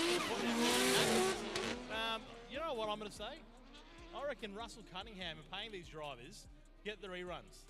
Get them to do one more time, so he has time to put that gearbox back in his car. Well, you could be onto something there, mate, because we really want to see Russell Cunningham getting out here, and we know that he is back at the track with a gearbox now, trying to madly install that into his car. Anyway, back to this. Kanarowski there, a bubble early on. And then it's almost like if we're lucky that there's a white car and a silver car, mate, or you probably wouldn't be able to tell the difference between who was leading what, because when we switch them around, it's very much an identical error made early on. The judges beside us here are obviously deep in discussion. You know what it is, I reckon? Mechanically, I think the cars are fine. I think they're just getting their own heads and trying to push harder or throw it down earlier or faster, and they're putting themselves off. Well, mate, I mean, that's the other side of it, right? They both know that they're both very aggressive drivers. They would be aware of that, right? So they know they need to step it up. They know they need to throw it in hard. They know they need to come up with a solution. They apparently word just from the judges is they need to stop sucking is also something they need to do. So they need to dial it down a bit, maybe. Maybe that is the winner will be the one that turns it down a bit, which is really weird to say in drifting. And that's a rerun, ladies and gentlemen. That is a rerun. Not a happy rerun, though. The judges not impressed one bit with their driving. These drivers really need to step it up and maybe just kind of recenter and regain their thoughts and get it back out there, refreshed and ready to go, because what they're throwing down right now is not what we want to see. Yeah, no, absolutely not. These guys are the top of the tree, right? They're the pro drivers. They need to be sitting down, set and sorted runs, and getting sorted out at the moment. Kanarowski there, you can see the replay. A bobble, then a run wide, followed up by, and they flip it around, and Cam Martin, again, a big bobble, just entering too hard too early. I don't know if you saw much from Tony, when the boys were sitting, waiting. Were they shaking heads? Were they looking at each other? Did they get any indication? Mates, both of their body language is just so neutral. I think they're both sort of disappointed in themselves, making exactly the same error. And we know this is a knockout round. Both of these guys had a loss. One of them's putting it on the trailer and going home. So we need a proper result. Yeah, well, there you go. These guys, they're obviously paying attention to what's going on. They know what's going on. Quite a lot of these guys will have communications into the car. They'll have a spotter up here on the hill with us that will be radioing back into them. And I mean, can you imagine how Cam Martin must feel going, yeah, okay, he would have seen it from the driver's position with Kanarowski making an error. Anyway, they're going to sort that out. They're going to get tyres on. They're going to come back. But for now, we've got Jason Ferrin versus Matt Grice. Jason Ferrin in the Keep It Reet R33, four-door out, leading it out with a big entry. Matt Grice in the four-door Commodore, back behind him. Only had about 4 laps this whole day. You heard him say it himself. He's had nothing but dramas. And there's another one as Jason Ferrin takes half a rear wing off the back of the car as he goes through that last clipping point. Wow. That is, yeah, that's right up there, eh? Mate, Jason Ferrin showing all the other drivers what it's like to do a good lead run, I think. Here we go, Jason Ferrin throwing it in here. Nice and deep on that clipping point. Hit the first one, hit the second one, onto the third, but Gricey struggling to keep that car sideways. Then Jason Ferrin going nice and deep, but Gricey then understeering, pulling the car into the dirt. And Jason Ferrin tagging that tyre barrier. Yeah, no, it's a water barrier, but yeah, tyre water barrier. Either way, it's a barrier. You got that 100% correct. A tag there, and just I think he must have just dislodged the back of the rear wing or something. I think it might be his tail light, maybe. Could be. Yeah, the wing's kind of there, part of it. It might have been. No, that wing sort of falls over the side. Anyway, it's no longer there. If it was there, it's still on the racetrack. The boys are racing over there, the officials, to clean that up and get it all reset for these guys to come around. Matt Grice, as we heard earlier, I meant to catch him on the bank in between his bye run earlier and today, and I think he said his bye run was his 4th only lap that he's had all day, because he's had a gearbox that let go and then also a tie rod. Mate, this is sometimes, unfortunately, the unglamorous side of drifting is when this happens, when things break and you barely get to get out there. But you know what? Eventually you'll get a car that's rock solid. But the thing is, even like Matt Russell, that car's been, like he said, he only ever changes fuel and tyres. But today, he's popped the bonnet. So you never know when something's going to let go or something's going to happen. Well, I mean, these cars, they are pushed to their limit. They're not your standard style road car that you drive to work in. They are pretty highly modified and lots of componentry that's getting put to a lot of pressure out there. We go. Matty Grice, Jason Ferrin back on the start line, getting ready for their second run.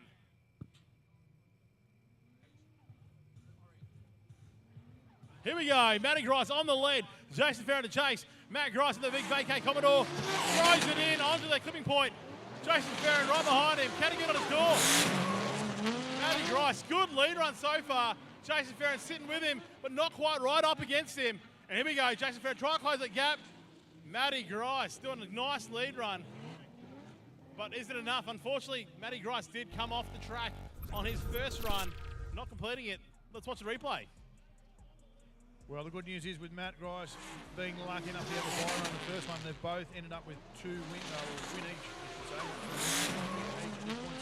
So either way, neither of them will end up on the trailer at the end of this. But I tell you what, Matty Grice obviously getting that car a little bit more sorted out. And look, Matt's a great driver too. You know, he won't take many laps to get in the window, but 4 is really hard for him. That's it, mate. Like you said as well, this layout has not been done for a few years, so not only has he had minimal laps, but also he hasn't driven this layout for quite a while. Yeah, absolutely. And that, you know, all that sort of stuff, it takes a little bit of time to adjust and just, you know, dial things up. And of course, you've got to remember, like, Matt's car has had a lot of development over the last 2 years too. So the last time he drove it, it probably would have been 200 or 300 kilowatts less. It definitely didn't have the track it had. It didn't have the grip it has. All these things take time. So, you know, a good run, a good second run. I kind of feel like it'll probably end up going Jason. They're both still involved in it. Their boys are pulling around. They're going to pull up down the bottom there. Tony B, you are going to be the man in the hot seat once again, mate. Oh, yeah. Here we are. Down to the finish line. We've got a pretty good hunch what goes on. But let's see. The result, Jason Farron gets the win. Both of these guys have got 1 win each now. Jason Farron with a second win in the second round. Must be feeling pretty confident. Yeah, so look, I didn't change tyres between the first battle and the second. And I was a little bit more washy there, and I think it bit me in the ass, literally, because I'm missing my ass a little bit right now. But that was a sick battle. Shout out to Grice. He's got a brand new heart. He's had open heart surgery recently, so that's absolutely insane. He's been changing gearboxes and diffs and axles and who knows what. So it was great to have a battle with him. He's killing it, and let's keep going. Yeah, absolutely. Credit to Grice for staying. He's got one more chance. He's not out yet, but you've got 2 wins, mate. Let's see you come out in round 3. It's okay. Your car will take it. Give it up, ladies and gentlemen. Jason Farron getting a second win on round 2. Thanks, guys. Back to you. Well, thanks, Tony, mate. Great to see Jason Farron absolutely marching forward, and full respect from him to the other driver there of Matt Grice after his open heart surgery. Great to see Matt back out and in the car. Now, we have just had some news come through in regards to Russell Cunningham, and I did incorrectly say, not that, of course, a commentator ever gets anything wrong, but I did say he was here at the track and changing a gearbox. What I'd got wrong is that he had acquired his gearbox. He's stuck out there in the traffic, probably all of the spectators and fans trying to get into the venue to watch the event tonight, but he's not going to make it in time. So unfortunately, Russell Cunningham is going to have to miss his next battle, which means he's lost 2, and he is unfortunately out of the competition. So, I mean, a big shout out to his team. You know, really they've put in the effort to get that thing there, and you know, credit to the guys for their efforts. That's it, mate. They know that they've tried, they've done their best, but unfortunately just not in time.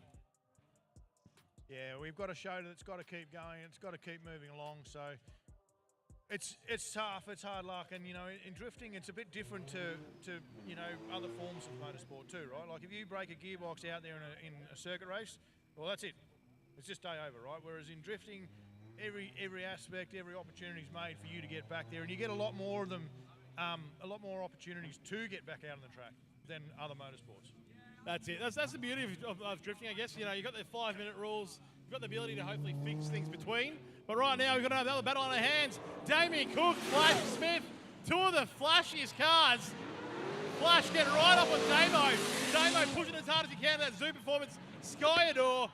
But Flash pushing that S15 all over the side of Damien.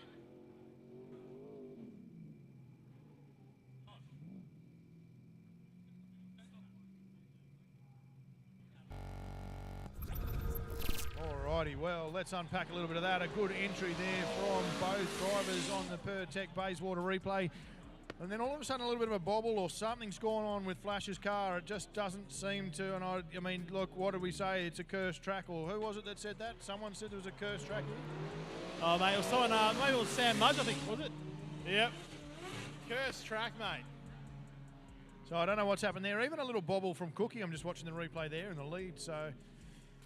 Oh, the judges, man, the judges are going to be absolutely exhausted by the time we get to the pit. I'll tell you what, mate, I reckon they're going to have a nap instead of eating. Sean Powers put some tape over his mouth. He's done. He's not talking anymore. Stewie Bryant just still in his own world. Yeah, Stewie's one of these blokes. He's got many, many talents, and one of them is actually sleeping while he's, well, I was going to say standing up, but he's kind of squatting at the moment.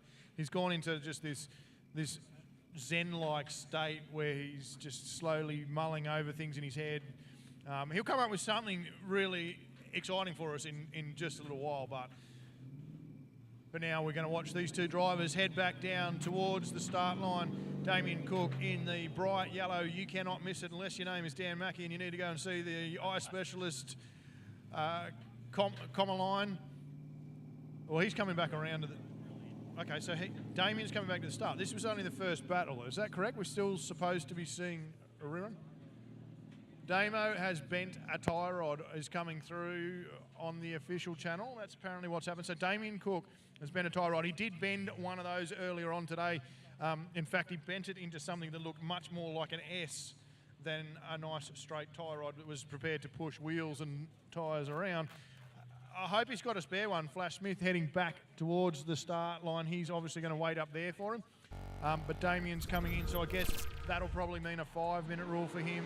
He's got to try and change a tyre rod in that 5-minute period. So, wow. I'll tell you what, it is all happening down here at Calder Motorsport Park. And I guess, like I was just going to say to you, Chonga, let's have a look back at what's happened so far, but there is so much. Do you think we can recap it all? Look, if we had a few hours to, do a bit of a recap, maybe, but right now, no.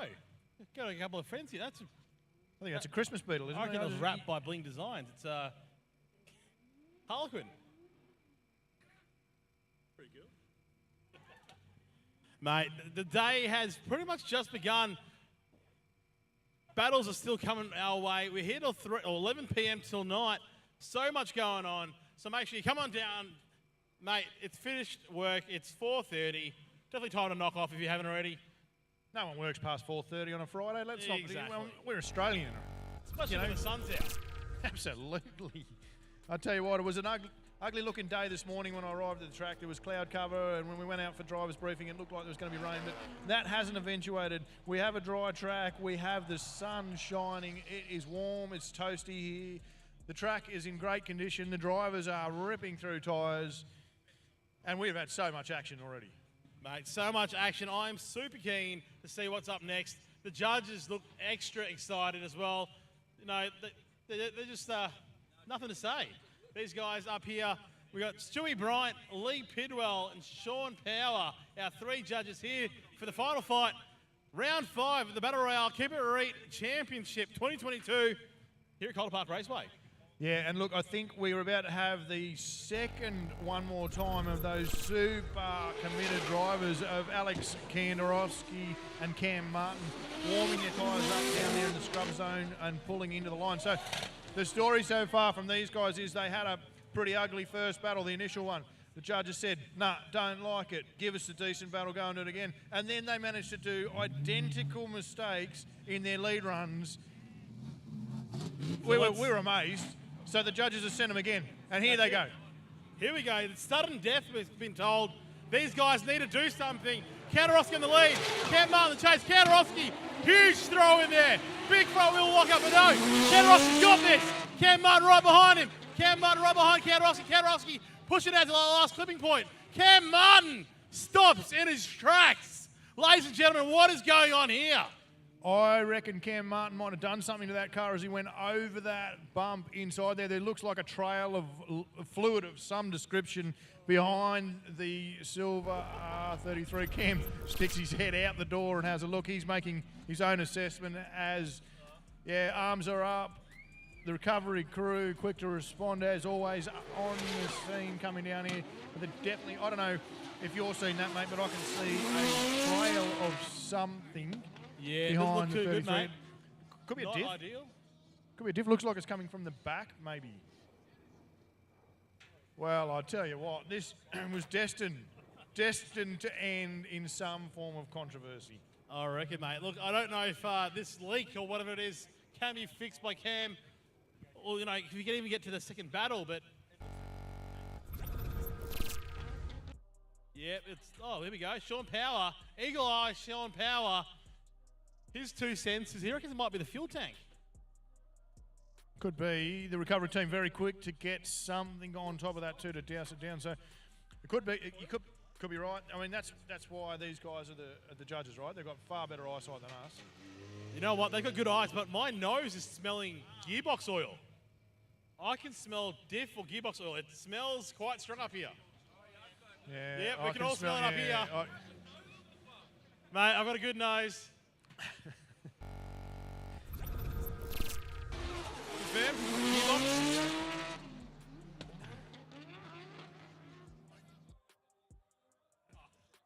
We've got Alex Kandarowski heading over there to have a look what's going on. Maybe some hugs going on here, but it looks like Cam Martin might have smashed the gearbox, possibly, or cracked something open, because that's definitely some sort of gear oil we can smell up here.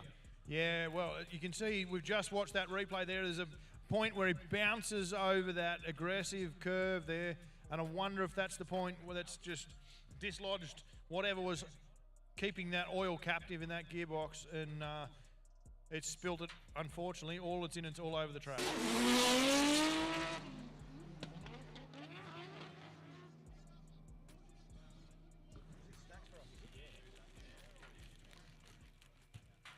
Yeah, guys, down here, trackside, I can smell that gearbox/diff oil. It is wafting all throughout Calder Park. I really hope that isn't the end to Cam Martin's day. I don't know if he's got any spare bits and pieces kicking around, but yeah, you're right. I can smell that from here. Oh my God. I know where there's a spared R33 gearbox. Russell Cunningham, what do you got over there, mate? I wonder if Russell Cunningham's made it yet. Certainly, there's an R33 owned by one Jason Ferrin. Apparently, he's still running, but I'm sure the crew would be able to pull it out and switch it between cars, between runs. What do you reckon? I reckon, mate. It's all in the spirit of friendship and community. You can lend your gearbox to your mate between runs. Why not? Okay, we've all been in drifting a long time. You don't lend parts to a competition round. You know you're not getting that back. Look, you know what? Not get it back, but you might end up winning in the Thrash Kings Award, Very true.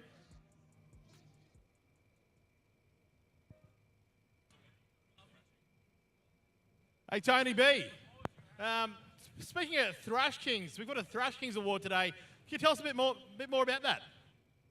Absolutely. Let's do that.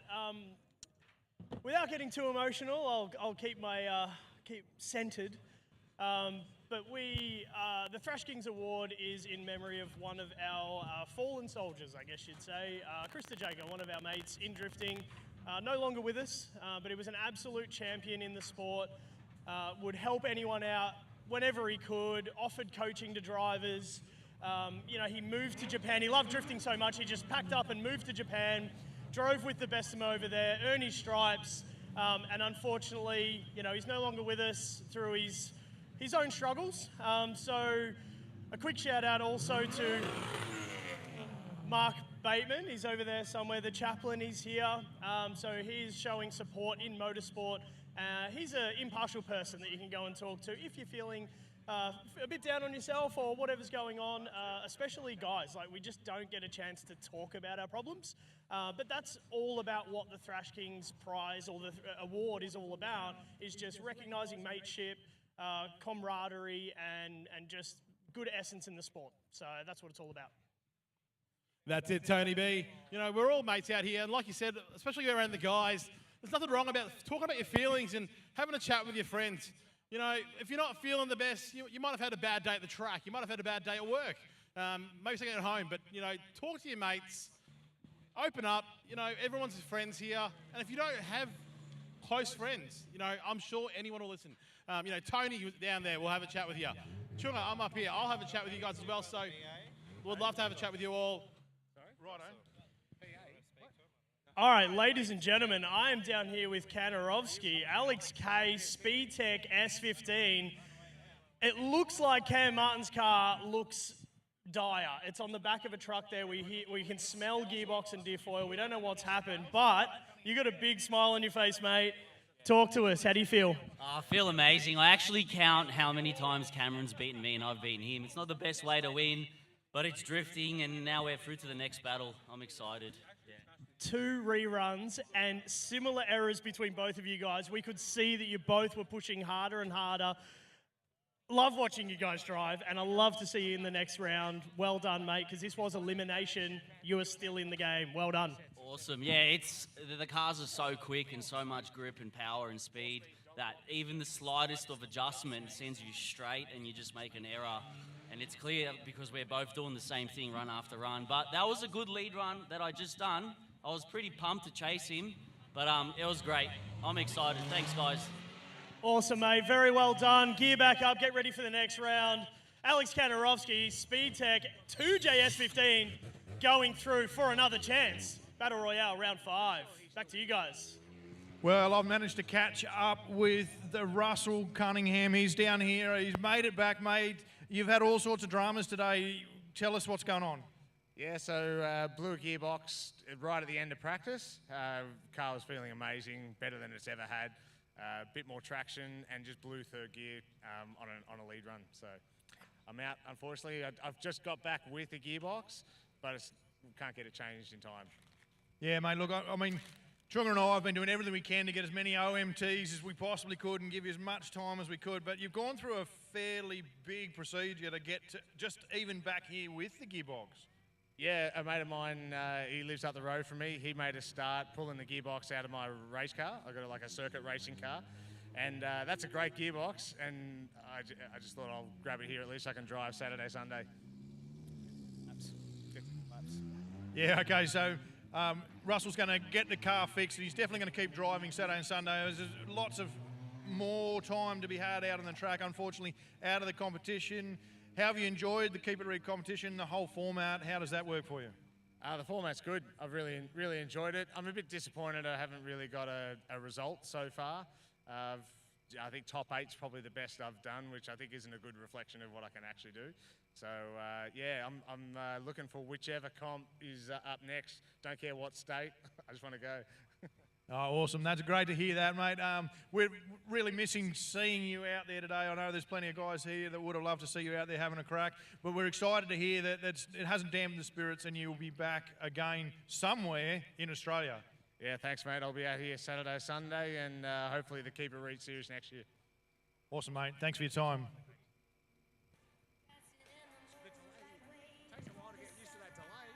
Yeah, it does. Hey, all the best, buddy. I'll be out there tomorrow.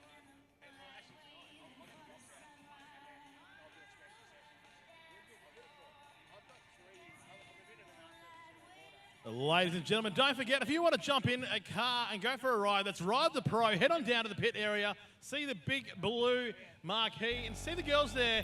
I think Tara's down there. Give her a bit of a hug and a bit of a smile. She can sign you up for Ride the Pro, just $100. Jump in a car, 2 laps out here running the crossover here at Battle Royale Round 5, the final fight. It'll be a ride of a lifetime. These guys are absolutely throwing down. We've got H. Monaro in the 1JZ S13, as well as Tori Onus in his 3SGE Beams K70. The car might not make bulk power, but Tori makes bulk power at the foot, and he's out there absolutely slaying it. So make sure you head on down, Ride of the Pro, just $100. All right, well, I've managed to wander a little bit further around the crowd here, and I've run into Mark Bateman. We were talking a little bit earlier, Tony, who was running us through about Chris and his troubles, mate, and we're really privileged to have you here as part of the team this weekend, mate. Can you tell us a little bit about what you do and why you're here and how you can help support not just the drivers but everybody? No problem. Mate, it's just a pleasure for me to be here. I'm a part of the motorsport family. I've been in the family as a competitor as well as now as a peer support worker. And I did Chris's funeral a couple of years ago, and It was a very sad occasion. I hadn't done a lot in the drift family, but having been a part of the family and meeting Chance and now Danny and Josh, it's just an honour to be a part of the broader aspect of the motorsport family. But what my heart really is to ensure that we all get through life together, enjoying our sport, but we need to deal with issues as issues arise. In Chris's situation, his issues started when he was only 6 years old, but never was able to deal with it or able to process it. Consequently, you get to that place where it all becomes too much eventually. And my heart for us all here in our motorsport family is to make sure that when things happen, find someone that you can share with, get it off your chest. The old cliche of a problem shared is a problem halved, and we need to do that, mate. Yeah, absolutely. I was privileged enough to compete with Chris back in Australia when he first started many years ago. We both used to drive R33s. He had the Go Fast Bits R33, and we travelled around the country together. We used to pit a lot together, and he's a massive loss to what is a really quite tight community. And I guess there could be a lot of other people out there, particularly after the COVID impacts, even initially, but certainly the long-lasting COVID impacts, that could still be going through some of these difficulties, mate. And maybe you can tell us a little bit about how people can reach out. Yeah, absolutely. And it's important. Don't wait till it's too much. Get out and mingle with, and that cliche still is as good as it ever has been. A problem shared is a problem halved. If you can share it with your mate, if you can get it off your chest, if you've got someone to bounce things off of, then certainly do so and process it rather than let it grow and get worse and worse and worse until it becomes too much. But what I want to do as far as being a part of this aspect of our family is look after our family. So pop past the transporter, have a chat. I've been walking around. You don't have to have anything serious of an issue. Let's just make it that we look after each other and make it a part of looking after each other through life. Yeah, awesome, Mark. Well, thanks so much for everything you're doing here, mate. And like you said, if you want to pop down, see the transporter, it's a big one down in the pit area there. You can't miss the transporter. And Mark will be there. He's been wandering around. So if you need anything further or you want to have a chat to him, please do approach Mark. Say g'day to him. Even if you just want to talk about how glorious this day is, he'll be here for you. And that's the best part. Make it normal. Don't make it something which is serious. That's when we all start to get a little bit awkward and get those messy feelings. Just make it natural. Do it out of friendship, out of a relationship, and let's look after each other. All right, Mark. Thanks, mate. Glad to have you with part of it. And we better get back up to the commentary box now and see if we've got cars on the grid and ready to rock and roll. Thanks for that, boys. We've got Damien Cook in the pits, just finishing up his 5-minute rule, trying to get that tie rod straightened. You can see the car, you can hear the car started. Hopefully putting that car down to head on track. I can't envisage there being much time left. If you want to guys want to keep up with all the details for today, that's live.keepitreet.com, where you can see the live stats of what's happening, who's winning, who's got what points.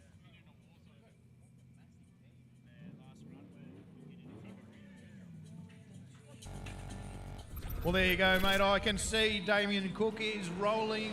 He is on his way back down to the start line. Hopefully, Flash Smith has still got a little bit of fuel left in that car or hasn't left it idling the whole time. He will be ready to rock and roll. The judges are here up with us, ready to rock and roll. They are eager to judge anything, something. I mean, we could judge the way that Tony's wearing his hat, for example. Tony, which way are you wearing your hat at the moment? Look, I'm being sun smart, wearing my Thrash Kings hat forward so I can see what's going on. And I just saw Cookie's car go past, and that front end is not pointing in the right direction. So I think he's just quickly slapped it together to try and get the lap done. But I hope it all goes well for us. I don't want to commentators curse him, but it doesn't look like it's pointing in the right direction. He's done his best, and he's out there. We'll see what happens. Tony, I feel that every time you say you don't want to jinx someone, you might.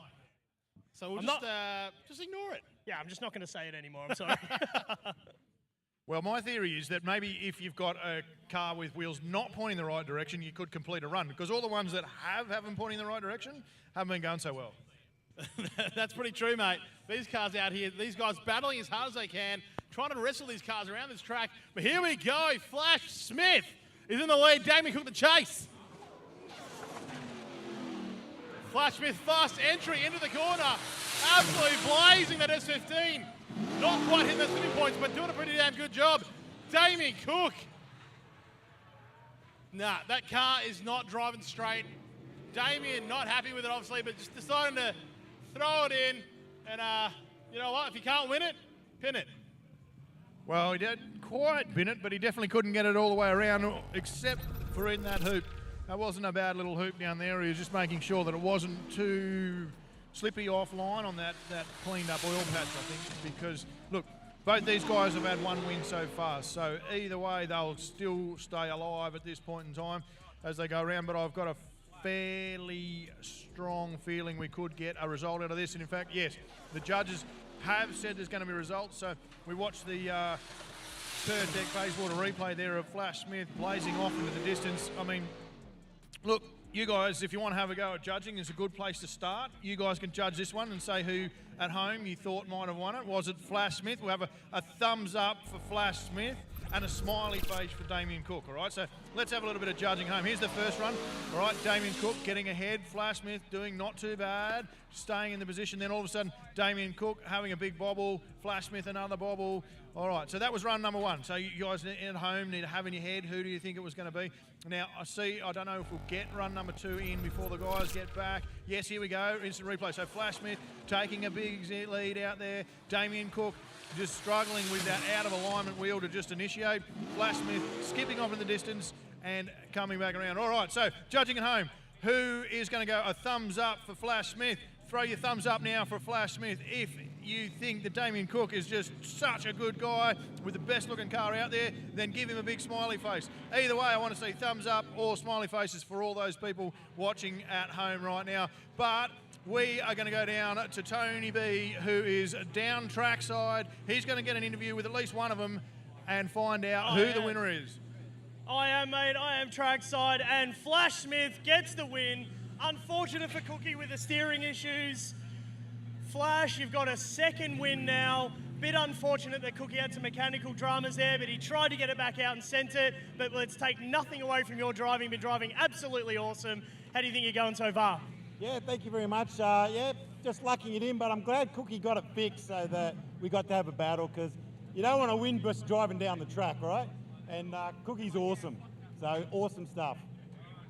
Yeah, that's it. You guys have been friends. I think he might have had something to do with your rap as well, so that was pretty cool. Bling Designs rap, so unfortunate for Cookie with his issues, but well done to Flash, getting your second win, going through to the next round. Well done, mate. Back to you guys up top. Alrighty, so just to keep everyone up to speed at home, that means Flash Smith now has 2 wins. Marcus McCarthy also 2 wins. Jason Ferrin 2 wins, and Matt Russell 2 wins. So they're the only people left in the pro category that can take that 4 wins and get a bye or a immediate advancement straight into the final.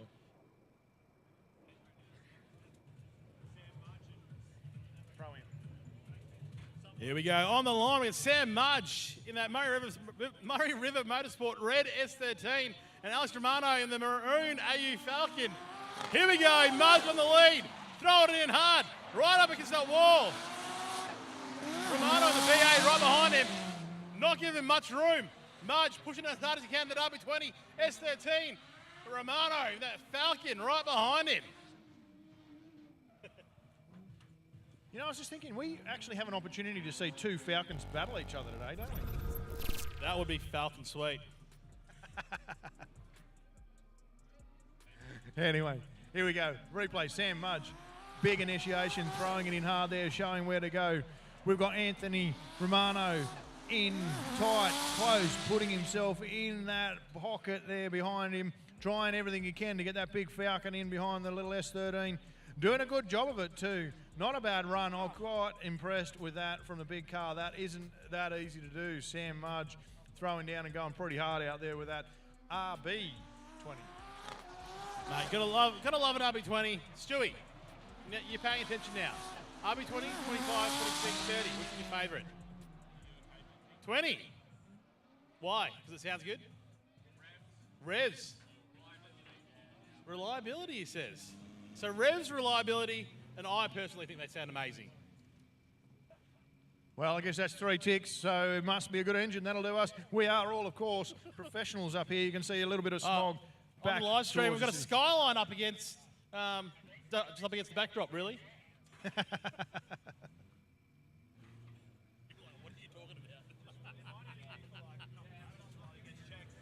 It's not quite a Nissan skyline, more like a Melbourne skyline, really. It is, yes. That's the Australian version, obviously. Out of 31, he says in the background. Chunga, it's been a lot of years, mate, since I've had the pleasure of your company. And I think could be possibly the first time we've done something of this in the commentary box together. I think so, mate. Definitely good to be up here with the microphone with you. And hopefully it's not the last. Yeah, mate, look, I'm enjoying myself. I don't know what it's going to look like by the time we get to 11 o'clock, the way we're going so far. But here we go. We've turned him around. We're sending him again. Romano now going to lead Mudge as they get out there. The big Falcon in front of the Red Rocket. Murray River Motorsports just taking it a bit more gently than we probably thought he was going to. But here he comes. The Falcon out wide, takes out a clipping point and then has a bit of a straighten. Looks a little bit like he might have had a bit of a bar rub too on that wall on the initiation. But Sam Mudge closing it right down and getting right back up there behind him.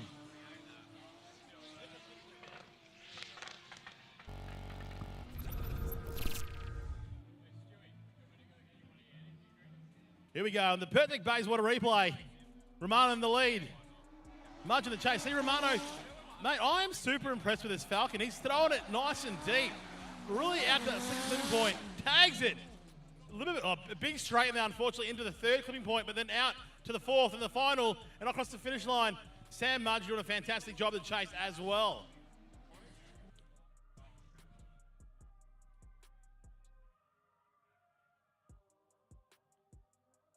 Here we go, point of in contact. That was the last time anybody saw that section of the clipping zone, except for our crack recovery team who have managed to recover it and are repositioning it back where it goes so that everyone knows where they've got to point the backsides of their cars.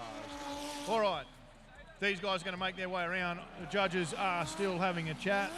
I'm not sure they're actually talking about the run anymore, but they're definitely talking about something. We should, I'm assume, have a result out of this. Oh, here we go. Josh Rogers, the big dog, has stepped in. He wants a result. He has got a result. As they roll down, we'll wait for it to be pointed out. Will it be red or will it be, is that black, the Falcon? Which way is it going to go? Sam Mudge, Murray River Motorsports has picked up a win. He's done well there. That takes him to 2. Anthony Romano has unfortunately, though, now been knocked out for the afternoon. So that's going to settle our Falcon versus Falcon battle. That's it, mate. That's it. No more Falcon versus Falcon. Can't have too many Falcons in one room, mate. Well, true. But I reckon we could probably organise them to get out there for an expression session or something later on tonight. You know, if the boys in the pits are listening, and see if they can buddy up and do a Falcon battle. Oh, it could be pretty sweet, mate. BA versus AU. Which one will reign supreme? Same body, really, just different bumpers and headlights, isn't it? Pretty well. That's what you and I think, but I'm pretty sure there'll be a few people on the live stream that won't agree with us in one way or another.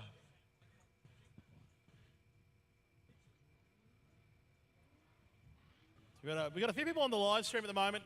We want to know where you're from. Shout out where you're at in the comments, where you're watching from. And you know what? If you're watching from home and you live in Melbourne, come on, get up, chuck the live stream on your phone, get in the car, drive down here to Calder Park Raceway. We're here till 11 p.m. There's so much more action to go. Get on down here. Of course, safely securing your phone in your car. Yeah, of course. We're all about safety here, particularly on the road. That's why we do motorsport here on a racetrack. That's it, mate. The best place to do motorsport is on the track. But right now, we've got a battle on our hands. Jordan Sanderson, Jamie Soskovsky. Sanderson in the lead in that big Commodore Ute. Big front wheel lockup. He's going to keep it on track. Soskovsky, this Commodore versus Falcon. Is this Bathurst all over again? Not these days, actually, because we don't really have any real Falcons or Commodores these days. But this is the real kind of Aussie battle, I'd say. Yeah, these two cars, the Holden and the Falcon, definitely made in a factory here in Australia, unlike those supercars where I believe the teams even make their own Ford or Holden badge these days. They don't even buy them off the shelf. There you go. That was an Aussie Ford versus Holden battle. We've got one half of it done. You can see Sanderson throwing it in pretty well, picking up the clips, just slowing up a bit there and having a bit of a bobble, losing his drift for a second. Oh, no! Jamie doing a pretty good job in the BA, chasing him through. They go across the line there at the finish. For those of you here, you might see right at the pro, looks like maybe one of H. Pinaro's bonnet clips wasn't down possibly, but something has shot up.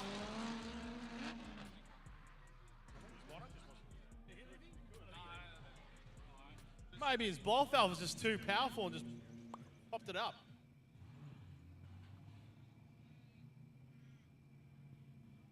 Shout out to Corey. Corey! And that's right. A shout out to all the staff here at Keep It Reet making the event run. The girls in the merch tent, the girls down in the right of the pro tent, all the volunteers out there on the flag points, and then of course all the people on the live stream. Who else do we have? Josh. We also have Josh. Joshua. Thank you. Is it even Keep It Reet without Joshua Rogers? No. Joshua Rogers is the biggest read of them all. Now we got a battle on our hands. Jordan Sanderson, James Stokowski. Stokowski in the lead. Sanderson on the chase. Stokowski pushing that AU Falcon around there, getting out those clipping points. Good lead run from Stokowski. And Sanderson doing an equally good chase. That was a good run from both drivers. That's a couple of good runs there. Those judges are going to have to really, and they need to get this right too, right? Being the Australian battle. They can't get this one wrong, or the live stream is going to light up, right? And we want to know, we're learning where some of you are from, but we definitely want to know whether you're in a Holden camp or a Ford camp, or whether they're both rubbish and you prefer something out of, Japan, whichever.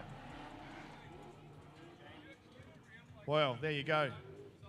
The judges have spoken. They reckon they've got it right as the boys make their way back around to the results area. We know where it is. So, who do you guys think? Is it the Holden? Is it the Ford?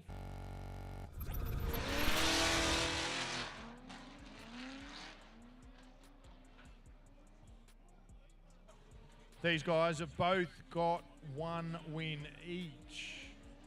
Which I think, if I understand this properly, if they've both got one run each, we're into round 3. Whoever loses this will get knocked out. Because they'll only have one run, they'll have 2 losses.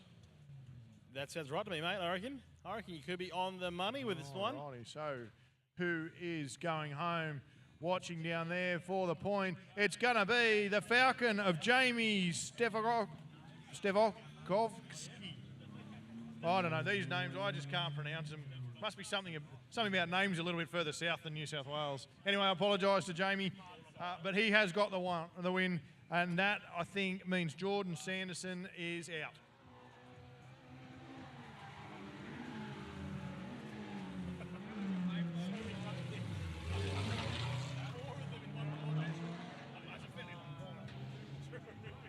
Hey guys, it's just me down here trackside. Did you see who the sub was? Who was like, we've subbed in a new Keep It Reet member to wave at it's Corey.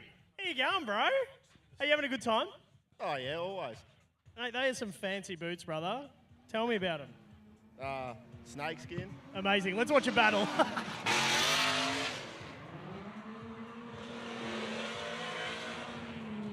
All right, Cody Moxon out in the lead. Ben Brunel chasing him down. Not a bad run from the boys.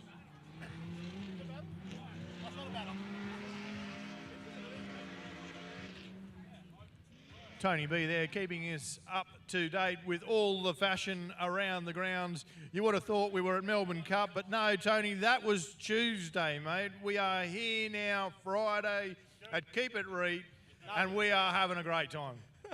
Yeah, sorry guys, I just got a bit sidetracked by those real fancy boots.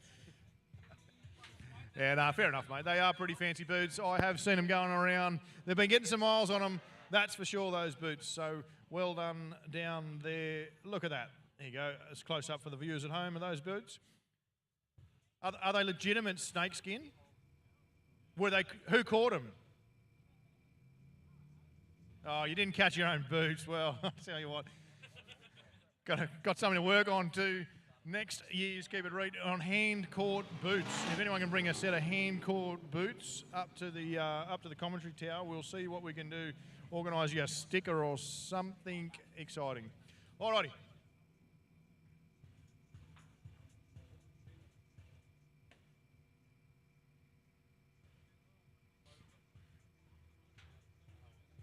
Shout out from Race Control to all drivers. If they can make their way back around a little bit faster to get back to the start line, that would be great and handy. It's one of those things that does send Race Control absolutely dilly, is waiting for drivers to come back along in the back road there, cooling their cars down, letting their brain just compute what might have just happened. On the start line, here we go. Ben Brentnall out in the lead, Cody chasing down hard.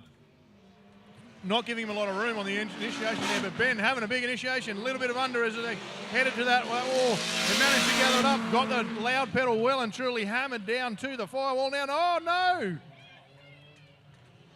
Another cutout going over that transition. It's like we're going to get a, I don't know how quick Keep It Reet can print signs, but we need to call that like cutout transition or something. Yeah, mate, look, coming down that bit of a drop there is a bit of a transfer, I guess, from one section to the other, and if you're not getting the front wheels in the right spot or you're not transitioning at the right time, that can throw you off. Yeah, that can look rather deceptive, I guess, on TV. It does look a lot flatter than it actually is. It's quite a hill they start to climb up there, and it's right about here where he transitions, and then all of a sudden it's just lights out, smoke off, nothing, gone. But then it refires again at the bottom, so I can only assume that might be again a fuel cut issue or something like that. Maybe Tony B was down there just kind of giving it his unblessing. Tony B, always one to be, one of those quieter fellows, never likes to pick up a microphone and have a perhaps a bit of rebuttal. I'm not messing with anything, guys. I'm just here having a good time. I tell you what, the ride with the pro that's going on right now, the passengers, their faces this close to the track is amazing. If you get a chance to come to Keep It Reet, go for a ride with a pro. It is the best fun. That's it, mate. Right on the pro, just $100. Head on down, see the girls in the blue marquee, and you sign up to get for a drive out on this track today.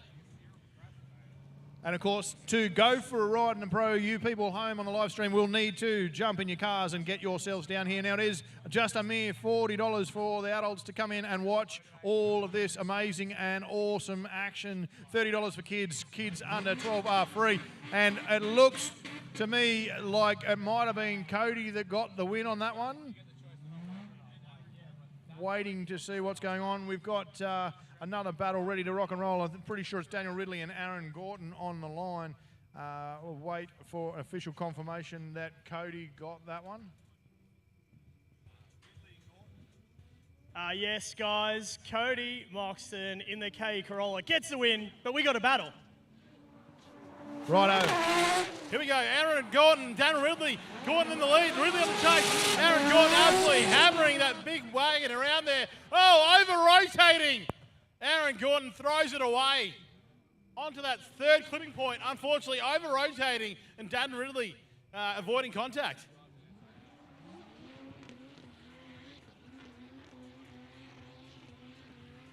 All right, so this is in the championship too, a 2 versus 3. Just 3 points separating these two in the championship. So this is a pretty important battle here, and you can see Aaron getting out and having a solid crack, trying to make the big initiation. Daniel dialed that car in, not scared, not worried. He's going after it. He knows that if he can get ahead of him, he's going to get that potentially that second spot in the championship. So that's what he's chasing there. And the big over-rotation there for Aaron. Now, both of these guys are also on sudden death with one win each.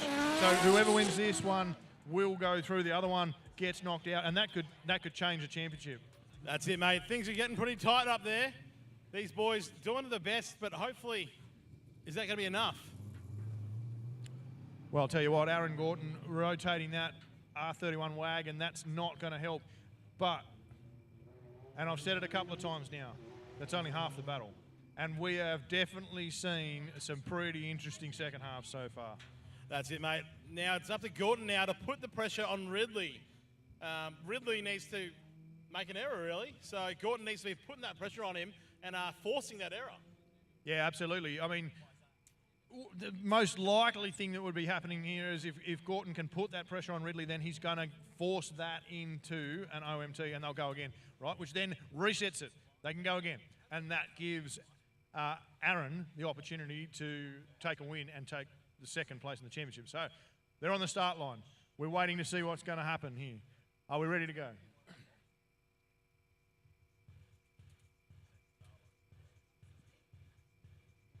There we go. Start line waves them away. Daniel Ridley in the R32 through the chicane, the speed gate to slow him down. The R31 wagon right behind him. At initiation there. On the loud pedal. Here they go.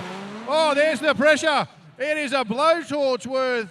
Aaron Gordon right up on the door. He's putting every bit of pressure he possibly can onto him, but Daniel Ridley is up to the measure and withstands the flamethrower of pressure that was just thrown down. Mate, what a fantastic chase from Aaron Gordon. Unfortunately, it may not be enough. Let's see what the judges have said. Watching the Pertec Bayswater replay on the screen. Ridley throws it in. Gordon right behind him. Gordon pushes harder and harder. Tuck it in there. And on that transition gets right up on him. Aaron Gordon putting in a valiant effort there. But is it enough? Well, I tell you what, the judges looking like they might have made a decision. They have made a decision. They have made a decision. They're making weird finger signals at Josh, who is trying to interpret those at the moment. That one should be a little less to interpret. But we might even see, Tony, if you've got your mic down there, mate, because this result will definitely have implications on a championship result for second and third. These two in there for the championship position. So I don't know whether we've got time. Hopefully we do. We might see if you can grab a bit of a word with them once that goes through. Yeah, we'll do, guys. We'll do. I'll ram this microphone through a window and just find out what's going on. Obviously, Aaron Gordon, I think, is sitting in P2 in the championship. And that was a really strong chase. So let's see what happened. It looks good. At least they both sort of got smiles on their faces. They're both having a clap. They're having a good time. Corey, Daniel Ridley gets the win. Well done, Aaron. Great job, Daniel Ridley. Doing double duties, how do you feel getting the win over this man sitting P2 in the championship? Awesome. But yeah, no, we're doing it right now. We're good. But I've been nervous all morning and now I feel okay. I'm good. Now, I noticed there was a new addition to the car. You got a little bit of spray going out the bonnet. Yeah, so I added nitrous to get rid of the lag just because I had a kid sitting around and it seems to work. I've only just started using it now though because I'm getting scared. The increase in speed and the increase in everything, you need no lag in the turbo. Let's just feed nitrous down the throat of this thing. As long as you're feeling good, mate, you got the win. That was awesome. Very well done. Head back to the pits. Reset. Nice little spray for the live stream. How good. Daniel Ridley gets a win. Great driving, Aaron. Well done, mate. Head back to the pits for now. And we'll hand back to you guys up in the tower. All right, thank you there, Tony, for that, mate. Obviously, championship implications there. We head out now for the next battle. We have got Andrew Pearson's taking on Matt McGrudden. Matt McGrudden in the chase position, doing a great job sticking there. Andrew Pearson's is doing double duties, and both of these two on 2 wins so far. So very interesting stuff. Good run there. Let's have a look at the replay in just a second. Here we go, the Pertec Bayswater replay. You can see here Pearson on the lead and McCrudden on the chase. Pearson in the team wheel deal, 186. Throws it in, McCrudden right behind him. Pearson nice and deep on that first clipping point. Quite shallow on the second, but McCrudden eating the inside of that curve as well. McCrudden doing a fantastic job to try and keep up with him. And then Pearson over the line with McCrudden right behind him.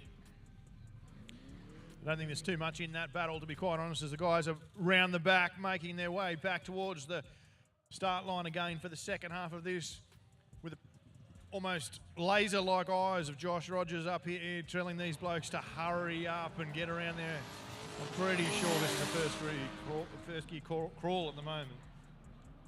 Anyway, gives us plenty to talk about. That's it, mate. Oh, mate, Joshua. How you doing, mate? Are you having fun today? You stressed? Having fun now, that's good. Everything's going good. The rhythm's going good. Kudos to all the drivers out there, finally getting to the rhythm and getting to their cars, ready for battles. It only takes a little while to do that. Don't forget, folks, if you do get hungry, there is plenty of offerings out the back there to jump out and see the food trucks or the drink trucks. Get yourself something to keep yourself well hydrated or well fed. We've got a long night ahead of us. Plenty more battles and action to come. So get up there and grab something early before the queues form.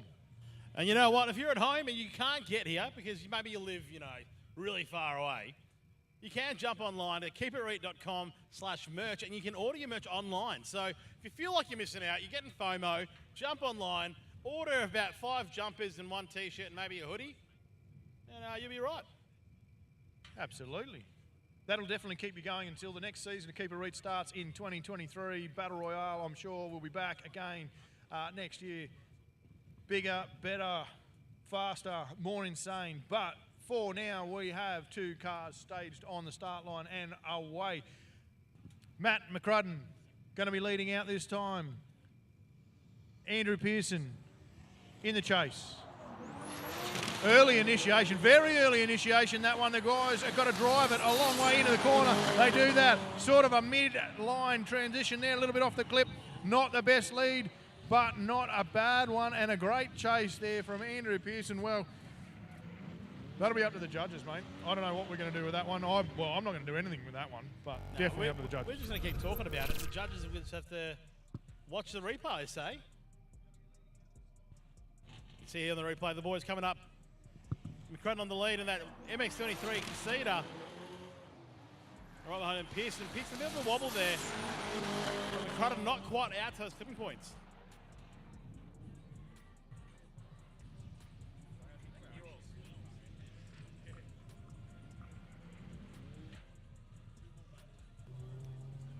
Yeah, well, you can Our judges today, we've got Sean Power, Lee Pidwell and Stewie Bryant. These guys, like I said, combined close to a century worth of drifting. And hopefully they can do a good job. Yeah, they can, with a century's worth of drifting behind them, you'd have to think that they could definitely do a good job. I'm pretty sure the boys' total age only tallies up to about 90 years of age, so I'm not sure where you're getting your maths from there. It's probably lucky you're not a judge, because I think counting up deductions if you're doing things like that is not going to be ideal. It'd be like, let's have that run. I'll give that car 6 and the other one 7.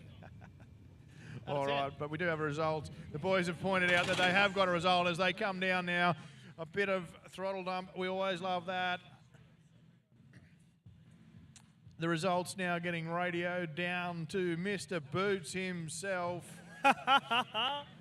I'm here with Mr. Boots, the star of the show down here. But right now, we've got 2 winners, right? So both of them have won 2. Andy Pearson just wins a 3rd, and he is currently in P1 in the championship. Matt McCrudden's currently sitting in P4 of the championship. Mate, 3 wins already. You've got to be feeling confident. Talk us about it. Yeah, it's going okay so far. I feel like we're all winning because it's not raining yet. 100% that it's not raining in Melbourne, and don't say it because it's still early in the day.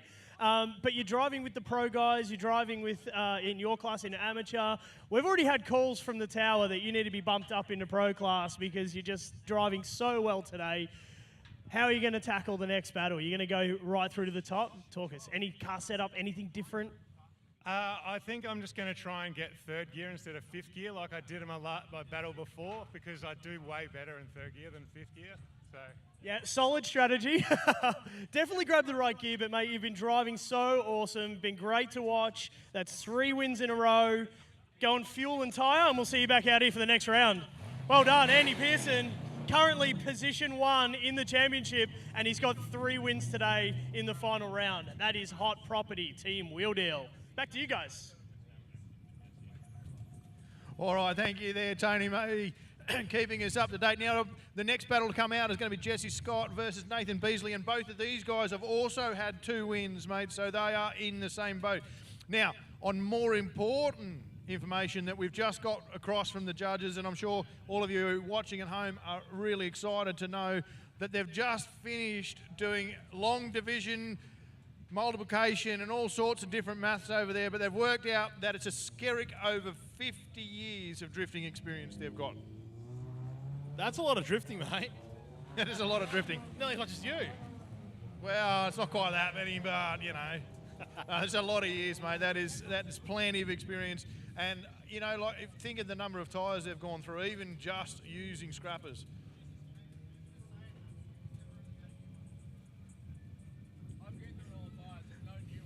Another new stat just come through that Stewie Bryan has never actually used a new set of tyres. Anyway, enough about the judges. They're going to judge, we're going to commentate. We've got Jesse Scott out in the lead, big initiation, throws it in there. Nathan Beasley chasing down hard. Scott, on the angle, but hasn't done it, and the boys pull it up without contact, give each other a bit of a nod and a wave, pull off, and, well, it's starting to heat up a little bit.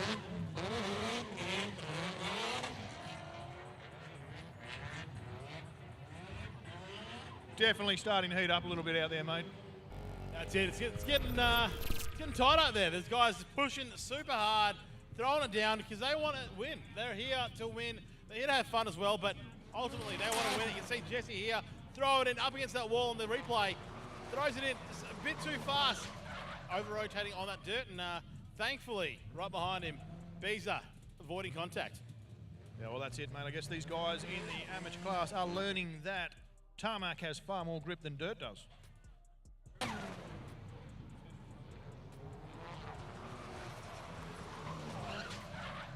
While we wait for the cars to come around to the start line, we've got Tori Onus up here with a potato cake. Tori, where's your car? You got a couple of cars, but today you're not driving the V8 one, are you? No, the V8 one got sold to Nathan. That is out of my possession now. You got sold? Sold. It's out of here. No more comp driving for me for a little bit, mate. I reckon the Beams car could do some pretty all right, don't you reckon? I reckon we'll give it a crack, but they wouldn't let me drive Pro-Am. Spewing.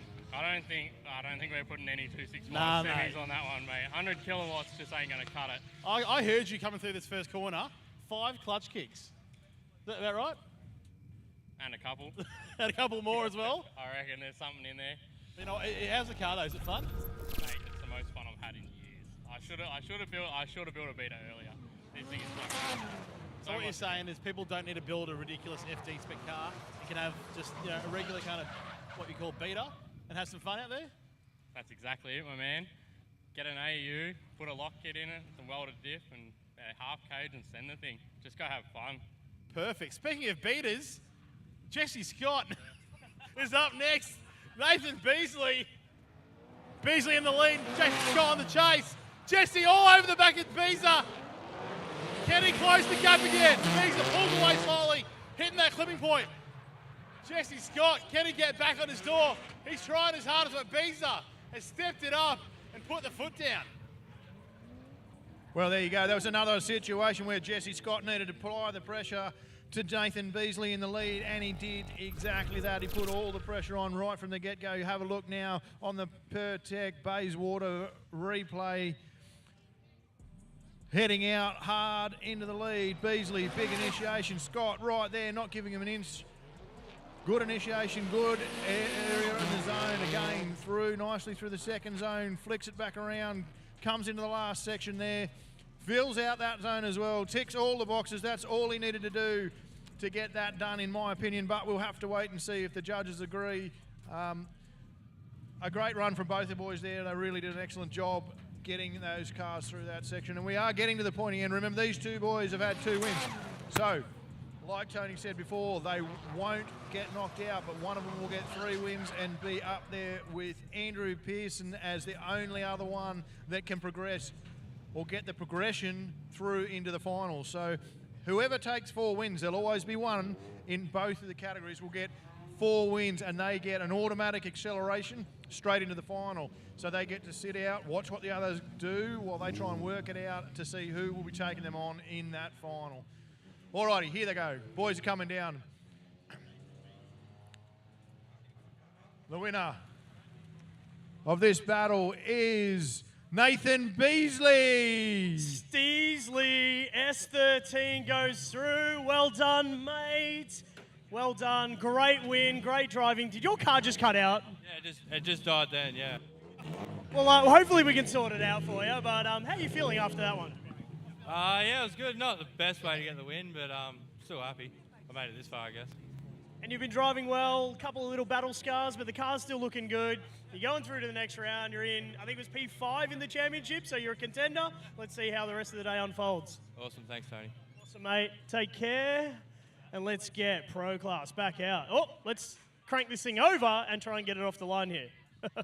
Back to you guys. Come on, Tony, give him a push, mate. All right, Yeah, I'm you on to it. haven't been doing anything all day, mate. Come on, you and Boots get into it. Let's go. Big push. Oh, look, the power. That car didn't go into touching him, did it? I'll tell you what, if there's nothing else, we are having a blast down here at Keep It Reet Battle Royale. Round 5, the final for the series. We're crowning champions later on today. So make sure if you are sitting at home and arming about whether you get down here, you get in that car, grab a couple of mates and head on down for what is guaranteed to be a big party tonight.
Alrighty, ladies and gentlemen, remember for all the live battle information, head to live.keepitreet.com and you'll be able to follow along with what is coming up. Now, what is coming up is Alex Kandarowski and Matt Grice. We're going into the pro category once again. This is their round 3, and one of these boys will be putting it back on the trailer. Of course, we want to shout out to our viewer over in the west coast of the USA, Clutch Easy. Good to have you on board.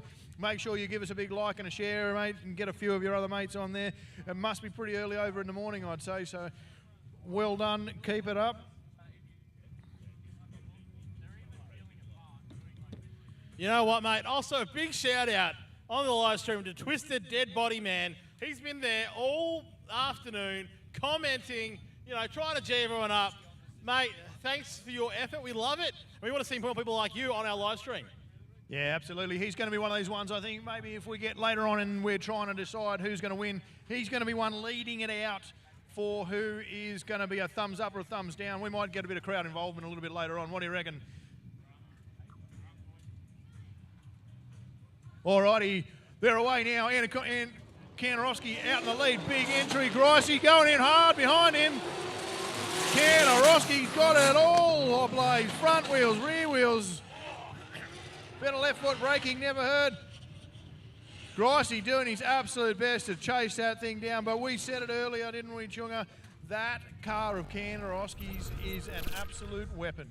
Mate, that 2JZ and an S15 FD spec level build this car. You can see here on the perfect base water replay as he comes in, absolutely smoking those tyres. And then as he comes through, again, left foot braking into the first corner, which is interesting. Gricey doing all he can to get through that smoke screen, absolutely launching that inside curb, but making it through the run.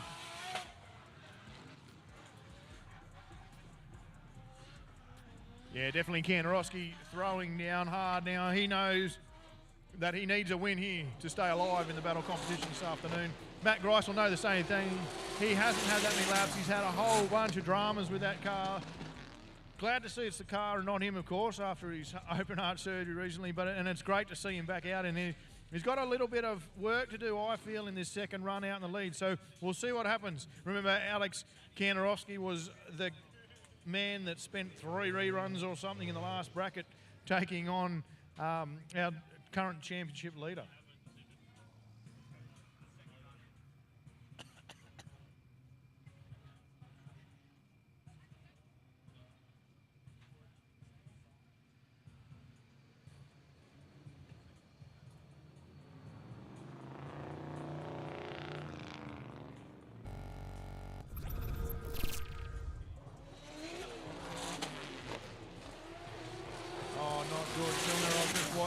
Matt Grice not head back to the start line. He's heading back to the pits, and we're getting word through that it's been a 5-minute rule.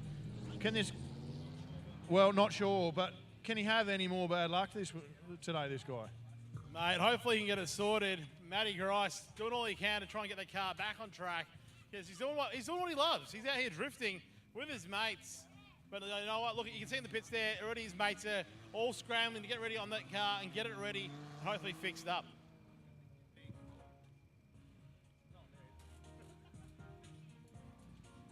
Oh, here we go. Mel Grice, Matt's wife, down in the crowd here, has just come through. She's got the radio back into there, and it's a rack end. He's broken a rack end.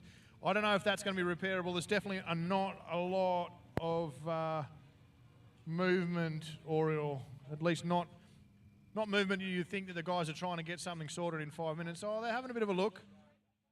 Anyway, so a broken rack end. We've heard firsthand from Mel Grice, who's down here watching and supporting her husband with Ivy, who I believe, happy birthday for Ivy coming up soon. She's going to be a big 5. So happy birthday, Ivy.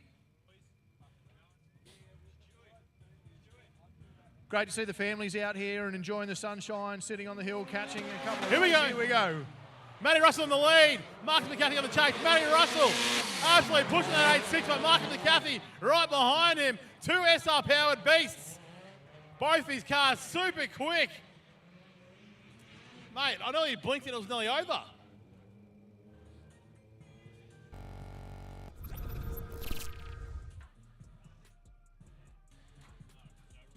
Here they come thick and fast, these battles. They are ripping through. Matty Russell out in the lead.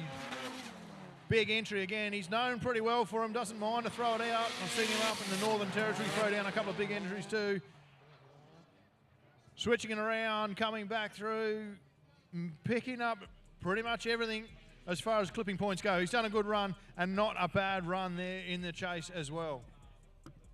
Where did that come from?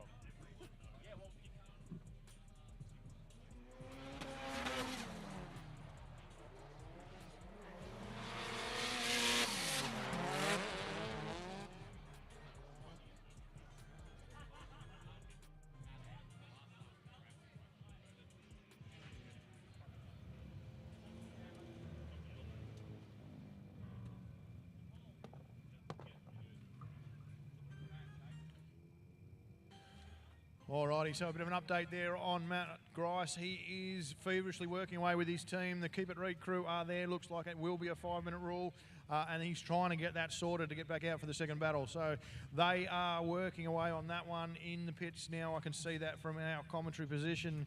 Matty Russell and Marcus McCarthy have got the return battle coming up in just a minute. They've headed back down there to line back up. Matty Russell, as you saw just a minute ago, battling very well out in the lead position, picking up all the clip points. So can Marcus do the same thing? And then, of course, if he does, can Matty make a difference and be better in the chase position?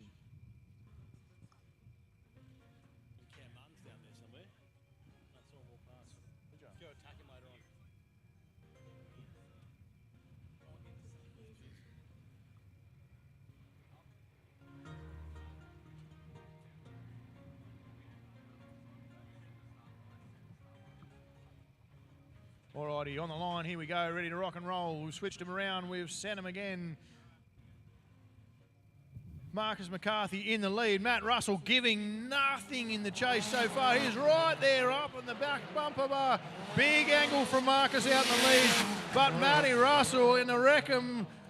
Wow, something just not right for Matty Russell. Now both of these drivers have had a win, 2 wins each. So they will progress into the final and 4th round, but it looks like a massive mistake, an extremely uncommon one from Matt Russell. Yeah, mate, looks like something must have gone wrong with the steering. Who knows? But you see here as he throw in. Marcus throws it in. Huge angle from Marcus, absolutely blazing. Matt Russell all over him on the transition. Matty hits the ripple strip on the transition. There you go. Hitting the ripple strip, pushing the car straight. Oh. Well, there you go, the Pertec Bayswater replay showing us all the information we need, and the judges as well. They were busy watching away to see what had happened. As soon as they saw that, they flicked back around, made heaps of notes down on their little notebooks over there, wearing their pens out, and I'm pretty sure they've got a result. So they're heading your direction, Tony. Make sure that you have a microphone ready to rock and roll. The boys are coming around now to talk to you. Marcus first, and of course, Matty second. So, mate, down to you, trackside. Yeah, thanks, guys. 2 very awesome competitors. They've been awesome to watch so far, and they've both had wins. So this is really only going to be the first loss going to somebody. They've both, well, the loser's still got another chance. So it's okay. I feel confident giving this news, whoever the news is going to be. Danny tells us that Marcus McCarthy gets the win. Only the first loss for Matty Russell. He's not out yet, but I'm going to be right next to a very excited Marcus McCarthy. Mate, you've just not knocked out yet, but you've got to win against Matt Russell. How do you feel, man? Very good. I had to get him back for when he got me last time. We went 3 reruns and he got me, so it was about time I owed him the favour. So. Mate, absolutely awesome lead run, awesome chase. Matty made a bit of an error in the chase on you. Obviously, you were just so fast. He had to be so committed. Tag the ripple strip, and mate, you just coasted on through. So you have got a massive smile on your face. Fuel up, tyre up, and you're going again. 3 wins, mate. Awesome. No, thanks. Love it. He's got the biggest smile on his face. One of the happiest drifters I know. Back to you guys up in the tower. No, Tony B, before you turn off, I want to okay. know who that lovely decision maker was before. That was the Mrs. Reet herself. Oh, hello. Danny's down here. She's actually been the treat lady. She's delivered water and snacks to the crew, been on ice pack duties as well. A lady of many talents, so we're very grateful to have her down here giving us a hand. Always good to see everyone down there helping out. Familiar face is always nice. Well, it's always the way, isn't it, mate? Behind every good and strong man, there is always an even better and even stronger woman. And there it is, Mrs. Reet. Danny, well done. Thank you, Mrs. Reet, for all of the hard work you do and put in behind the scenes to get these events off the ground. Obviously, they can't be done without you and all of the Keep It Reet crew who are tirelessly working away to make sure these things happen. Alrighty, so Marcus has become the first one on 3 wins. Jason Ferrer and Flash Smith also on 2 wins. They're coming up a little bit later on. They could go to a 3rd win as well. For the rest of the crew, though, it looking like we have a whole table full of 1 winners. So we are going to start to see some of these pro drivers getting knocked out. We have Kandarovsky versus Gricey. Obviously, Gricey busy working away trying to get that car rack end fixed and going. That'd be a horrible way to go out. Kandarovsky doesn't want to take him out that way. Damien Cook and Daniel Ridley, they'll be coming up a little bit later too, both also on 1 win, so one of them back on the trailer. Jay Hansen and Aaron Gorton, again, 1 win each and could potentially end up with a result, seeing them on the trailer. And Mike Lake and Patrick Barley, again, also have 1 win each to their name. So they all need to win to stay alive. If you want to see what I'm seeing, head on over to live.keepitreet.com and you'll get all the live battle information direct to your home, household, mobile phone, workplace, and let's hope that not all of you guys are still working out there, because it is definitely time to come down to Calder Park Raceway and party with us. That's it, mate. The party has just begun. Well, it hasn't even begun yet, to be honest. There's so much more to go. This has pretty much been the warm-up, you know, and the warm-up has been insane. So we're here till 11 p.m. What's the time now? It's 5:30, not even 6 o'clock, which means we have another 5 hours of drifting. It actually took me a while to figure that out. I just kind of blanked. But we've been here for ages, and there's so much more to go. Well, mate, we have been here for a fair while. We've been here since the early hours of the morning this morning, getting things set up, watching drivers briefing, listening into what's going on, watching practice, seeing who's who in the zoo. And then, of course, we've also been watching the first 3 rounds, which we haven't even quite completed, of Battle Royale number 5 for 2022. And it's been amazing. It has been fantastic and action-packed. Speaking of action-packed, Aaron Gordon, Jay Hansen up next. Aaron Gordon in the lead in the Pebble RB30 after he won Skyline. And Jay Hansen right behind him. Aaron Gordon throwing it. Oh, Aaron Gordon, bit of a double bubble. Jay Hansen unfazed. Gordon right back into it again. Gordon, big wobble in the beginning and then not quite getting out to those clipping points. Not a great lead run. Jay Hansen doing a fantastic job right behind to not hit it. Well, as we know, Aaron Gordon doing double duties today here as well, so that 31 wagon is getting a bit of a workout. We watch here in the Pertec Bayswater replay as they chip it in. He just gets it a little bit over-rotated, I think, there, and they have to resettle it, get it back under control. Does a good job of it. Jay Hansen, as you said rightly, completely unfazed there in the chase position and just sucks in a little bit more room. Closes up by the end there, and a pretty good run from Jay.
Ladies and gentlemen, Jay Hansen leaves the line this time. His turn to lead. Aaron Gordon to chase. Here we go. Jay Hansen throws it in the Corolla. Nice big entry there. Jay Hansen getting on the power. Not quite getting out to that second clipping point. Hitting the third, but Aaron Gordon right behind him. Oh, what was that noise?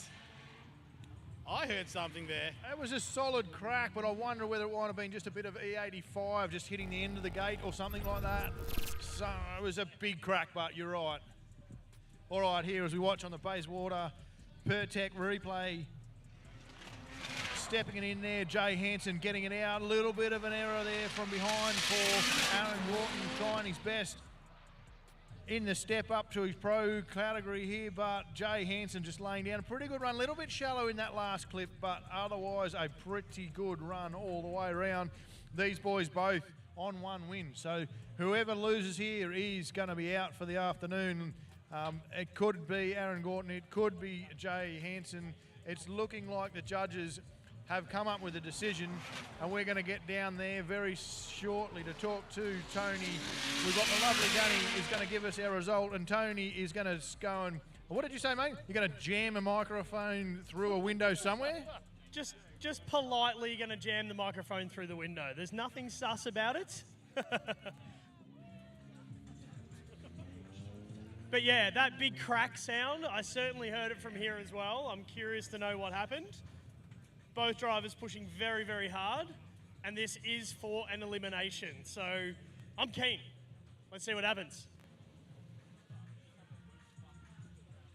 All right, as the drivers are making their way down to you, mate, now they are going to pull up there. A couple of Pro-Am or the amateur drivers working their way back out as well for a bit of fun.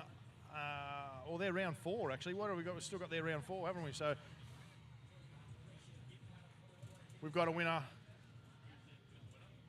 Danny's going to tell us. Hype him up, Danny. Give him a hype up.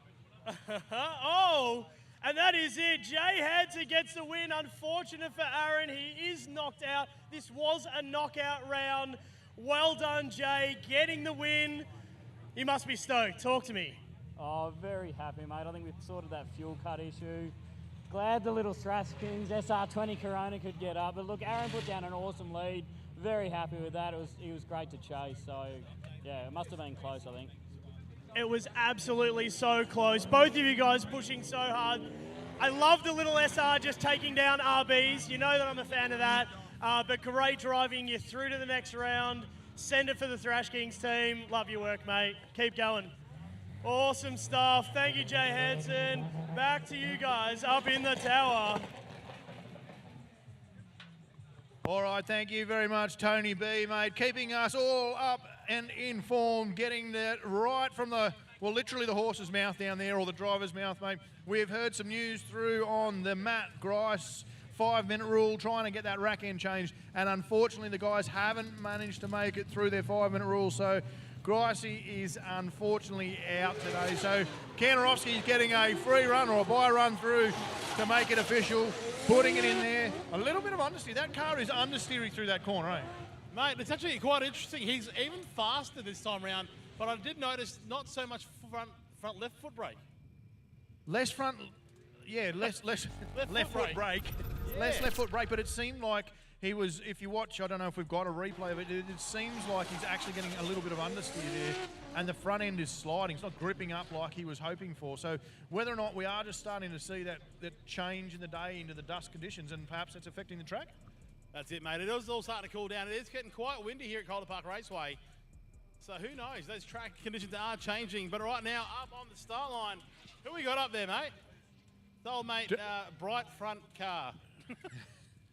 I don't know, I can't see him from here. I'll wait till he comes a bit closer, but I'm guessing by that hint it could be Damien Cook, which means he's going to be taking on Daniel Ridley. Cookie is in the lead. He's going to come blazing down here through the smoke. Oh, slow initiation. Remember, Cookie is going through, steering arms like nobody's business. He's got an arm out the window. He's not happy about something. The Cookie Monster, the Cookie Meister, he's out there battling away. Daniel Ridley is right there on his door, and he's happy. Arm out the window from Daniel Ridley as well.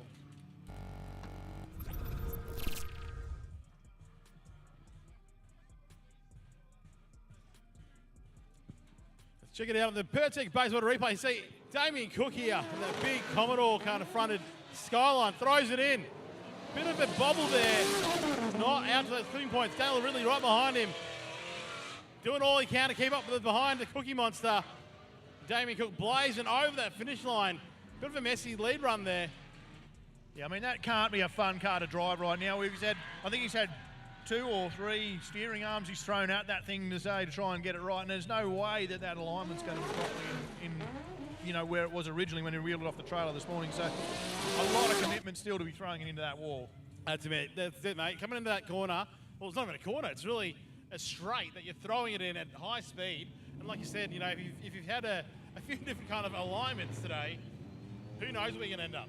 Well, that's right. The car would be different every time to drive it. Then you've got changing track conditions, and oh man, he's just thrown down. Damien Cook, one of the real nice guys of the drifting world too. You know, he's always happy to help someone else out, and I know he's got guys down there helping him out this afternoon as well. So hopefully he can get a nice entry sorted out and chase Daniel Ridley through. And you never know, he could get a win. But again, both only have one win. So what does that mean?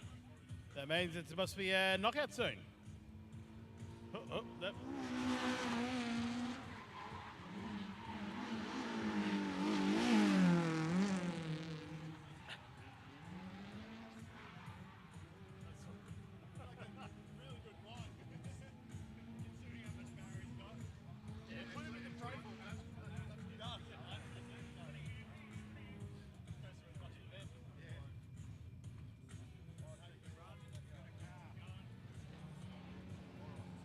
Here we go. Swapped around this time around. Daniel Ridley in the lead. Damien Cook on the chase. Ridley throws it in. On the loud pedal. Not quite out of those flipping points. But Damien Cook right behind him. Closing in now. Closing the gap as they come through the last corner. Up over the finish line.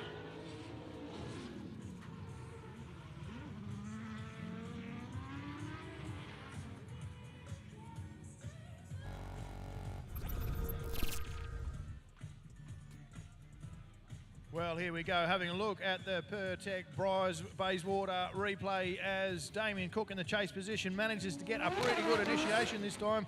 It only took him one lap to work out what that really weird alignment was, but he's got it sorted out. Unfortunately, just losing a little bit of angle through there, chasing down Daniel Ridley, who's doing a fantastic job out there in the front. Double duties for Daniel. I believe he's still alive in the amateurs, or did he get knocked out? Let me just have a quick check through my notes now while we wait for the boys to come around and have a look and see. No, he is. He's still alive, taking out Aaron Gorton. Oh, hang on. Yeah. They're still alive in AM and still currently alive in Pro, depending on what the results are. The judges just coming over there, checking on us to see what we're doing. They're coming down. They're coming around. Tony B on the G. Does that work? Good enough for me. Are we rhyming? We're rhyming in this place. I love that. Look, Daniel Ridley, he's doing a lot of driving today. Quite a few car things. I've been watching his Instagram story. He's been doing a lot of car stuff all week in preparation for this event. I know Cookie's been working on his car as well. Both of these guys, great competitors. Danny's going to give us the win. Daniel Ridley gets the win. This was a knockout round, mate. How is that? I have no idea anymore, to be honest, but all good. But you're obviously getting comfortable in the car. You're feeling good. Entry's solid. The commitment to the course is solid. You're driving so well. You feel? Nah, I feel good, and I'm just sticking right on him on entry. It's always my weak point. Right up.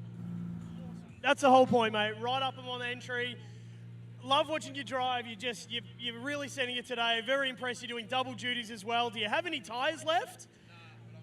We're going to borrow some tyres. It's okay. Don't worry about it. Daniel Ridley going through. Well done. He's alive to fight in the next battle. Let's go. Thanks, guys. Yeah, nice work there, Tony B. What a strong run there from Daniel Ridley. He had some issues earlier too in the day, just fighting dramas with that car earlier on. So great to see he's got them sorted. Of course, Damien Cook, a fierce competitor and a great bloke, getting knocked out. He's had issues as well. So we'll just see what happens at the next one for Daniel. But on the line, this one's going to be exciting. Both of these two drivers desperate to maintain their unbeaten streak. Jason Ferrin versus Flash Smith. Flash from New South Wales. Jason Ferrin from right here. The Keep It Reet. Mr. Reet. He's in the lead. Off he goes. Kicks it out. Throws it out. Into the zone. Flash Smith though saying, I don't care who you are. I am coming for the ride. And he is right there behind him. But oh no! Flash, did he clip the curb or what's he done? A big straighten coming down the hill. And that is going to hurt definitely.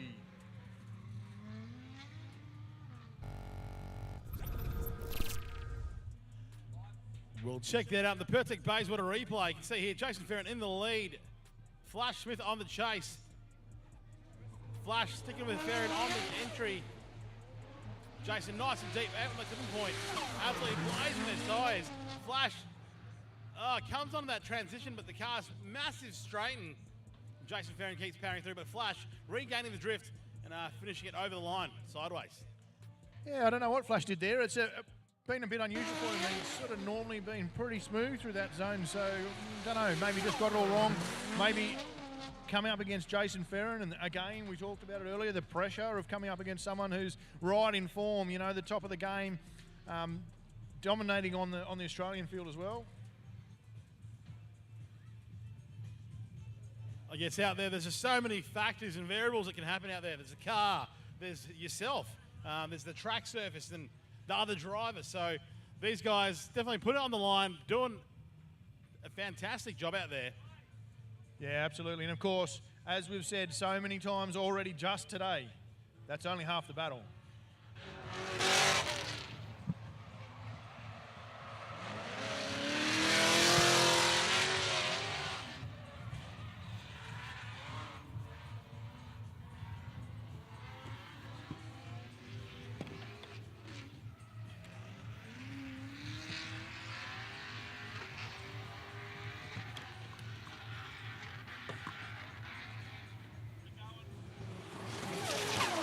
Alrighty, here we go. Flash Smith leading it out. Jason Farron in the chase. A little bit shallow entry from Flash, but Jason right up behind him, and Flash has unsettled himself on the curb. Jason not phased at all, just goes, yeah, right, mate, well, let's just we'll swap positions and we'll go through, finish the run off. So there we go. That was a pretty strong run from Jason Farron in both battles.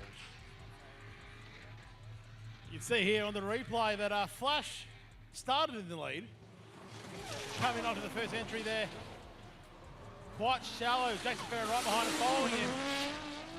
And on that transition down into the Thunderdome, Jason Farron overtakes Flash as Flash goes super deep, out offline, and Jason Farron overtakes him.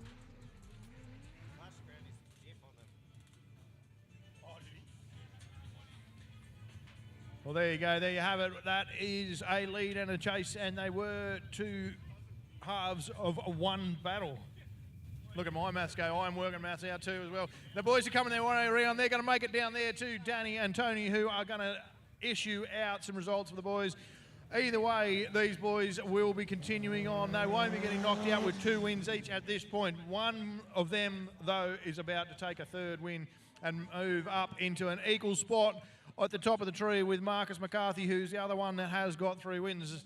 They make their way down there. What a battle. The judges also pointing out that Flash Smith may need to check his diff after he dragged it along on those rather large ripple strips. Here they come. They're arriving at Danny. Tony, down to you, mate. That's it, guys. That is it. That was 2 epic runs from both drivers. Who is the winner? Jason Ferry gets a 3rd win in a row. Well done to Flash. How good is it your wife gets to announce that you're a winner in a round? No. I reckon it's rigged. What's going on here? Huh? That was sick. Is that like the first overtake that's happened today? I reckon. I didn't want to do it, but I definitely went pretty deep there. I did stuff my lead a little bit, but like I said, I'm sending it. A little bit warm too. Looking forward to a beer later. But let's keep going. Absolutely, mate. No, you're the 2nd person to do an overtake, but they were both safe. That's okay. Yes, I'm keen for a beer after the event, but 3 wins in a row. I think you're up against McCarthy to decide who's going to do the 4 wins in a row and go straight through. That's going to be a pretty good battle. Can't wait to see it. Jason Farron, keep it Reet going through. 3 wins in a row. Back to you guys up in the tower. Well, there you have it, mate. That is nice to see Mr. and Mrs. Reet just having their little moment down there in the results zone, handing out results to driver. And you know what? That isn't actually the first overtake we've seen today. We've seen, I don't know, maybe 4 or 5 of them. We've seen quite a few overtakes. Most of them intentional, but unfortunately the car that's being overtaken generally offline. Yeah, offline or even further and off the track completely. That's not been the best. Here we go. All right, this battle's an interesting one. So Mike Lake was leading, but he's been overtaken by Patrick Barley. Mike Lake only has 1st and 3rd gear. Patrick Barley looking very much like he's got a full gearbox full of cogs, filling that zone and going around and ripping into it. This is a sudden death battle too. Whoever loses this one will be back on the trade. Now, if you didn't hear me over the noise of that really, really loud Corvette, Mike Lake in the BMW only has 1st and 3rd gear, so he's broken 2nd gear in that gearbox at some point.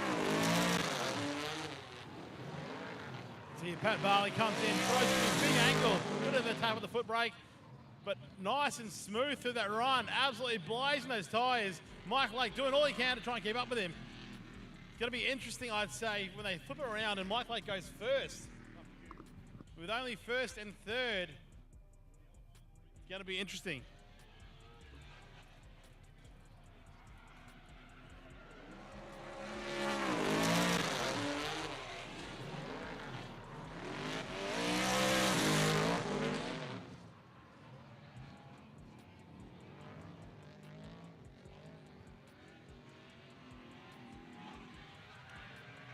Alrighty, just watching that replay through there again.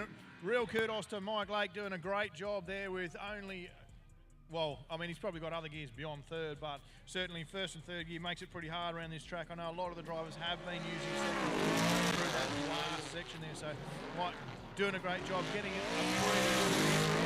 and maintaining a fair amount of proximity as he comes through, maintaining the drift, maintaining the angle. He would have been clutch kicking that poor third gear all the way around there. The boys are nearly back to the start line to do the return journey. And of course, with Mike being a little bit slower, it's also going to bring in that element that Patrick's going to have to adjust his driving to make sure he doesn't hit it. That's it, mate. It's kind of easy to follow a fast car, but following a slow car with a fast car, that's going to be tricky. Yeah, I mean, Patrick, I think he'll go all right. He's always been pretty good with the left foot brake, but it's just sometimes when you're not expecting it and you see that happen, hopefully the boys have had a bit of a chat. It's often quite a common practice to say, look, you know, when you're chasing me, remember I only got first and third gear, so, you know, don't ram me. That's always a good thing to do. Here we go. Mike Lake in the lead. Pat Barley on the chase. Mike Lake in that D-tack. He throws it in. Big throw in by Mike Lake. Pat Barley right behind him. Mike Lake, big board slide. But Mike holds on to it. Losing drift, unfortunately, though.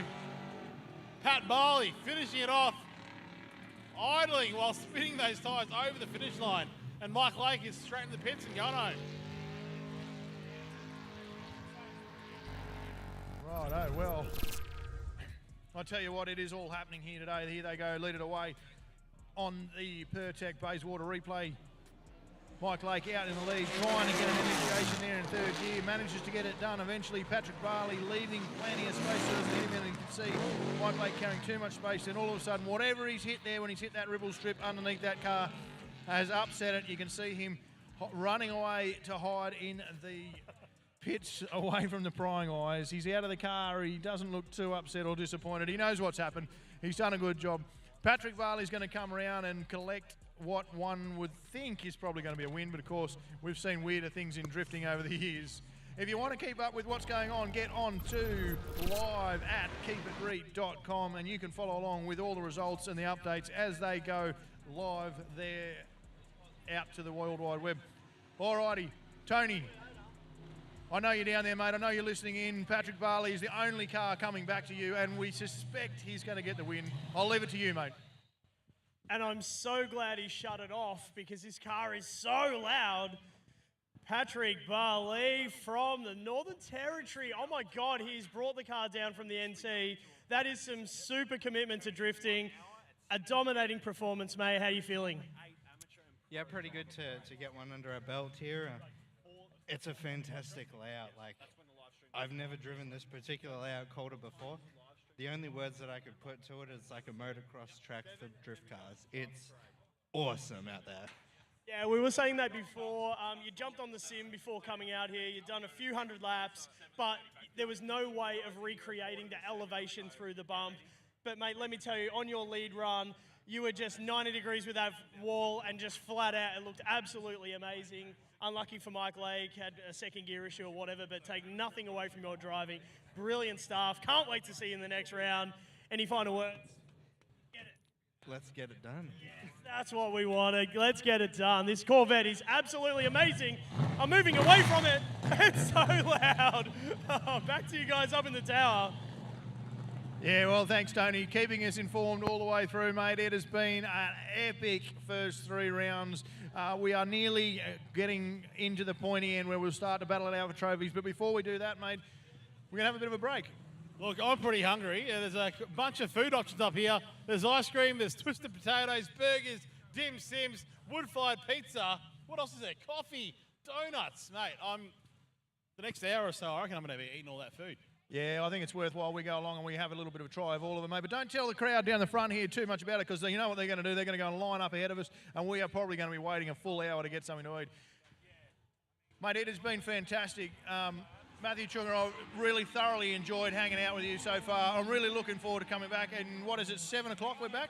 That's it, mate. We'll be back online at 7 p.m., 1 hour's time. So for those of you at home, I think you should also have dinner as well. And we'll be back at 7 p.m. And for those of you that haven't or are close enough, are in the Melbourne area, you've got yourself a good hour now where there's not going to be anything happening on the live stream. There's no racing happening out there. There is still stuff happening down here at the track. There's a driver signing going to be going on. There's other things that are happening in the track. So now's the time. Jump in that car, drive the 25 minutes, half an hour, pay your money, get through the gate, come and have a look, see what we're up to. Of course, if you can't make it, live.keepitreet.com, as it says on your screens right now, and you can follow along with everything that's going to happen. I'm Dan Mackey. I'm going to go and get something to eat with my mate Matthew Chunga, and we will be back here at 7 o'clock.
That you may like or not like, don't care.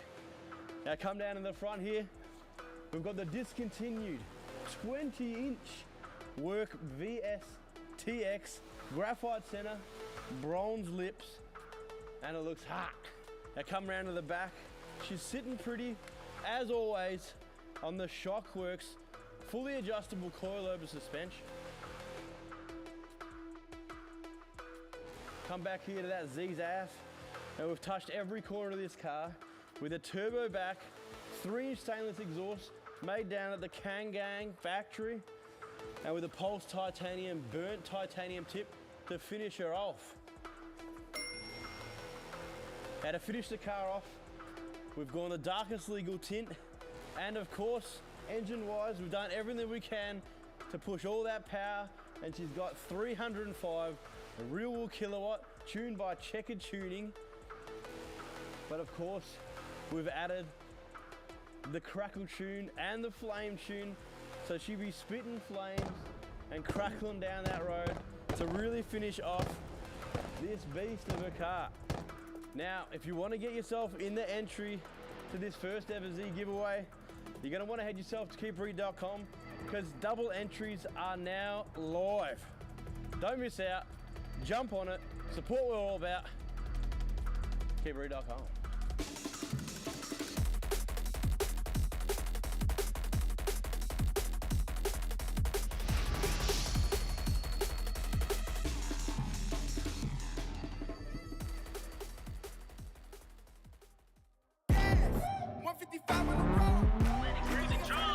I can't take no loss. I don't even know what it costs. I hit the ground, then it go off. Yeah, hit the ground, then it go off. Yeah, I can't take no loss. I don't even know what it costs. Yeah, I hit the ground, then it go off. Yeah, hit the ground, then it go off. Yeah, run it. Ooh, I really feel it's my time. Think it's my year. Yeah. I really feel it's my time. Think it's my year. Yeah. I really feel it's my time. Think it's my year. Yeah.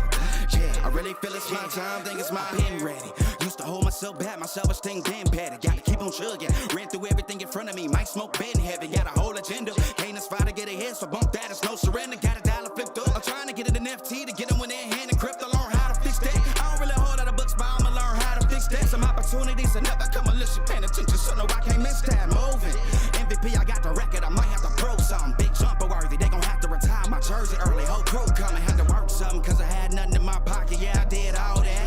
Big plans. Partners trying to make profits. Yeah, I did all that. Work, sweating, tears, breaking, even no ends. Yeah, I did all that. Had to make it happen. Putting hours in my practice. I did all that. Yeah, I can't take no loss. Yeah, I don't even know what it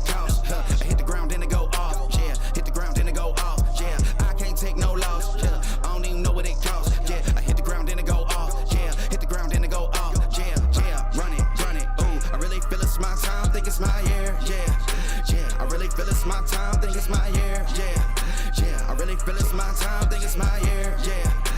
I really feel it's my time, think it's my big dog, walking big talk, young veteran, living legend, bet I'm better than them. This is my ship, I'm a jacket like Letterman, y'all better not let them in. They gon' rotate this, so I keep the pedaling, started a chain. The cycle is heaven sent, this is from God, but I'm not your reverend, not in the pulpit. I'm a big bull in this element, yeah. Said you gon' pull up, then settle it, yeah. I've been married to this hustle, this is my ring, watch out step in it, yeah. And I ain't even got a yard, but I'ma get it here. Watch out touchdown, pulling plans out the clutch. Everybody getting crushed, the cut down is for us now. Have to work something, cause I had nothing in my pocket, yeah, I did all that. Big plans, partners trying to make profits, yeah, I did all that. Work, sweat, and tears breaking, even no ends, yeah, I did all that. Had to make it happen, putting hours in my practice, and I did all that, yeah. I can't take no loss, yeah. I don't even know what it costs, I hit the ground, then I go off, yeah. Hit the ground, then I go off, yeah. I can't take no loss, yeah. I don't even know what it costs, yeah. I hit the ground, then I go off, yeah. Hit the ground, then I go off, yeah. Run it, ooh. I really feel it's my time, think it's my year, yeah. I really feel it's my time, think it's my year, yeah. I really feel it's my time, think it's my year, yeah. I really feel it's my time, think it's my, yeah.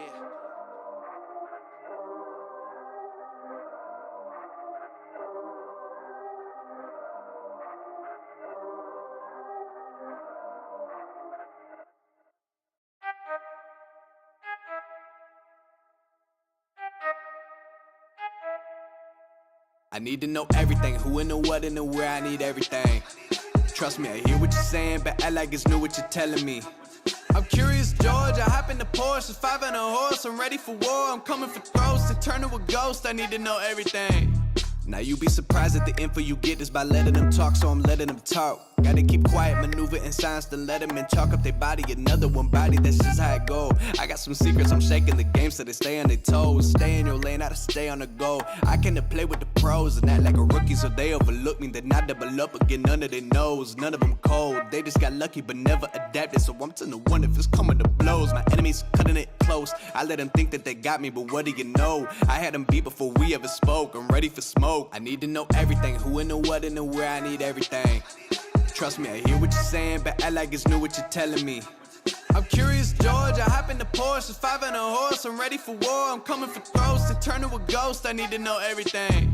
Now they ain't go harder than me, they need a blade in a sheath, a shank in a piece, a crate full of heat, an army, a fleet, a tank and a jeep, a navy at sea, with ace a marine, an ace up their sleeve, a team of marines, a freak on a leash, a beast with an appetite, razor for teeth, and still they will lay at my feet. Boy, you got the wrong one. I gotta look over all of my publishing statements for Q1 as soon as the song's done. I gotta call up my mama and tell her I made it as soon as my log's done. I gotta read all my trade publications and sip my tea till it is all done. I think it's all fun. I need to know everything, who and the what and the where, I need everything. Trust me, I hear what you're saying, but act like it's new what you're telling me. I'm curious, George, I hop in the Porsche, 5 on a horse, I'm ready for war, I'm coming for throats, to turn to a ghost, I need to know everything. I need to know everything, who and the what and the where, I need everything. Trust me, I hear what you're saying, but act like it's new what you're telling me. I'm curious, George, I hop in the Porsche, 5 on a horse, I'm ready for war, I'm coming for throats, to turn to a ghost, I need to know everything.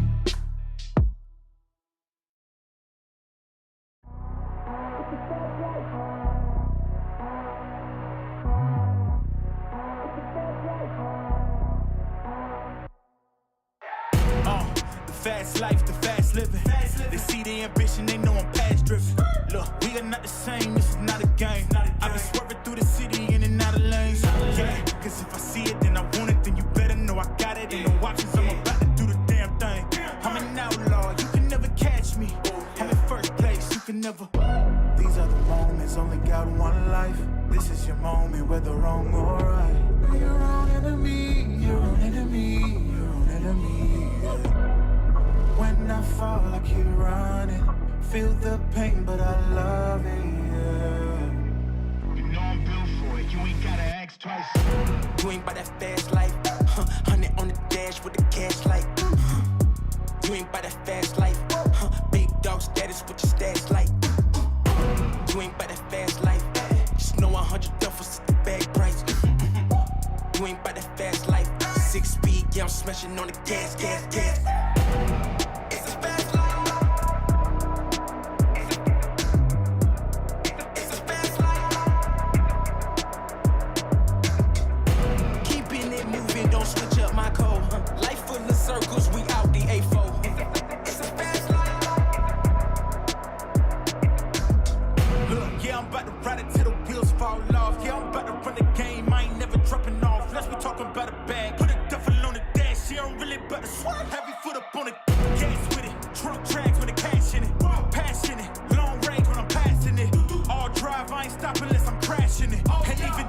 stop me from going after it.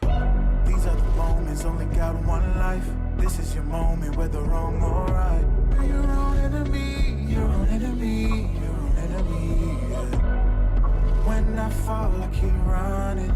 Feel the pain, but I love it, yeah. You know I'm built for it, you ain't gotta ask twice. You ain't by that fast life, 100 on the dash with the cash light. You ain't by that fast life, big dog status with your stats like.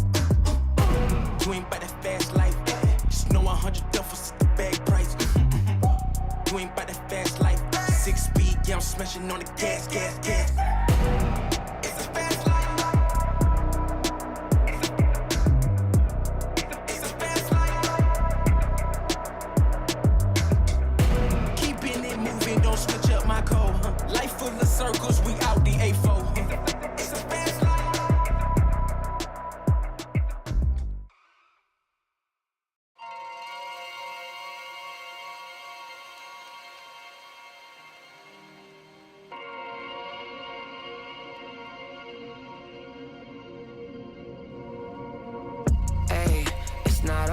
Forgiven, everyone is a villain, but don't call me a killer. I keep my mind on a mission, cutting ties if they switching. Double life, double vision. I see blue diamonds, sideways. It's a race, who's timing?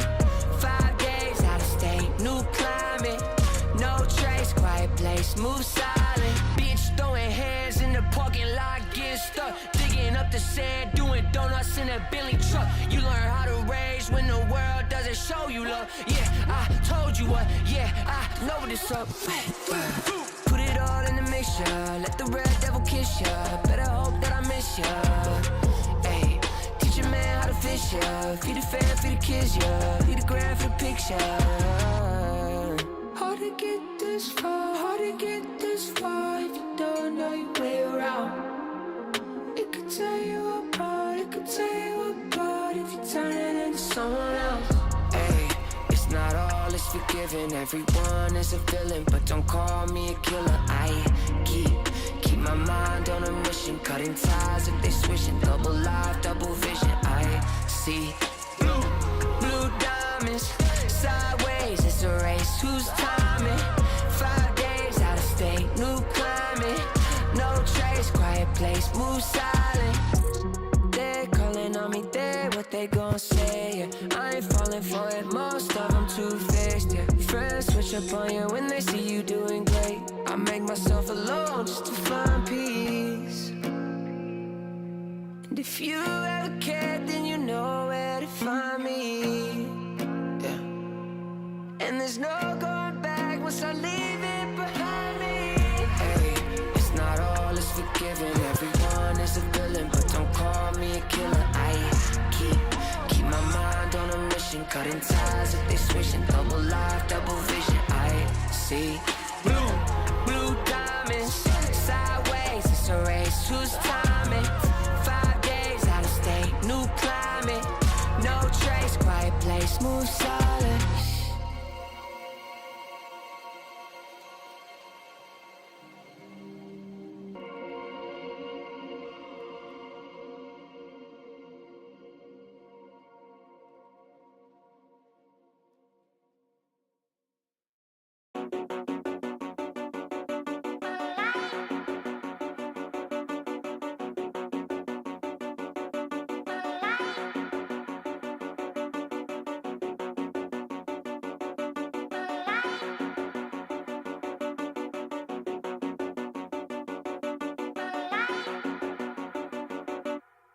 Even though it's slowly, I can see your plan unfolding open in front of me. My walk is far from over, strolling, holding on to pieces. The reasons I feel them chosen, rendered incomplete. A trophy far from worthy. Now I know it's steady praying at the seams of these dreams could be controlled with the Holy Spirit reigning over, pleading please. But with the thoughts of this poet, my soul is off and I know it. The daily routine of incompetence, attempt to betray your silent providence. Only you know that I'm the image of wickedness, lacking with access to everything. My lack is deliberate, lack wisdom and innocence, lack meekness. My weakness, deep to selfish ambivalence, self-righteous diction of fulfillment to serve myself and my influence. Using your namesake to make a name free. The sickness has crippled my mission, sipping on the gin. Knee deep in a battle, I'm wishing God bless the ignorant who saw my life a lack and delivered it. Fall on my knees, I worship you. I can feel the morning dew, sun shining through. There is nothing I can't do. If fire's replaced with you, make haste and move. The seed can make mountains move. If it's ground in you, see the flower bloom. There is nothing we can't do. If we all look like you, let me write your truth. A life worth giving. My wrist, my feet, my crown. You know that feeling when evil surrounded you. It's only found in you, absolute and accountable. Accounted for by the infallible, seem incompatible. It's the story of impractical gratitude overshadowed by actions acted out since Adam was rattled. So holy locked in this battle, will it break or shatter the pattern of our captive? Will burn through sinful capital, raptured into the stature of a captain. Transparent as the rings of Saturn. Fight for my life, locked in this battle, thinking I got him. The sins of my past begin to fade into the asylum. At the bottom of Sodom, see the enemy and I spot him. The hate he attempts to sow is on shut by my father. He holds me like a toddler, blessed to call him Abba. The only God to follow, the only God that I know. The Alpha, not Apollo, Omega, never hollow. The author of my faith who holds the promise for tomorrow. My heart is crying. Fall on my knees, I worship you. I can feel the morning dew, sun shining through. There is nothing I can't do. If fire's replaced with you, make haste and move. The seed can make mountains move. If it's ground in you, see the flower bloom. There is nothing we can't do. If we all look like you, let me write your truth. A life worth giving. My wrist, my feet, my crown. Daily crucifixion.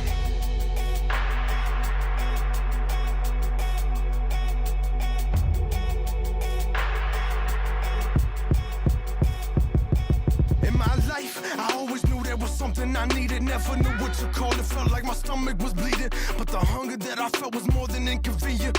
And believe me when I speak it, homie, I battled with demons. I fought with my hatred, even wrestled with anger. Witnessed close friends smiling, finding success in my anguish. Alone pursuing music, blood spilt on this pavement. Took some blows in my pride, along that road to be famous. I've been stepped on like I wouldn't make it.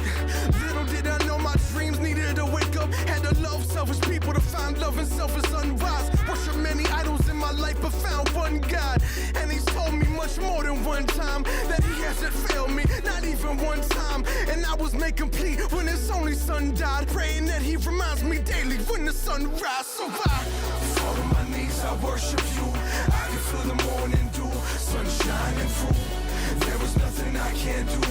If fire's replaced with you, make haste and move. The seed can make mountains move. If it's ground in you, see the flower bloom. There is nothing we can't do. If we all look like you, let me write your truth. Fall on my knees, I worship you. I can feel the morning dew, sun shining through. There is nothing I can't do. If fire's replaced with you, make haste and move. The sea can make mountains move. If it's ground in you, see the flower bloom. There is nothing we can't do. If we all look like you, let me write your truth.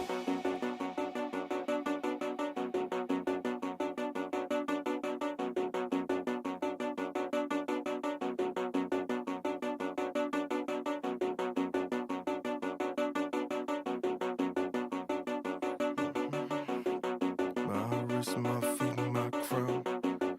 Daily crucifixion.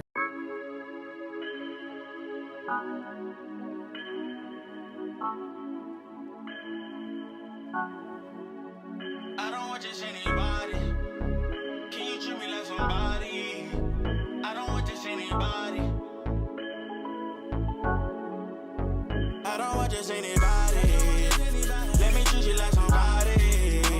Try to dive on a Rari. This forever, we ain't stopping. You the life of the party.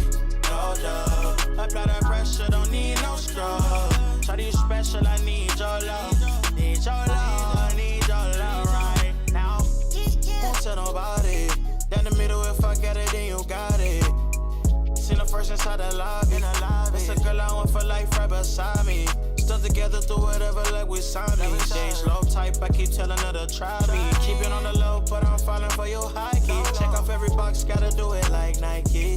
Ooh, that girl, them my dog. When she walk by, that's him, my dog. A Levi, but a peanut so unfair, I don't care. Whoa. You should take my number. Oh, I really wanna give you money. Whoa. We can meet up somewhere, baby, I don't care. You should know I don't want just anybody. Let me treat you like somebody. Drive the top on a Rari. This forever, we ain't stopping. You the life of the party, no doubt. Apply that pressure, don't need no straw. Shawty special, I need your love. Need your love, I need your love right now. I treat you good, babe. No time for Mickey D, don't need no hood day. I ain't tryna rush it all, I know I should wait. I ain't perfect, but I love when you the good way. Can't go back, I know that. You got dirt, don't hold back. Diamond in the rough, hope you know that. Might not agree, but you show that. I done made my decision. Just 1 second, girl, listen. I ain't tryna run no game. Whoa. You should take my number. Oh, I really wanna give you money. Whoa. We can meet up somewhere, baby, I don't care. You should know I don't want just anybody. Let me treat you like somebody. Drive the top on a Rari. This forever, we ain't stopping. You the life of the party, no doubt. Apply that pressure, don't need no straw. Shawty special, I need your love.